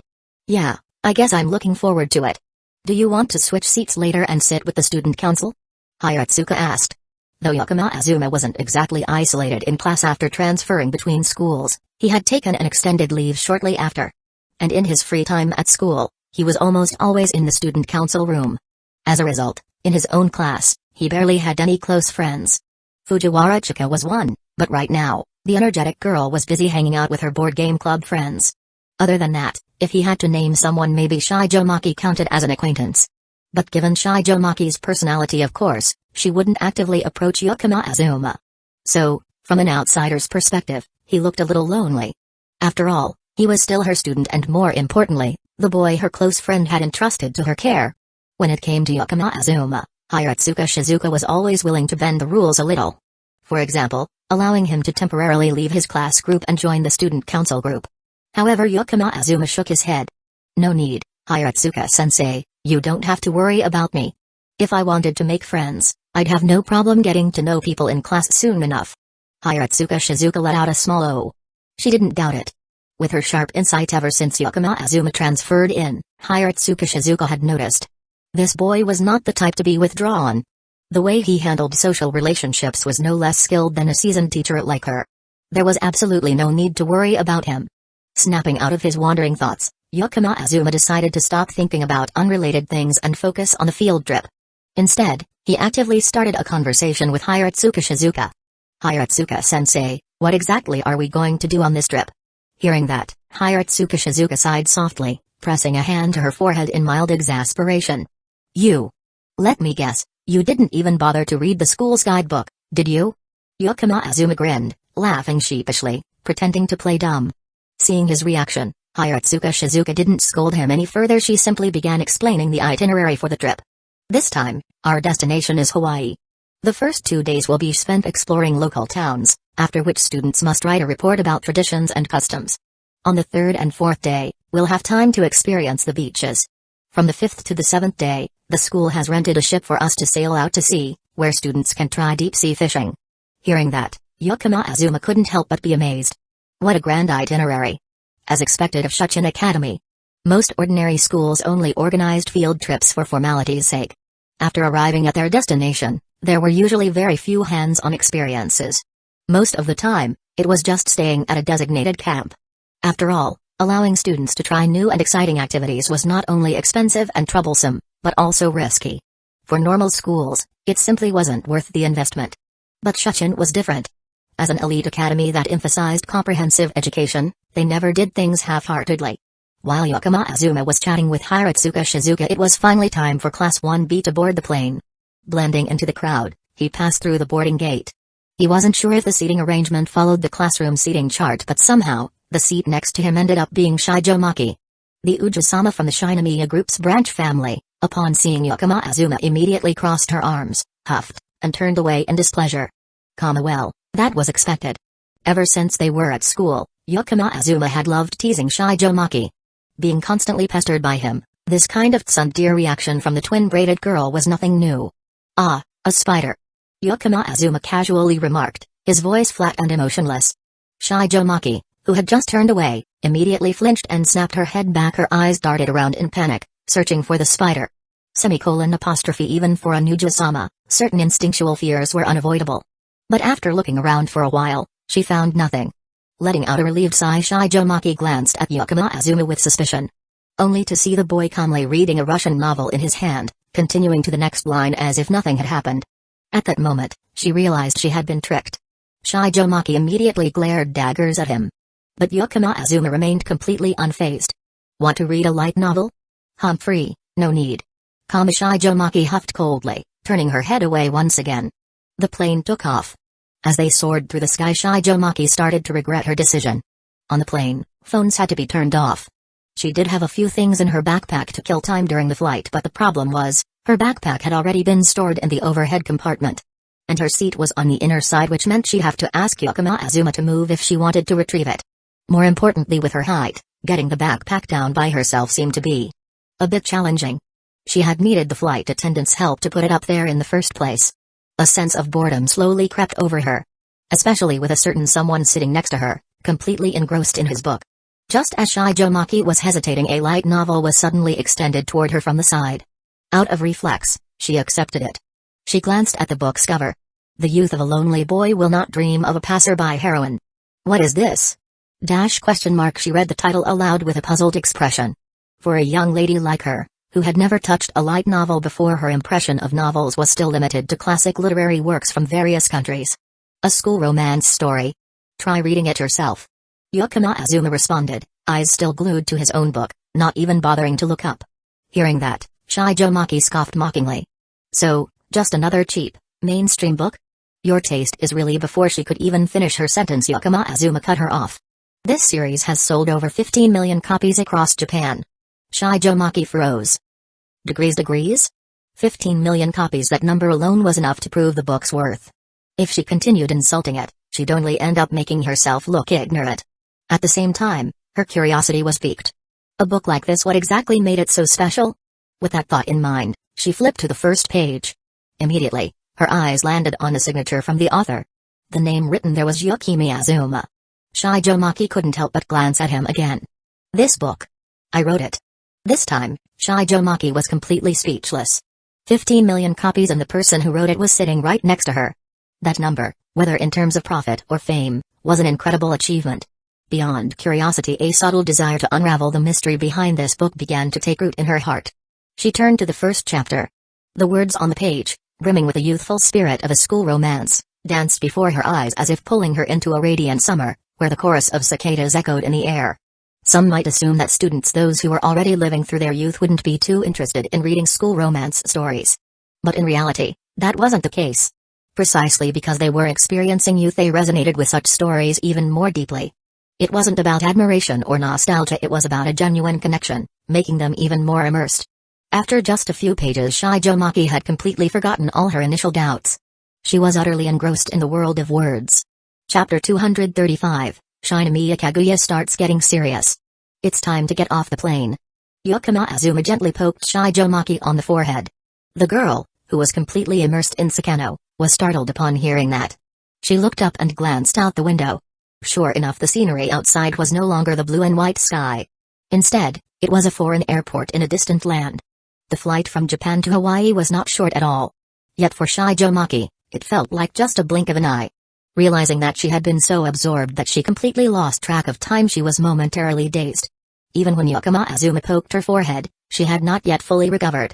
Only after a while did Shijo Maki finally look at him and slowly say, "I admit, this novel is truly outstanding."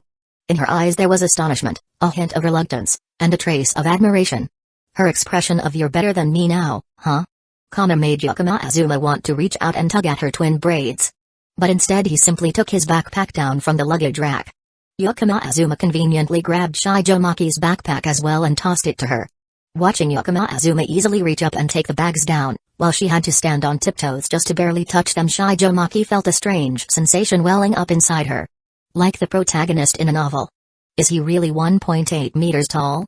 Looking up at Yukima Azuma again, Shijo Maki had a feeling it might actually be true.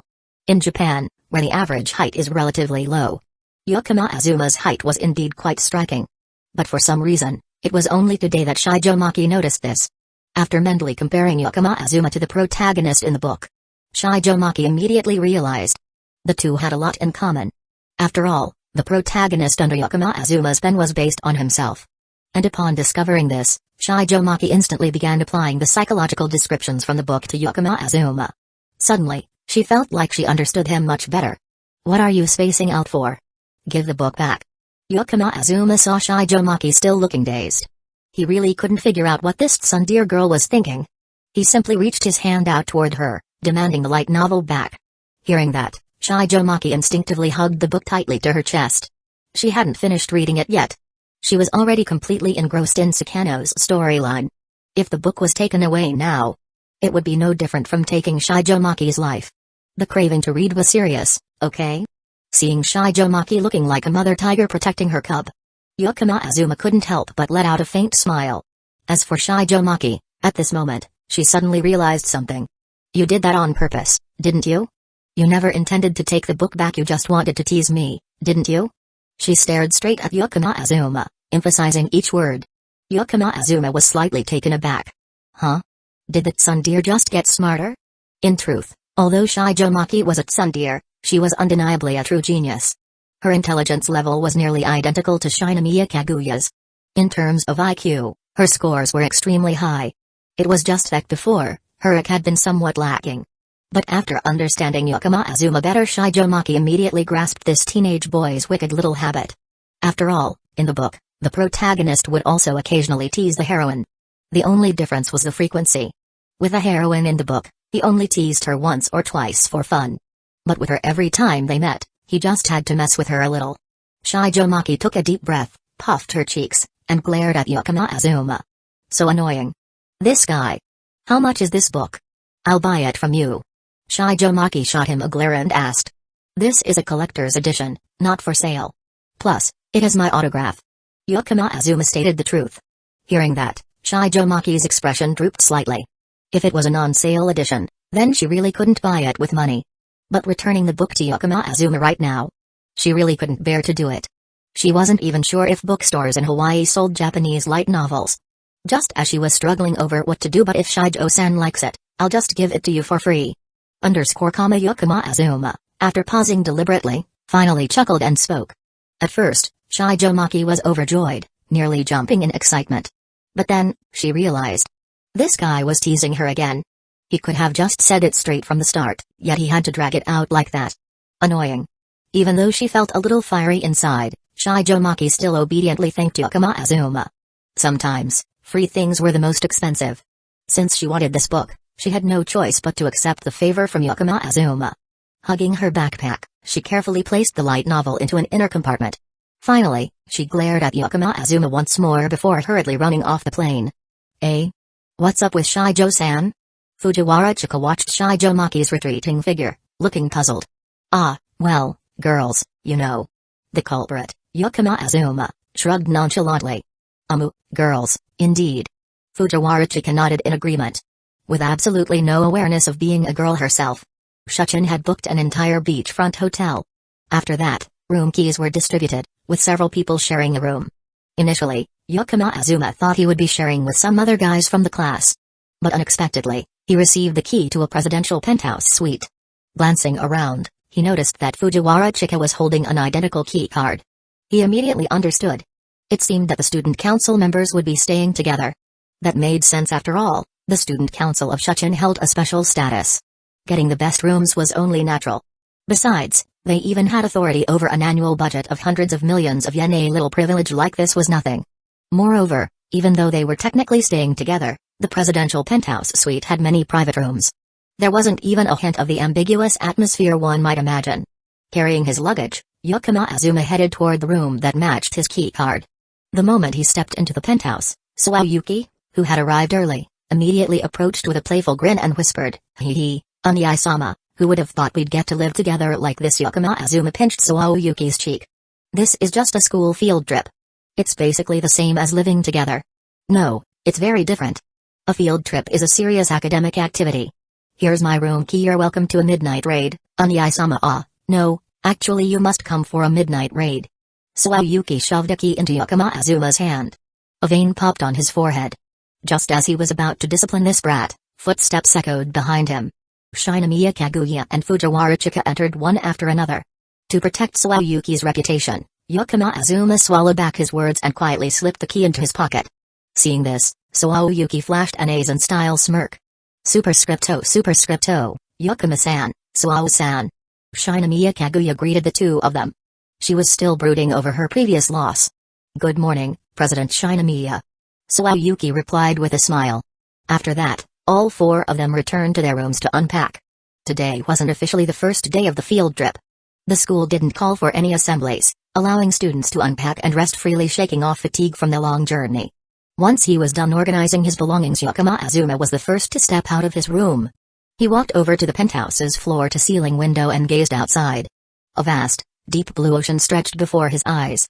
Waves rolled in and crashed against the shore, yet he couldn't hear a sound. Just how thick was the soundproofing in this place? Yukima Azuma also noticed rows of palm trees lining the beach. It looked like there were brown coconuts dangling from them. Judging by their height, climbing up to grab one probably wouldn't take much effort. The setting sun and a lone crane fly together, the water and the sky merge into one vast hue. Suddenly, a girl's voice recited a poem from behind him.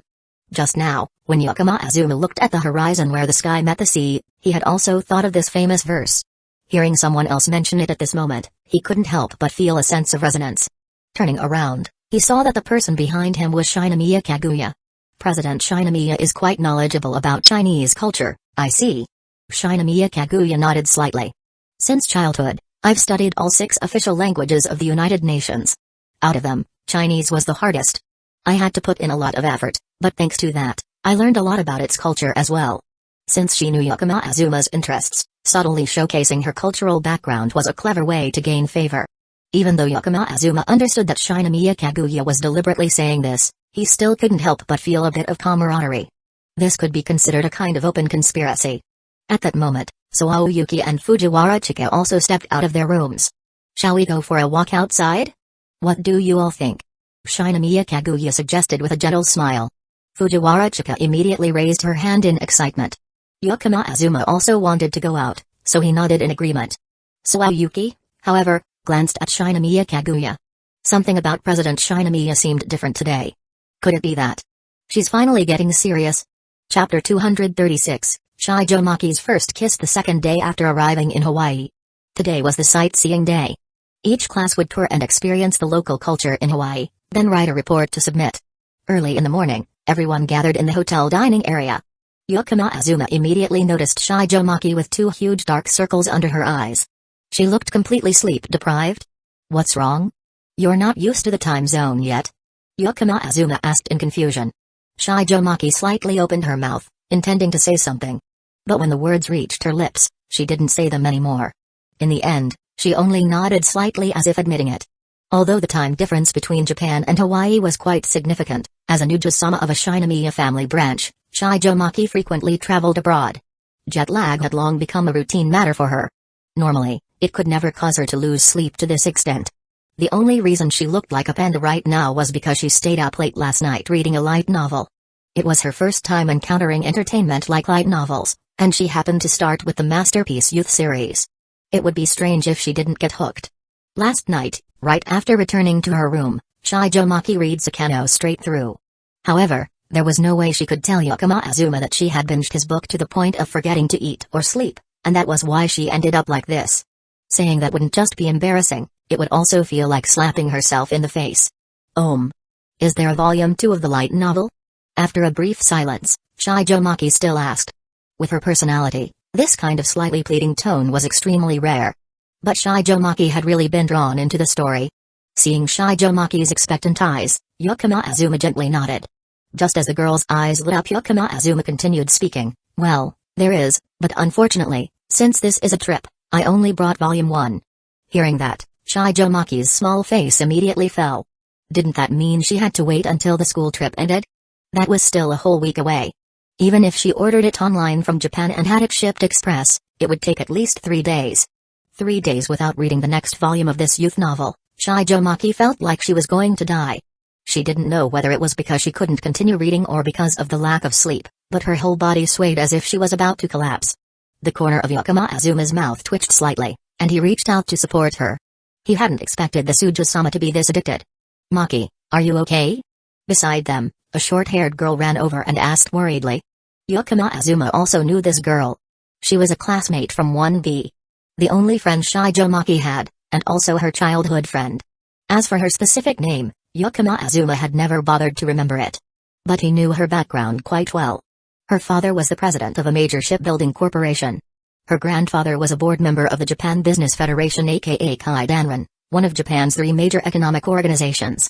It could be said that she was a top-tier Uja-sama. After all, only someone with such a background could have grown up alongside Shijomaki since childhood. Receiving concern from her best friend, Shijomaki steadied herself and smiled awkwardly. She shook her head vigorously and said, "There's nothing wrong with me, I'm just not used to the time zone and a little sleepy." "Son dear." Seeing her best friend insist she was fine, the short-haired girl sighed in relief. "As long as you're okay, then I'll head over there." She pointed to the opposite side. Over there stood a male student. Shijomaki nodded. But when her friend actually left, a slightly pitiful look appeared on her face. That's just how tsunders are. Bibaka. In reality, she really wanted her best friend to stay with her. But she couldn't bring herself to say that out loud, and instead, she even said the opposite. Yakama Azuma shook his head helplessly. Oh well, this was his fault anyway. He might as well take responsibility for taking care of this tsundere brat today. The hotel provided a free breakfast buffet. After finishing their breakfast, the Shuchin students checked in and gathered outside the hotel. Several tour buses were already waiting. Although they called it a cultural field survey, Shuchin couldn't possibly have these rich young masters and ladies actually walk around to observe. They boarded the buses. According to the seating arrangement, Shijomaki still sat next to Yakama Azuma. Feeling drowsy, she settled into the soft bus seat. Her eyelids quickly started battling each other. Yakama Azuma didn't say anything. Tell her to sleep a little? Guaranteed, Shijomaki would immediately force herself to stay awake. That's just how tsunders are. Bibaka. After waiting for a while, the bus started moving. With the gendel rocking, Shijomaki could no longer hold out and dozed off right where she was. Her little twin-braided head bobbed up and down. In the end, she leaned toward Yakama Azuma, resting against his shoulder, sleeping soundly. Yakama Azuma didn't move, letting her lean on him for the time being. A faint, sweet fragrance brushed past Yakama Azuma's nose. He took a light sniff, feeling a bit puzzled. Did Shijomaki always smell like this? It wasn't the scent of shampoo or perfume. More precisely, it wasn't a smell that Yakama Azuma could perceive with ordinary senses. Just like how Kato Megumi had the scent of tuberoses and Dariri carried the aroma of sweet pears. Only Yakama Azuma, who possessed supernatural abilities, could perceive the unique scent of each individual. This fragrance could even change according to the person's state. For example, when they were afraid, it would carry the scent of fear. Previously, Yakama Azuma had never paid attention to Shijomaki's scent. But now, she smelled exactly like a freshly baked, delicious cake. He'd buy a cake for lunch. Yukima Azuma made that decision. The tour bus glided through a few local streets of Hawaii. These weren't famous landmarks, but streets rich in local flavor. The students only observed from inside the bus without getting off. Finally, the bus headed toward a high school in the area. The education system and cultural atmosphere here were vastly different from Japan, and even from East Asia as a whole. Choosing a high school as the final destination. It was a great way to experience cultural differences firsthand. This time, everyone had to get off the bus. So, Yukima Azuma planned to wake Shijo Maki up first. However, coincidentally, at that exact moment, she opened her eyes on her own, groggily waking up. ZZ Even though she hadn't slept for long, Shijo Maki felt incredibly refreshed. Upon waking up, she was even a little surprised. In an environment with other people around, she should have been very alert. As an Uji-sama, she had been trained in these things when in an unsafe environment, she was supposed to be even more vigilant. Yet today, on the bus, she had fallen into a deep sleep without a care. It felt like there was an incredibly reliable presence right beside her. Someone she could lean on without any hesitation. Her thoughts drifted back. Only now did Shijo Maki realize she had actually been leaning on Yukima Azuma's shoulder. She immediately sat up straight. A flush of red spread across her cheeks. Her purple eyes widened. She had actually fallen asleep on this guy. As a Uji-sama who had never experienced close contact with the opposite sex, Shijo Maki's heart was now pounding at an alarming rate. Thank you. Suppressing her chaotic emotions, she turned to Yukima Azuma and softly expressed her gratitude. She had already mentally prepared herself to be teased. After all, Yukima Azuma loved to mess with her. Given this kind of opportunity, there was no way he would let it slip, she was sure of it. However, after she thanked him, Yukima Azuma's face didn't show the slightest hint of mockery. He merely nodded gently. As if nothing had happened. Shijo Maki was stunned. What was up with him today? With that doubt lingering in her mind, she just sat there blankly, staring at Yukima Azuma, unable to recover. Being stared at like that, Yukima Azuma was also a bit puzzled. What's with this dear brat? Just as Yukima Azuma was about to ask, the bus suddenly braked sharply. Screams erupted throughout the vehicle. Due to inertia, many students staggered, nearly falling from their seats. Hiratsuka Shizuka immediately rushed toward the driver. After all, the young masters and ladies on this bus were quite valuable. But as she reached the driver, Hiratsuka Shizuka quickly understood the situation. Not far ahead, a child clutching a basketball stood frozen in fear. One glance was enough for her to figure out what had happened. Most likely, the basketball had bounced onto the road, and the child had run after it without checking for traffic. The driver had to slam the brakes to avoid hitting them. Classic. Luckily, nothing serious had happened. Even though there was no real danger, in the back row an unexpected incident occurred. Due to the force of inertia, Yukima Azuma was slightly pushed forward, but he managed to steady himself in time. However, the one who had been staring absent-mindedly, Shijo Maki, was not as quick to react. Her entire body lurched forward, falling straight into Yukima Azuma. Her lips landed precisely on his. A soft sensation spread through him. Along with it was a sweetness reminiscent of cake. Yukima Azuma's breath hitched for a moment. Shijo Maki's already wide purple eyes grew even larger. Her first kiss was gone just like that. It almost felt like steam was rising from the top of Shijo Maki's head. It took her a moment to snap back to reality. She immediately pushed against Yukima Azuma's chest, separating the two of them. A deep pink flushed up her pale neck, quickly spreading across her entire face. Even the tips of her small ears burned red. After retreating to her own seat, Shijo Maki was like a frightened little rabbit. She curled up tightly against the bus window, her whole body stiff. Chapter 237, The Sweet Taste of Cake. Yukima Azuma lightly touched his lips. Did coincidences like this really exist in this world? In anime and manga, there were plenty of hentai-lucky situations. These scenes were deliberately created for fan service. At the same time, they also served as stepping stones to bring the male and female protagonists closer together. For example, the classic scene where the heroine trips and falls onto the male lead, resulting in accidental physical contact or even more. Or the scenario where the male protagonist accidentally walks in on the female lead while she's changing. Or situations like the current one where due to an external force, two people unintentionally collide, leading to an unexpected kiss. Normally, these scenes were heavily scripted. Because the actual probability of such events occurring was ridiculously low. If two people bumped into each other, the likelihood of a kiss happening was far lower than the chance of just smashing their noses. And yet, this kind of coincidence had just happened between him and Shijo Maki. Yukima Azuma felt a little numb. As for Shijo Maki, she was curled up in her seat like a frightened little rabbit. Her large purple eyes were round and shimmering with unshed tears. Her first kiss had been stolen in such a ridiculous situation? A surge of grievance welled up inside her. But at the same time, Shijo Maki involuntarily recalled the sensation just now. It actually felt kind of nice. Soft, fragrant, sweet. The moment that thought popped into her head, Shijo Maki could no longer handle it. "You She burst into tears. Yukima Azuma helplessly pinched the bridge of his nose. What a disaster. He pulled a tissue from his pocket and handed it to the girl. Shijo Maki blankly stared at the tissue, then at Yukima Azuma. Then, she snatched the tissue only to cry even harder. "What's wrong with you two?" At that moment, Hiratsuka Shizuka had walked over to Yukima Azuma's seat. Shijo-san hit her nose when the bus braked suddenly. Yukima Azuma casually made up an excuse. If he didn't lie now and told the truth, Shijo Maki would definitely cry even harder. Hearing this, Hiratsuka Shizuka immediately leaned in to check on Shijo Maki. After confirming that her nose was fine and there was no sign of bleeding, she finally let out a sigh of relief. "Alright, seems like there's no issue. Yukima-kun, keep an eye on Shijo for me, okay?" The corner of Yukima Azuma's mouth twitched slightly. "Is this really okay?" Shijo Maki was still sniffling, and when she caught a glimpse of Yukima Azuma's reluctant expression, she felt even more wronged. Even her first kiss had been stolen. What was wrong with making him take care of her little more? Her tears continued to flow, showing no sign of stopping. Alright. I got it. Yukima Azuma sighed, feeling a headache coming on. The commotion eventually settled down. By the time they got off the bus, Shijo Maki's emotions had somewhat stabilized.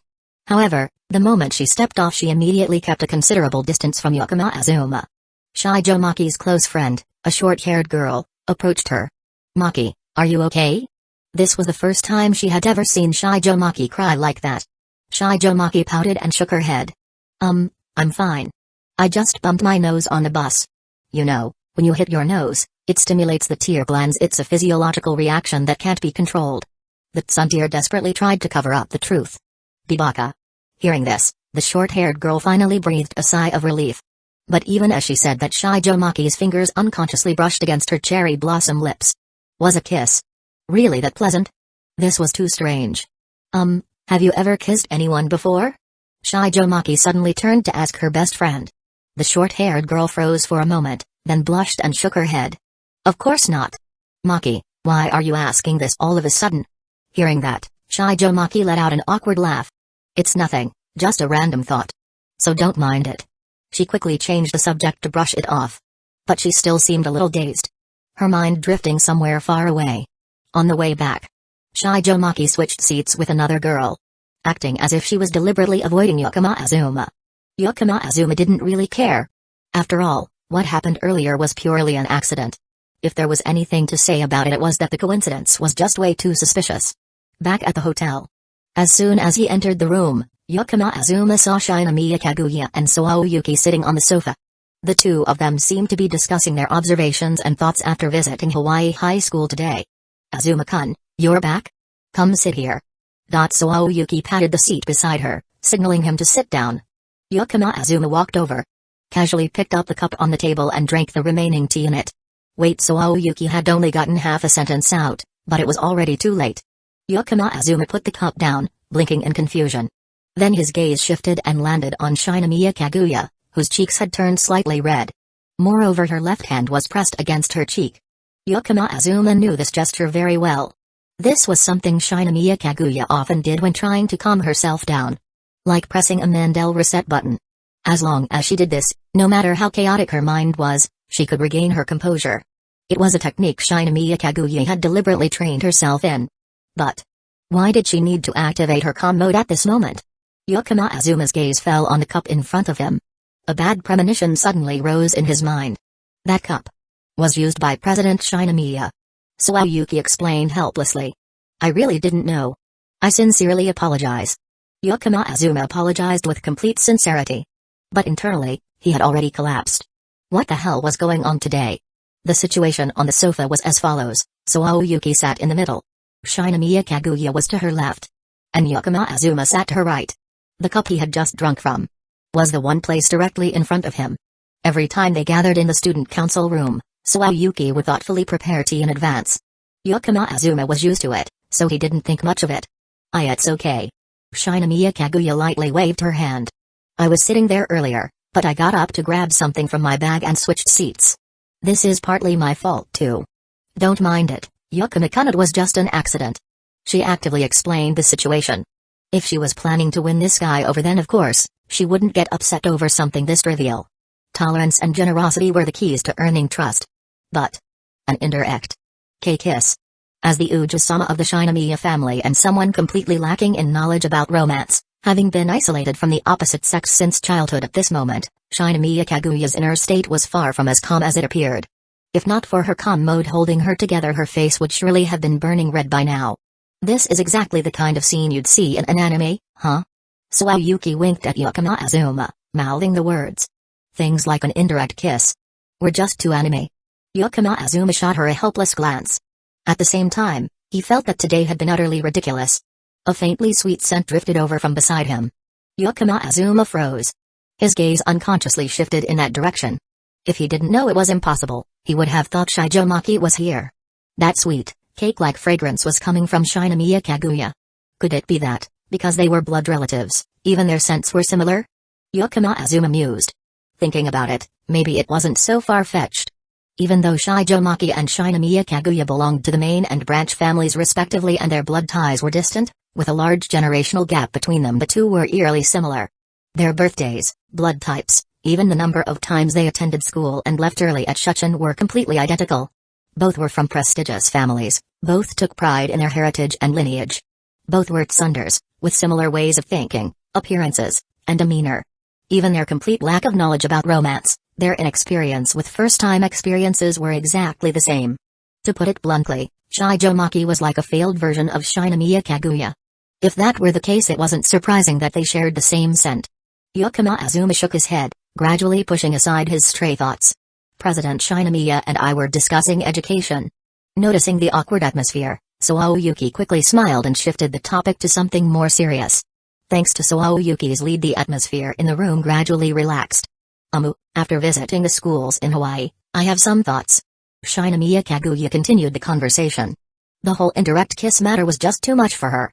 If they seriously talked about it, Shinomiya Kaguya had a feeling she'd blurt out something extreme from sheer embarrassment. While there are differences in school quality back home as well, the gap isn't as glaring as it is here. The disparity in educational resources is simply incomparable. Aoyuki chimed in. In Japan, though there was a massive difference in teaching quality and resources between the big three schools and regular high schools, ordinary schools weren't completely abandoned. But here in Hawaii, public high schools barely had any educational resources worth mentioning. After seeing the local secondary education system firsthand, both couldn't help but wonder, do Westerners not need to study? The Western concept of fun education was truly difficult for the Japanese to understand.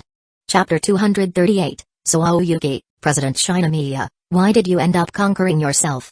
The so-called happy education is essentially just a method to eliminate the ruler's threats. Ignorant people bring peace to the nation, while an enlightened populace leads to chaotic times. Yukama Azuma expressed his opinion. The Western education system, the divide between happy education in public schools and elite education in private schools was overly apparent. This was simply a trade-off. Abandoning the supply of potential talents from the lower classes in exchange for a populace that was even more ignorant and easier to govern. Upon hearing this, Aoyuki and Shinomiya Kaguya both nodded in agreement. After a brief discussion, the three of them each had their own direction for writing their reports. The extracurricular activity report at Shuchen, of course, was not just a perfunctory piece of writing. It was an important component that contributed to the social practice evaluation score. If they simply wrote a superficial report and submitted it, they would definitely lose points. And just as this topic came to a close, a knock suddenly echoed at the door. The three exchanged glances. Who could it be? Aoyuki wondered. Yukama Azuma shook his head. No idea. Secretary Fujiwara probably wouldn't knock, she has a key to the room. Shinomiya Kaguya stood up and walked over to open the door. The moment the door swung open, standing outside in the hallway was a male student in the Shuchen uniform. Shinomiya Kaguya did not recognize him. Yukama Azuma looked outside. He felt the boy seemed somewhat familiar. Probably a classmate. But as for his name, Yukama Azuma truly couldn't remember. President Shinomiya, hello. Seeing Shinomiya Kaguya open the door, the male student immediately greeted her politely. Shinomiya Kaguya gave a slight nod. Then, she asked with a hint of doubt, is there something you need? The male student scratched his cheek, looking a bit embarrassed. I want to ask Vice President Yakuna of the Student Council about something. The Shuchin Student Council, aside from being a powerful organization, also had the role of assisting students. For academic or personal concerns, students could seek advice from the council. Of course, hardly anyone actually did so. The worries of prestigious families' children were not easy to confide in others. After all, even the slightest carelessness could turn into leverage for others to exploit. Hearing this, Shinomiya Kaguya was surprised but still stepped aside to let him in. If it's about seeking advice, coincidentally, Suao-san and I are here as well, so we might be able to help. She spoke casually. But it was just an act. She did not know the male student in front of her. Which meant he had neither the qualifications nor the value to be recruited. To put it bluntly, he was not worth Shinomiya Kaguya's attention. Ah, President Shinomiya, this is a matter between male students. The male student awkwardly declined. Shinomiya Kaguya blinked. A matter between male students? She glanced at Suao-yuki. The two quickly came to a conclusion. Oh, it was most likely that kind of issue. Romantic advice. If that's the case, Suao-san and I will head back to our room first. Saying that, the two of them walked away together. Eventually, they entered Shinomiya Kaguya's room. The male student let out a sigh of relief upon seeing this. As for the character of this esteemed President Sama, he had complete trust. Moreover, the presidential suite had incredible soundproofing. So long as the door was shut tight, the conversation in the lounge would certainly remain unheard. Inside the room, President Shinomiya, aren't you curious about Azuma-kun's views on romance? This is a great opportunity. Through love counseling, you can grasp his perspective on relationships. Suao-yuki whispered. Like the whisper of a devil. Shinomiya Kaguya hesitated slightly. She was indeed very curious. A person's views on romance could reflect many aspects of their true personality. If she could understand Yakuma Azuma's perspective on love, then, in terms of information, she would have a significant advantage in bringing Yakuma Azuma under her control. But this suggestion came from a competitor. Moreover, the method was far from honorable. What should she do? Accept a win-win situation, compete in perceptiveness with Suao-yuki, or abandon it altogether? After a brief moment of thought, Shinomiya Kaguya slightly cracked the door open. Suao-yuki smirked mischievously. Meanwhile, in the lounge, looking at the male student whose name he couldn't even remember, Yakuma Azuma raised an eyebrow slightly. Who would have thought there'd come a day when he would have to take on the role of a love counselor? But from a guy as straight as steel who had now mastered the psychology of girls, serving as a love advisor was hardly a challenge for Yakuma Azuma.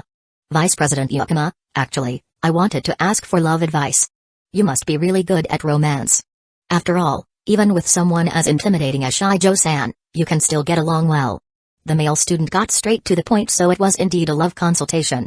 And in class, Shijo-maki, to most people except for a handful of female students, really did look at everyone as if they were garbage.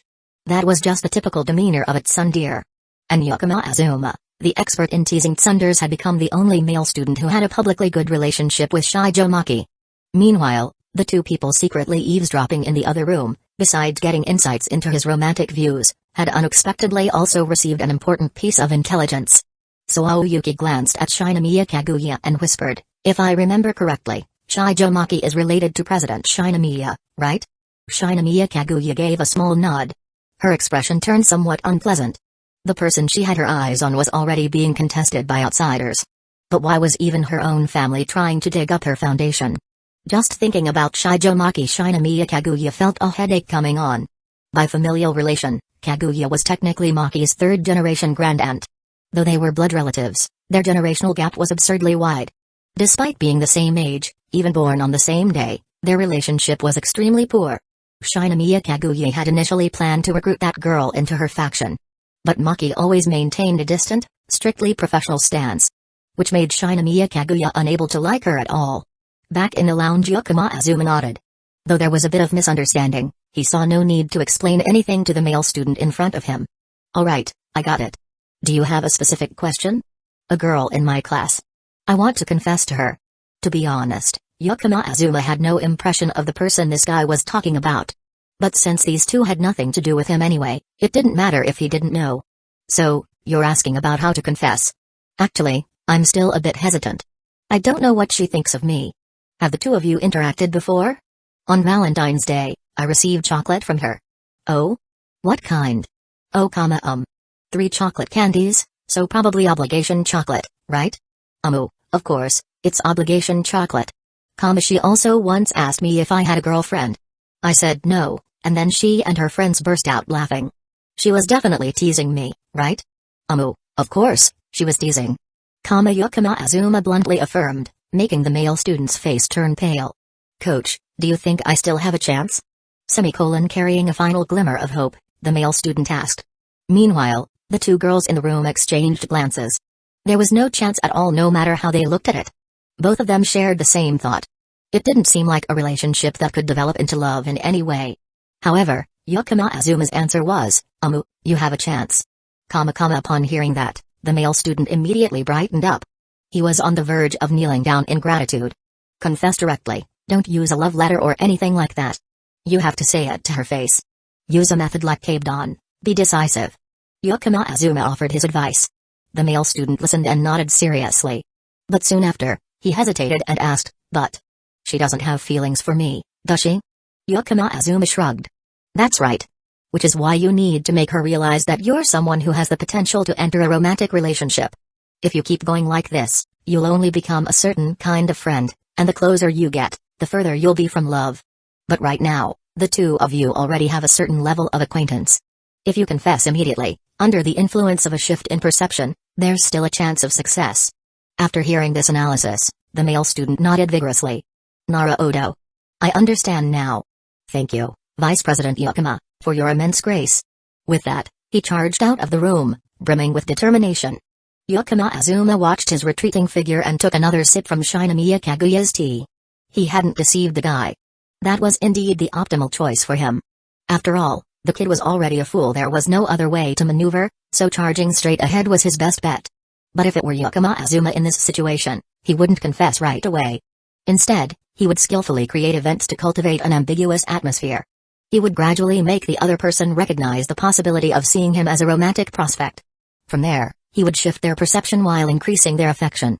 Finally, at the moment of highest success probability, he would make his move. Inside the room, Shinomiya Kaguya and Soaoyuki silently locked eyes.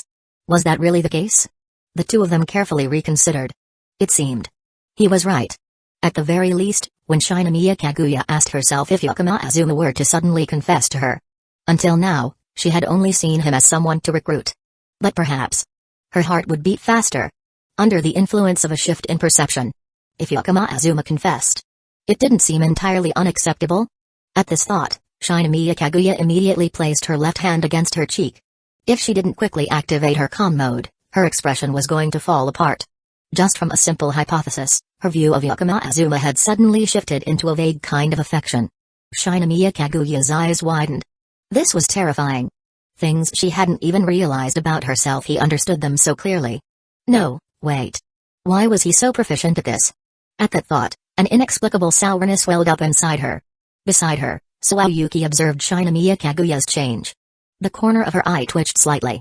President Shinomiya. Is she in the process of conquering herself? As for Onyai-chan-sama, this wasn't just a high-level playboy anymore. This had to be called a master of seduction. It looked like she needed to speed things up. If she kept delaying, as the so-called Daimudo-chan in name, she might not even have a chance to compete. Chapter 239, The Defeated Heroine. The third day in Hawaii. You better not die on me.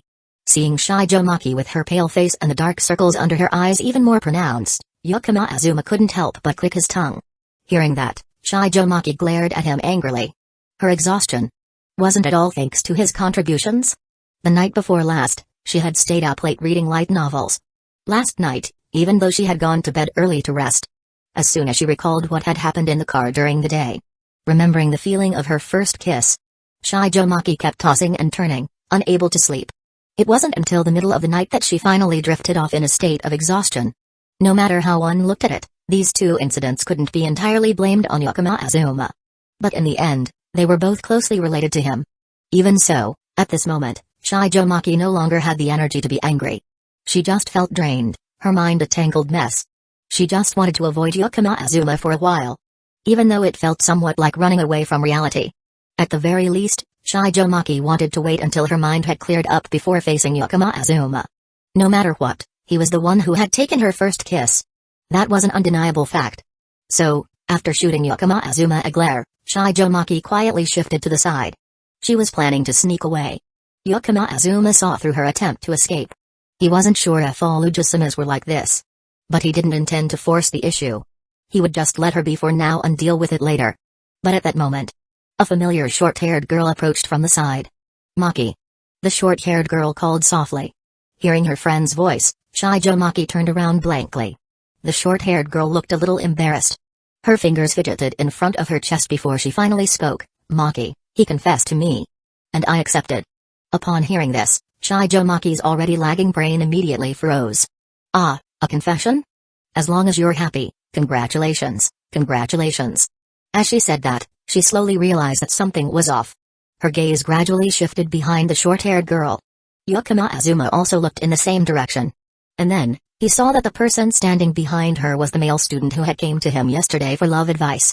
For a moment, even Yakama Azuma's brain stalled. Degrees? Then, he quickly recalled. Aha, wasn't this part of the canon? Shijo Maki's best friend was confessed to by a male student and then naturally started dating him. As for Shijo Maki, the twin-tailed tsundere, she ultimately became the losing heroine. Just as everyone had expected. So, it was these two, huh? No, wait, that wasn't the issue right now. Yakama Azuma snapped back to reality and quickly shifted his gaze to Shijo Maki. At this moment, her violet eyes seemed to have lost all light. Her already dazed expression now looked completely lifeless. Ah. Is that so? I'm really happy for you. She spoke in a stiff, scripted tone. Forcing a smile. Her short-haired friend, receiving her blessing, immediately beamed with joy. She waved goodbye to Shijo Maki and left with a male student. Once the two of them disappeared from sight, it was as if all the life had been drained from Shijo Maki. Her small head drooped weakly, and without watching where she was going, she wandered aimlessly. Until she bumped straight into Yakama Azuma's chest. But she herself seemed completely unaware of it. Yakama Azuma had witnessed the entire process of the losing heroine from start to finish. Yakama Azuma felt a slight headache and gently rubbed his temple. Under normal circumstances, witnessing something like this, he would definitely grab a bag of popcorn and enjoy the drama. After all, a losing heroine was just that, a losing heroine. At most, it was just heartbreak. It might be a heavy blow, but it wouldn't be enough to completely break someone. But now, looking at Shijo Maki, she looked as if she had completely disconnected from the neck up. Yakama Azuma couldn't help but worry, was this going to turn into something serious? He grabbed Shijo Maki's wrist and led her toward Hiratsuka Shizuka. Meanwhile, Shijo Maki followed behind him like a lifeless marionette, moving without resistance. Hiratsuka-sensei, Shijo-san isn't feeling well. I'd like to excuse her from the activity and take her to a doctor. Yakama Azuma said. Today, Shuchin Academy had a sightseeing activity planned. Hearing that, Hiratsuka Shizuka glanced at Shijo Maki. Seeing the girl's exhausted face, Hiratsuka Shizuka was immediately startled. Are you sure you can handle it? Should I find a substitute teacher and come with you too? Hiratsuka Shizuka asked worriedly. Yakama Azuma shook his head. It's fine, leave it to me. Hiratsuka Shizuka recalled how Garasamitha had once described this boy. Then she looked at his reliable eyes. In the end, she nodded in agreement. After all, she was busy managing the whole class and couldn't be in two places at once. And so, Yakama Azuma led Shijo Maki back to the hotel. As for going to the hospital? Hospital for what? Given Shijo Maki's condition right now, aside from getting more sleep, the only thing that might actually help her was a therapist. Back at the hotel, Yakama Azuma thought for a moment and decided to take her to the student council's room. Shijo Maki's room had other girls staying in it. It would be inconvenient for him to enter so casually. Fortunately, there was still an empty room in the suite area. After bringing Shijo Maki inside,